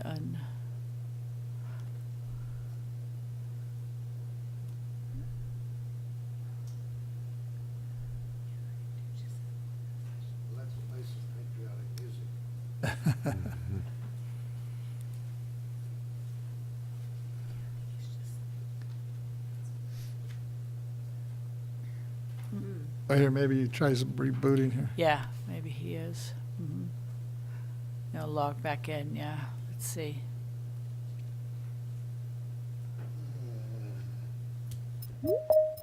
There we go. Let's see. Let's see, yeah. Okay, can you hear me now? We can hear you now. Here we go. The magic reboot. The magic reboot. That's what I was going to say. Welcome. So thank you. I know you. It sounds like you've been on a long meeting. I won't take a lot of your time. I'm actually here as a nonprofit. I'm a co-founder. My wife and I founded the Veteran Mentor Project. And just briefly, my brother was a retired Army lieutenant colonel. He took his own life back in 2018. I am an Army veteran, Gulf War era. I did not serve in the Gulf War, to be clear, but I was in the mid-1990s, which is considered a Gulf War era. My overseas service was for 2 years in Korea. I'm also a 20-year law enforcement veteran. I'll be retiring actually this week from law enforcement. So I come to you with that background of having worked violent crimes and lots of different things that I've seen and done throughout my career. So I appreciate the speakers that are speaking on behalf of the exemptions for veterans and such. We are overtaxed and overburdened with fees in California. I don't think that's a secret. But I was here today to talk to you about Proposition 1. I believe there were questions on it, but just for the record, I am not a Although as a signatory of the bill, that's as a supporter, I don't know the nuts and bolts of the bill that as far as how the implementation will happen. And even with, I am on the local Ventura County Behavioral Health Advisory Board. They also, a lot of people in the behavioral field are waiting to see how proposition will impact our communities until when it passes. So it seems to be that there's, on the back end, there are still some details that need to be worked out. So what I wanted to share today, and what I briefly shared in a telephone meeting a couple weeks ago, was just as a supporter of the bill, I realize this state is very evenly divided. I believe the reasons are that we are overtaxed and people just think that this is a new tax. Number one, it is not a new tax. As you know, it's a restructuring of the millionaire's tax, which was passed many years ago, and now they're restructuring that money. So it will create 11,000 beds to address homelessness. Right now, they're estimating 10,000 veterans are homeless in California, and it will also free up $1 billion to support veterans and their issues as far as homelessness, addiction, and mental health issues. So I would be happy to circle back if there are specific questions. I did ask the team that I had spoken to before to send specific questions to me that I can send out to Jackie Irwin's team. She actually represents District 44 or 42, where I live in Simi Valley. She is an assembly member that represents my area. She called me personally to ask me to be a signer of the bill or a signatory, because we had also passed AB 645 in 2019, which is a gun suicide prevention bill that requires the National Suicide Prevention Lifeline to be posted in gun stores. So I advocate here for veterans. I advocate and ask for your continued support should this bill pass. I would be happy to remain involved to figure out the nuts and bolts and how those permit or tax exemptions might be used for new builds. I did do some research. The money is for new builds as well as existing housing that can be, modified or refurbished type situation. But again, to be clear, those incidentals, the nuts and bolts of it all, I don't believe has been worked out down to the county level. And I do have a contact in with the state office, the CHHS. Don't know what that stands for, but that's what they tell me. And they would likely be willing to meet and discuss with you the nuts and bolts of it once they know if the bill is going to pass. So that's the reason I was here. I was going to meet, hopefully that Jackie Irwin's team or the CHHS came here with me to explain those answers for you, or if you had questions regarding the nuts and bolts of the bill. Appreciate it. I think we have a question here from Deputy Controller. Thank you, Chair Vasquez and Mr. Espinoza. I first want to just give my heartfelt thank you to your service to this great nation and the service to your community as well. I want to congratulate you on your retirement as a law enforcement officer too. You mentioned a little bit about the transition into civilian life and how that can help veterans like yourself who have served overseas and then they come back home. And how does that transition work, and what can the state do to help more veterans transition back into civilian life, make sure that they have a nice and fruitful life here at home, and also are welcome back with open arms too? So thank you for the question. So from my perspective, and the reason why I started, and my wife and I started the Veteran Mentor Project, is because we recognize that the transition process is difficult. Even if you're a non-combat veteran, the military changes you psychologically and physically. So the transition back, if you think of 20,000, 30,000 service members on a base, and they're all surrounded by people who are like-minded, have to answer to the same rank and file. Look at the percentages of the population that are actually veterans. When those veterans leave their base of 20, 30, 40,000 people and they go back to the communities, they're one person surrounded by 20, 30, 40,000 non-veterans. Maybe they come across a veteran every now and then. There are very low percentages of veterans in the workplace. So with that preface, I would say the recommendation for me, I believe that the model of our organization in terms of mentoring, we look at mental wellness, physical wellness, financial wellness, relationship wellness, and career wellness. If you picture a kind of an old Greek building with the pillars rising, if each of those pillars are strong, mental wellness, physical wellness, financial, relationship, and career, the roof stays up, right? Everything's good to go. But if one falls, boom, the next one. As those pillars fall, the roof comes down, the house crumbles. So what we like to do, and I just met with a veteran yesterday, is I talked to him, how's your mental health? How is your physical health? Where are you at financially? How are your relationships? And where are you going with your career? So our in to speak with veterans is career mentoring. But we recognize that there's a need for the mental health support as well. There's a component of non-clinical mental health support that would include mentoring, physical activity, all of those things. So I would love if the state could look at partnering with an agency like us to develop a program through CalVet. I believe there are some mentoring programs here and there. LAV Span, they have a program, but it's so hard to connect with veterans that way in our circles because we don't really know where to go to. And one of the things that I pride myself in what we do is we only resource veterans out to vetted resources, which means we've used them or someone in our close network of people has used them. There's something like 43,000 veteran nonprofits. Can you imagine if you're in crisis or coming upon crisis, how overwhelming that would be to figure out who can help you? And you call the VA and you got a 3-month wait for your next appointment. You got to fill paperwork out. It's a very stressful process. So having a mentor along the way helps reduce stress, can prevent crisis, and help someone actually succeed in their transition. And my theory is that having mentoring and having some sort of state-sponsored program would be fantastic. Thank you, Mr. Espinoza. Very well said, and I appreciate your open and transparency here to this board. My very, very last question is, you talked about Proposition 1. How does Prop 1 specifically help the mentor program you're alluding to? Well, number one, so the way I understand it, so keeping in mind I don't have the nuts and bolts and all the percentages and figures of what will go to what county, that's going to be determined by the actual state and the counties of what the need is. So the bill itself, because the state recognizes, the authors of the bill recognize that there's a depleting number of mental health professionals. So the bill shuffles money into creating positions and training people to be mental health professionals, number one. Number two, the bill frees up $1 billion. Now, it's kind of funny because I presented or I spoke in an advocacy group probably about 3 weeks ago before the vote. And someone asked, is the VA going to repay the state for the $1 billion that are used for veterans? And, I don't know the answer to that, but I don't think they are. The recognition that what we recognize is that our veterans are more successful when the community accepts them back in. When they continue to be ostracized and they don't have mental health services, that's when they end up in crisis, or they're afraid to seek help.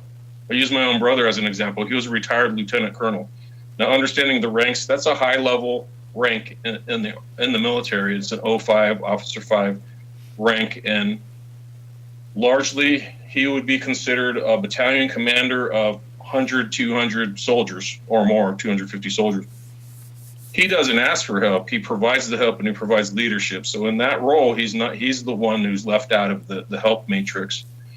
So to answer your question more specifically, is it carves out that $1 billion to support mental health, addiction, homelessness, and the mental health conditions that are already identified. So ideally, it helps provide some form of stabilization. I can't speak to the model they're going to use because I don't know. They're gonna have to consult with stakeholders as to why the state is carving out $1 billion. They spoke with someone at some point, but the state should have stakeholders such as veterans and mental health professionals in a room to talk about how can we best support veterans who may already be connected with the VA. There's a common misnomer or a misunderstanding that because you're a veteran, you automatically have access to VA services. You do and you don't, but I can't walk into the VA today and get service for anything. It takes a time. You go through appointments, phone trees, online systems. So again, going back to that model of having a mentor and or the appropriate stakeholders in a room to actually determine, your question is good. How is that $1 billion going to help veterans in the mental health space? who may already have access to VA care, many of whom don't. Thank you. So I hate to answer your question with a question, but I'd love to be part of that further discussion. Yes, thank you, Mr. Espinoza. I think you bring up several good points, and one of them is about equity in those dollars too, making sure it's evenly spread amongst county, amongst organizations that are actually doing the groundwork, like yourself, and that's something that the Controller's Office is at the forefront of. So, thank you so much again for your presentation and for being here today. I appreciate the time. Thank you. Thank you. I think we have one last question here from Member Schaefer. Okay, thank you. Yes, Mr. Espinoza, you're working in mentoring primarily. I apologize for asking, but I'm very curious about your outstanding. It's your younger brother that lost his life, giving his all for his country. He was a colonel, was he? Did you tell us about it? And did he have veteran? And one of the biggest problems we have in our military is the suicide rate over the years. Has that changed substantially from like World War II to Korea to modern day life? I wonder if we're making progress in that. You know, sir, I appreciate the question. So let me answer first with my brother. He was my older brother, and as recently about 2 years ago, I couldn't even talk about this without completely breaking down. So I have utilized the very resources that I speak of and that I mentor people with. He was my older brother. He was a local boy out of Ventura County. He was on a state CIF championship soccer team. He earned most inspirational in high school, most valuable player at West Point on the prep school team. He was most spirited for his high school class. So he was this guy who was super motivated, super inspiring to others. But in a way, you look and you wonder if he behaved that way because he wanted to be treated that way himself. There is an element of that. Now, with that said, he was not actively receiving mentoring, and that is one of the things that I recognized. I did a bit of a psychological autopsy looking at it in reverse, and all of those elements were there. The relationships, the finances, the physical health. He was living with chronic pain, and in a 5-year period post-retirement, he had been unemployed at 2 separate periods for 6 months at a time during his retirement. So each of those stressors, in addition to with, I think, his unwillingness or I don't know if it's unwillingness, but just lack of knowledge that he could seek the help himself. He wanted to get help from similar ranked people and not let lower ranked people know that he needed help. Even though he was retired, he wanted to be the leader. And largely he needed to take a back seat and let other people's lead. And that's the talk that I have with people, regardless of rank. We're going to mentor you. Regardless of your separation status, we're going to mentor you, because someone who is got a bad conduct discharge might have had mental health issues that caused that bad conduct. And we're recognizing that now. So get to the second part of your question regarding World War II and Vietnam era veterans. I don't think we have clear statistics on that. What I do know after talking to many, many Vietnam veterans who are willing to help in this space is they now share that they're thankful that they can talk about this. And I think that a lot of the suicides for those past generations were, for lack of a better term, swept under the rug because it was not culturally acceptable. We did not want to recognize. There's a term from World War II that was called shell shock. We recognize now as PTSD, right? And same with Vietnam, the jungle, whatever the combat jungle fatigue, we know that now as PTSD. So I don't think we have clear statistics. It's something I'd be happy to research and bring back to this board if there is a further discussion or any committees formed to create if the state has any interest in supporting veterans at the state level, recognizing that the VA is not easily accessible to all veterans, with the goal being to mentor those veterans to properly get and seek VA support and utilize reliable non-VA resources. They can be very healthy and thrive. I think that they need to hear that from people like me, who are boots on the ground, who have served their country and served their communities. So that's the passion that I bring to the table when these things happen. Well, thank you so much for sharing your life with us today. I appreciate it. I appreciate the time, gentlemen and ladies. Thank you. Thank you. And once again, thank you for your service and sorry for the loss. I know that was difficult, but thank you for sharing that with us. And we'll definitely be in touch moving forward. Thank you. And I really believe we can turn tragedy into triumph. So even if people are suffering now, we can really help them thrive. Appreciate it. Thank you. All right. Thank you. Okay. Take care. You too. Ms. Cicchetti, who's our next? We're up to the next item. The next item is assessors and stakeholders' recommendations for future initiatives regarding veterans, disabled veterans, and homeowners exemptions. The first speaker in this section is Antonio Castro, Jr., Chief Appraiser, Legal Services and Major Exemption Division, LA County Assessor's Office. Welcome back. Yes, thank you. Thank you very much. It was quite enlightening listening to all the speakers. And so, again, thank you for the invitation. Something that I wanted to mention earlier, and I'll mention now, is the state obviously has associations, the California Assessors Association, and there are a lot of business conferences that are held. And I do plan to bring this up at the next CASA Roundtable, which is the California Assessors Association for Administrative Professionals, or excuse me, for Administrative Services Association. That's what CASA stands for. And I've actually made contact with some chiefs from San Diego and Ventura counties and Kern counties with regards to some of these issues, but we just not have had the chance to really get into it deeply. I do know San Diego holds numerous disabled veterans with regards to living there, and also they have probably 4 times the disabled veterans exemptions that LA County has, which is was quite surprising when I learned that. But I do plan to bring this up with in the next conference. I believe that is being held in September. The last one I attended was last September. And I believe it's a good forum to discuss with other counties some of the issues, problems, some of the ways that maybe they're reaching out to some of the disabled veterans in Los Angeles County, as what they're doing in other counties. And as I mentioned before, I would like to also improve on the collaboration with other county departments, such as the Jim Zenner's department, and with other veterans organizations. I believe Mr. Espinoza mentioned CalVet. There's AMVET, Veteran American Legions, and so forth.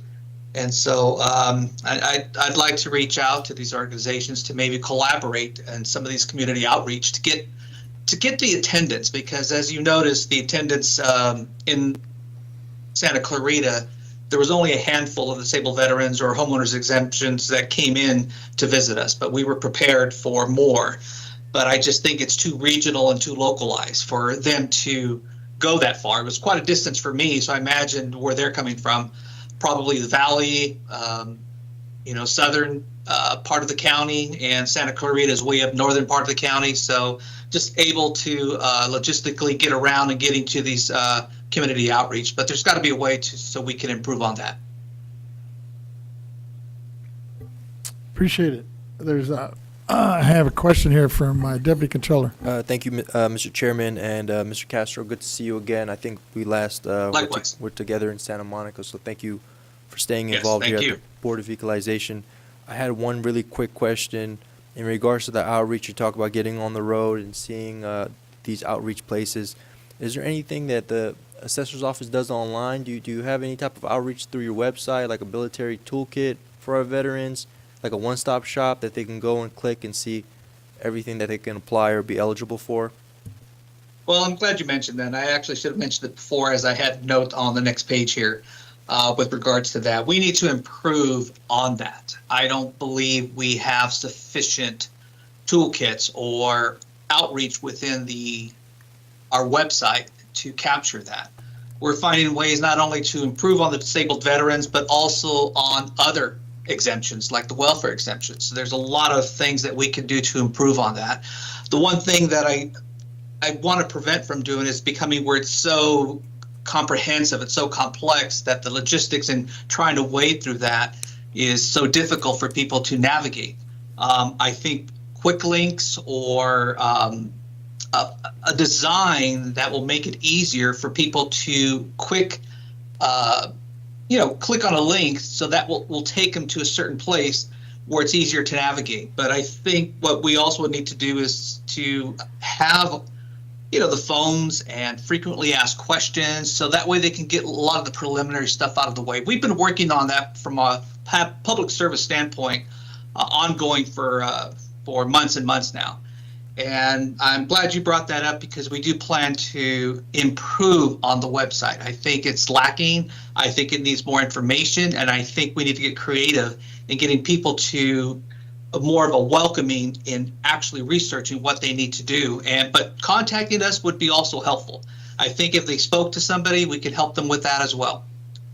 Understood. Thank you for the question. Yes, thank you. And I really do believe it takes collaboration on all three levels of government. We're here in the state of California, speaking to the county of Los Angeles, and also getting the VA involved too. I think is very, very important in this, so we can kind of help streamline that process when our veterans are seeking out for help. Thank you. Great, thank you. Seeing no other hands, I think we're good. Appreciate your time. You're welcome. Thank you. Thank you. With that, Ms. Cicchetti, who's our next speaker? Our next speaker for this item is Reuben Ford, Senior, Pastor, Veterans Caucus member, Vietnam veteran. Welcome back. Thank you so much. I won't be long. I just wanted to mention a couple things that I heard some of the other guests speak upon. Of course, we have to remember that California has more veterans than any other state. And along with that, that means that you have to wait a little longer. And when you go to the VA offices, you also have to make sure that you go to the correct office for your needs. So in fact, if you have a health challenge, then you have to go to the VA where there's a health center. If it's just a issue about refiling, then you have to go to the VA service office. And sometimes that gets confusing. Sometimes the veteran who hasn't had a chance to understand the process gets frustrated, and you have to really encourage them to come back and try again. I myself know personally, I got a veteran a hearing aid. He'd been trying to get it for, I don't know, about 6 years. He was a lieutenant colonel. He got out of the military like 60 years ago, believe it or not. But we got him a hearing aid. He just got frustrated and didn't want to go do the hoops that you have to go through. But that's a part of it. And so we want to thank the VA for what they're doing. It just seems like there's so many vets, and people have to wait in line almost an hour and a half before they can even sign up to be able to be seen. And so they're working on that, and I want to give the VA props on that. And then finally, I have in my hand, they give you the Agent Orange newsletter, and that's all of us that have Agent Orange. And they've done a much better job of allowing more soldiers to be included in that process. So like the gentleman said before, they have the toxic exposure, and many veterans still don't want to, I say they just get frustrated with the process, but we encourage them to continue to go. We let them know that everything is presumptive now, and they tell you if you were stationed at A, B, C, and D, it is presumptive that you have a toxic exposure. And so then the process goes a little more fluid. But it's a challenge to get the older vets to try it one more time after they become, how can I say, they just get discouraged for that. And then, like we say, technology, many of the older vets, they like to talk on the phone. You know, they don't have the app, they don't want to get online. So we have people who can help them do that. And so that's one of the encouraging things I can say about the VA. But it is a process that does take a lot of time, and you just can't give up, because ultimately they'll make it happen. That's it. Thank you. I don't see any hands up, so I think we're good. Appreciate your testimony on this item as well. Ms. Chiquetti, who's the next one? We have no more speakers. We're up to item 5. Oh, do we have one more? I thought we had one more. All right. Kaufman, right? Mr. Kaufman, I apologize. Scott Kaufman, Legislative Director, Howard Jarvis Taxpayers Association. Thank you. Welcome I got- back. I got worried there. I promised you I'd talk about SCA 6, and then I was gonna renege on my promise. We didn't forget. But, Here we go. But anyways, I will keep it brief and then answer any questions you have. I guess when we first started looking at these issues, our first thought was, well, let's just raise the homeowners exemption.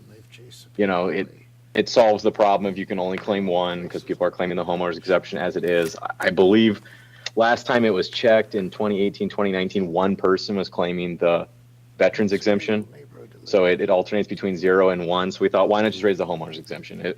It'll catch everybody, including veterans. Well, there's problems. There's poison pills built into raising the homeowners exemption. If you raise the homeowners exemption, you have to raise taxes sufficient enough to backfill any loss to the counties that may result from raising the homeowners exemption.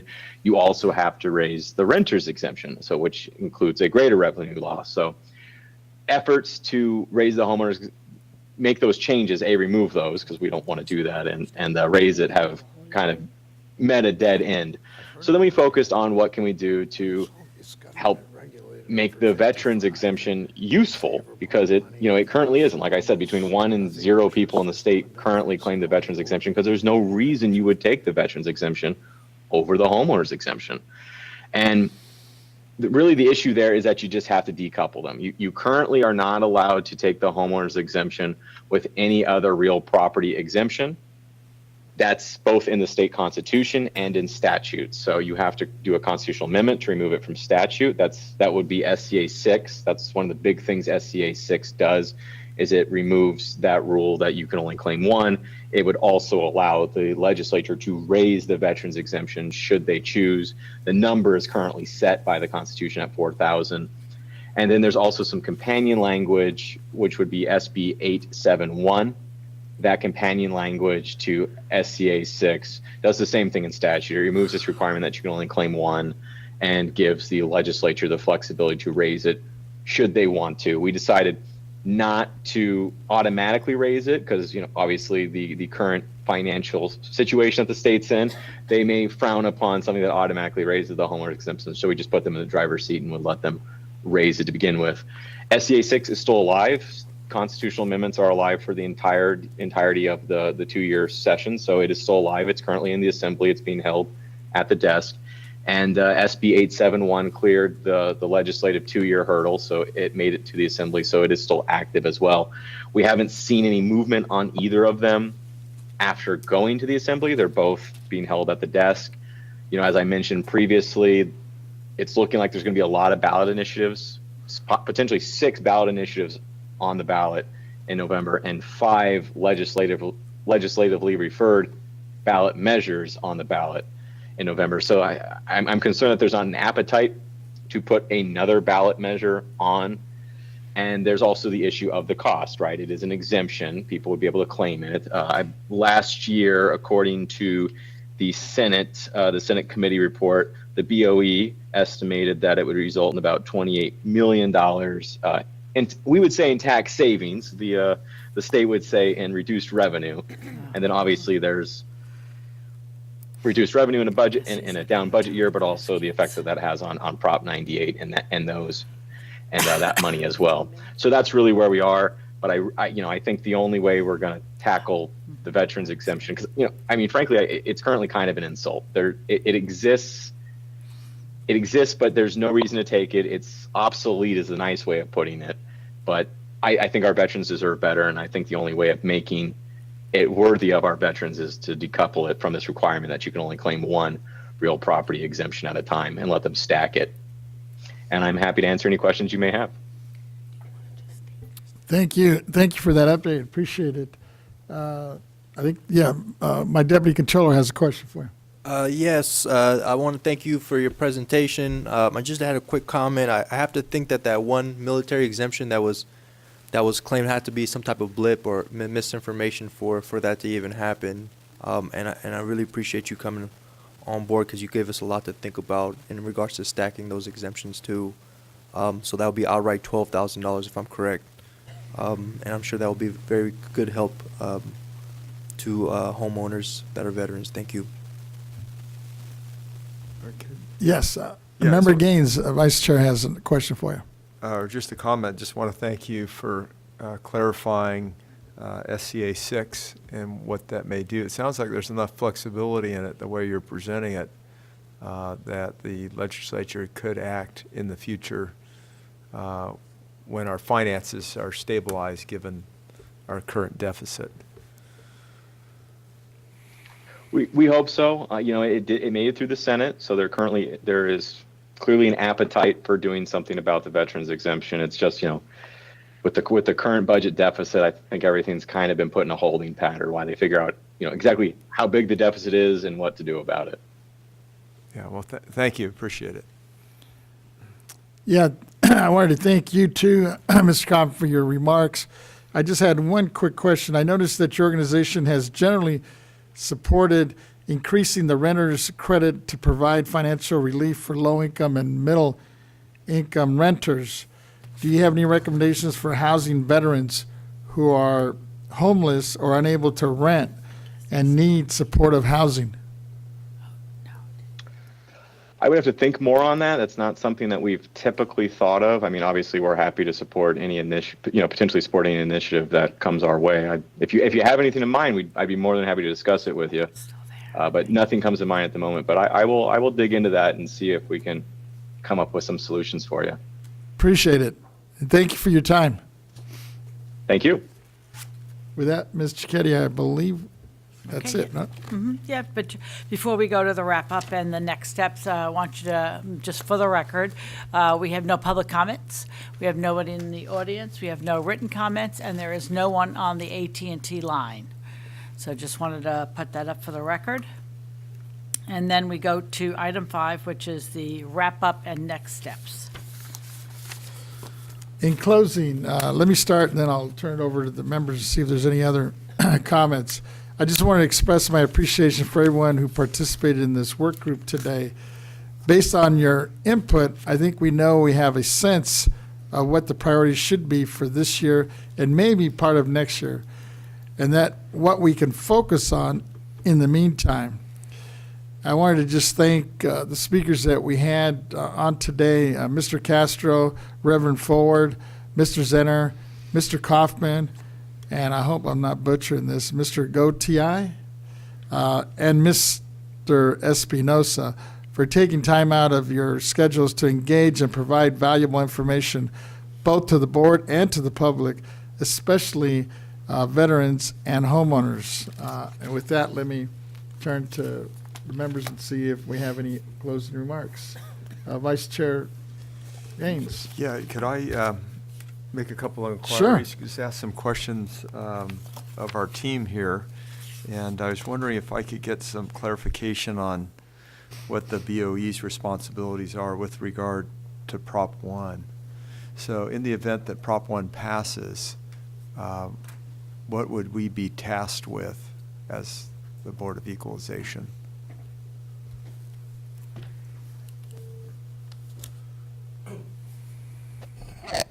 Yes, good afternoon. For the record, again, David Young, Deputy Director of the Property Tax Department.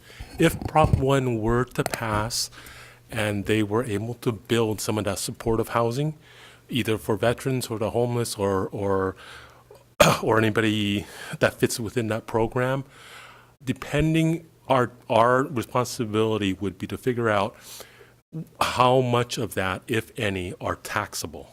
Either one, they would either fit in as government-owned property and therefore not taxable, or whether they would be applicable to, they could fit into the welfare exemption. If it's a charitable organization, they fit the parameters of that, and their use is for that type of charitable purposes, housing the veterans or somebody of a lower income category, then we would be once again providing the technical support. And if it is a welfare exemption, we would also administer that portion of it issuing the OCCs, reviewing their qualifications. Okay, would we have to provide guidance to the county assessors on this? Yes. It'd be similar to, in some way, similar to Prop 19? Yes, very much so. In terms of what, we'd have to Yeah. figure out how you implement Right. what statute in terms of how it actually functions. Right. Yeah, okay. Yeah, Thank you. guidance,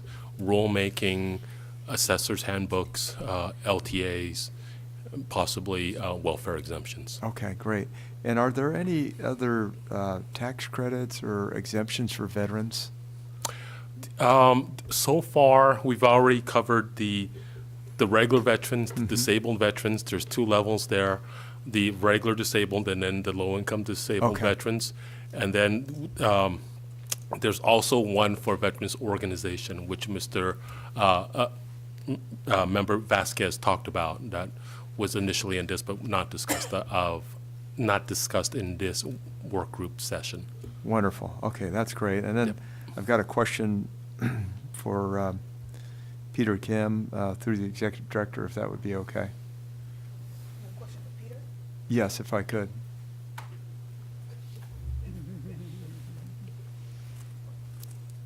Because there was a lot of discussion here, especially from Mr. Castro, about opportunities for outreach. And so I'm just coming back to communication and how are we communicating with our constituents on veteran-related issues. And you had shared with me that we do have veterans information available on our website, but my thought was, can we expand on that in terms of making sure that do more awareness in terms of, are our veterans aware of the existing benefits available, like in particular for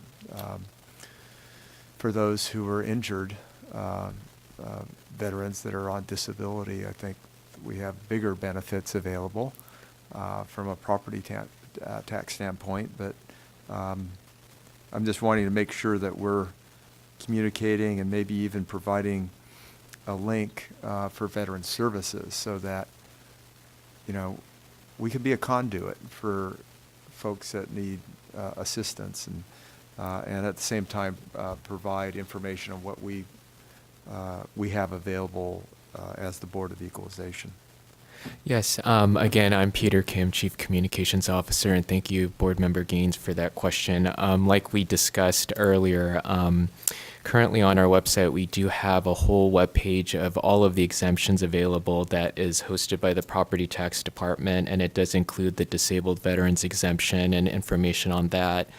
I did want to share with the board that our Taxpayer Rights Advocate Office, Lisa Thompson, she actually recently published a whole information sheet on this disabled veterans exemption for that purpose to ensure that our disabled veterans are aware of what the benefits are available to them depending on their eligibility. As regards to the promotion, I've listened to the board, I've listened to the board work group, and I know that it's a priority, so definitely on the BOE social media platform and website, we could definitely highlight and amplify those resources and information so that our followers are aware of the information. And of course, the board members also have their individual websites. And so if each board member would like to highlight and amplify those resources and additional resources for veterans, your websites are also available to be used to highlight and provide those resources as well. Wonderful. Hopefully that answers your question. Yeah, that does. And I just want to thank Member Vasquez for bringing this forward again and highlighting what an important issue this is and how it relates to the BOE and how we can help, and also Chair Lieber for vice chairing this event with you, or this hearing with you. Thank you. Yeah, I appreciate it. It's a daunting task, and I know when we first started this thing, we didn't realize how little we were able to do because of these restrictions. So, but it sounds like there's some movement, at least on the legislative part, where they're looking at, I guess, hopefully this ACA 11 goes through.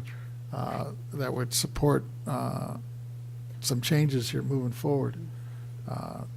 And the other big one, I noticed there are several other members. I know Senator Archuleta has been looking at some of these things that would hopefully be helpful to some of these veterans.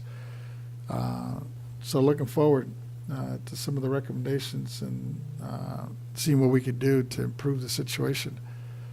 I mean, it's kind of hard when you listen to this fellow, Mr. Espinosa, you know, here, this guy serves our country and he loses his older brother to this, and you forget, you know, some of these folks that are high ranking, you know, who do they turn to? You know, I guess the pride kind of sets in, they don't want to share it with somebody lower ranked, but in the absence of that, they end up taking their lives, right? But with that, if there's any other closing remarks, yeah, it looks like Deputy Controller has one here. Yes, I just want to, on behalf of the Control, to extend my appreciation to you, Co-Chair Vasquez, Co-Chair Lieber, Vice Chair Gaines, Member Schaefer, the Executive Director, and the entire staff and agency here sticking it out with us today. We feel like we're making progress on some incredibly important topics. I'm also really, really happy to hear that there's an action plan here at the Board of Equalization in regards to Proposition 1. We see how much that is affecting our veterans, and some of our veterans are awaiting the results of that as we are too. So I'm just incredibly encouraged and inspired by the progress today, and looking forward to what's to come. But it is all hands-on deck approach here, and I think it's a collaboration of all three levels of government, from the federal to the state here, and our local partners as well. So thank you, thank you, thank you, and happy first day of spring, everyone.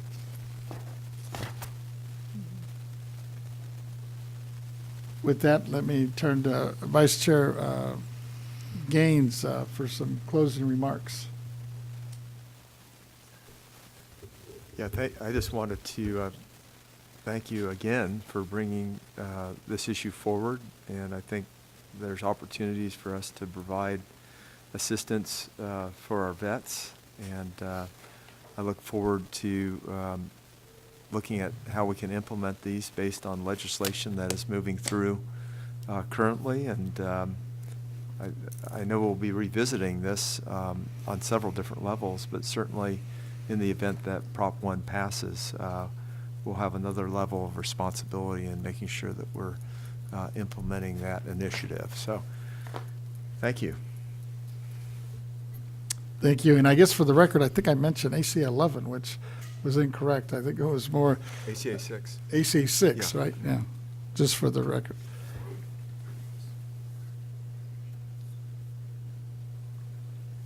And with that, let me turn it back to my vice chair, because I think that closes it out, and I think we have to officially close this out. Or no? The work group, yes. Yep, you have to, yeah. For the work group, right? Yeah, I Go ahead, did want to just take an opportunity before we adjourn to recognize Yvette Stowers, who's having a birthday coming up on, aren't you? Yes. On the 26th. So we're very excited about that. Another year of life, right? That's a beautiful thing. And then, of course, Member Schaefer, who will be celebrating his birthday on March 25th. So we're looking forward to that. And that will be your 86th, right?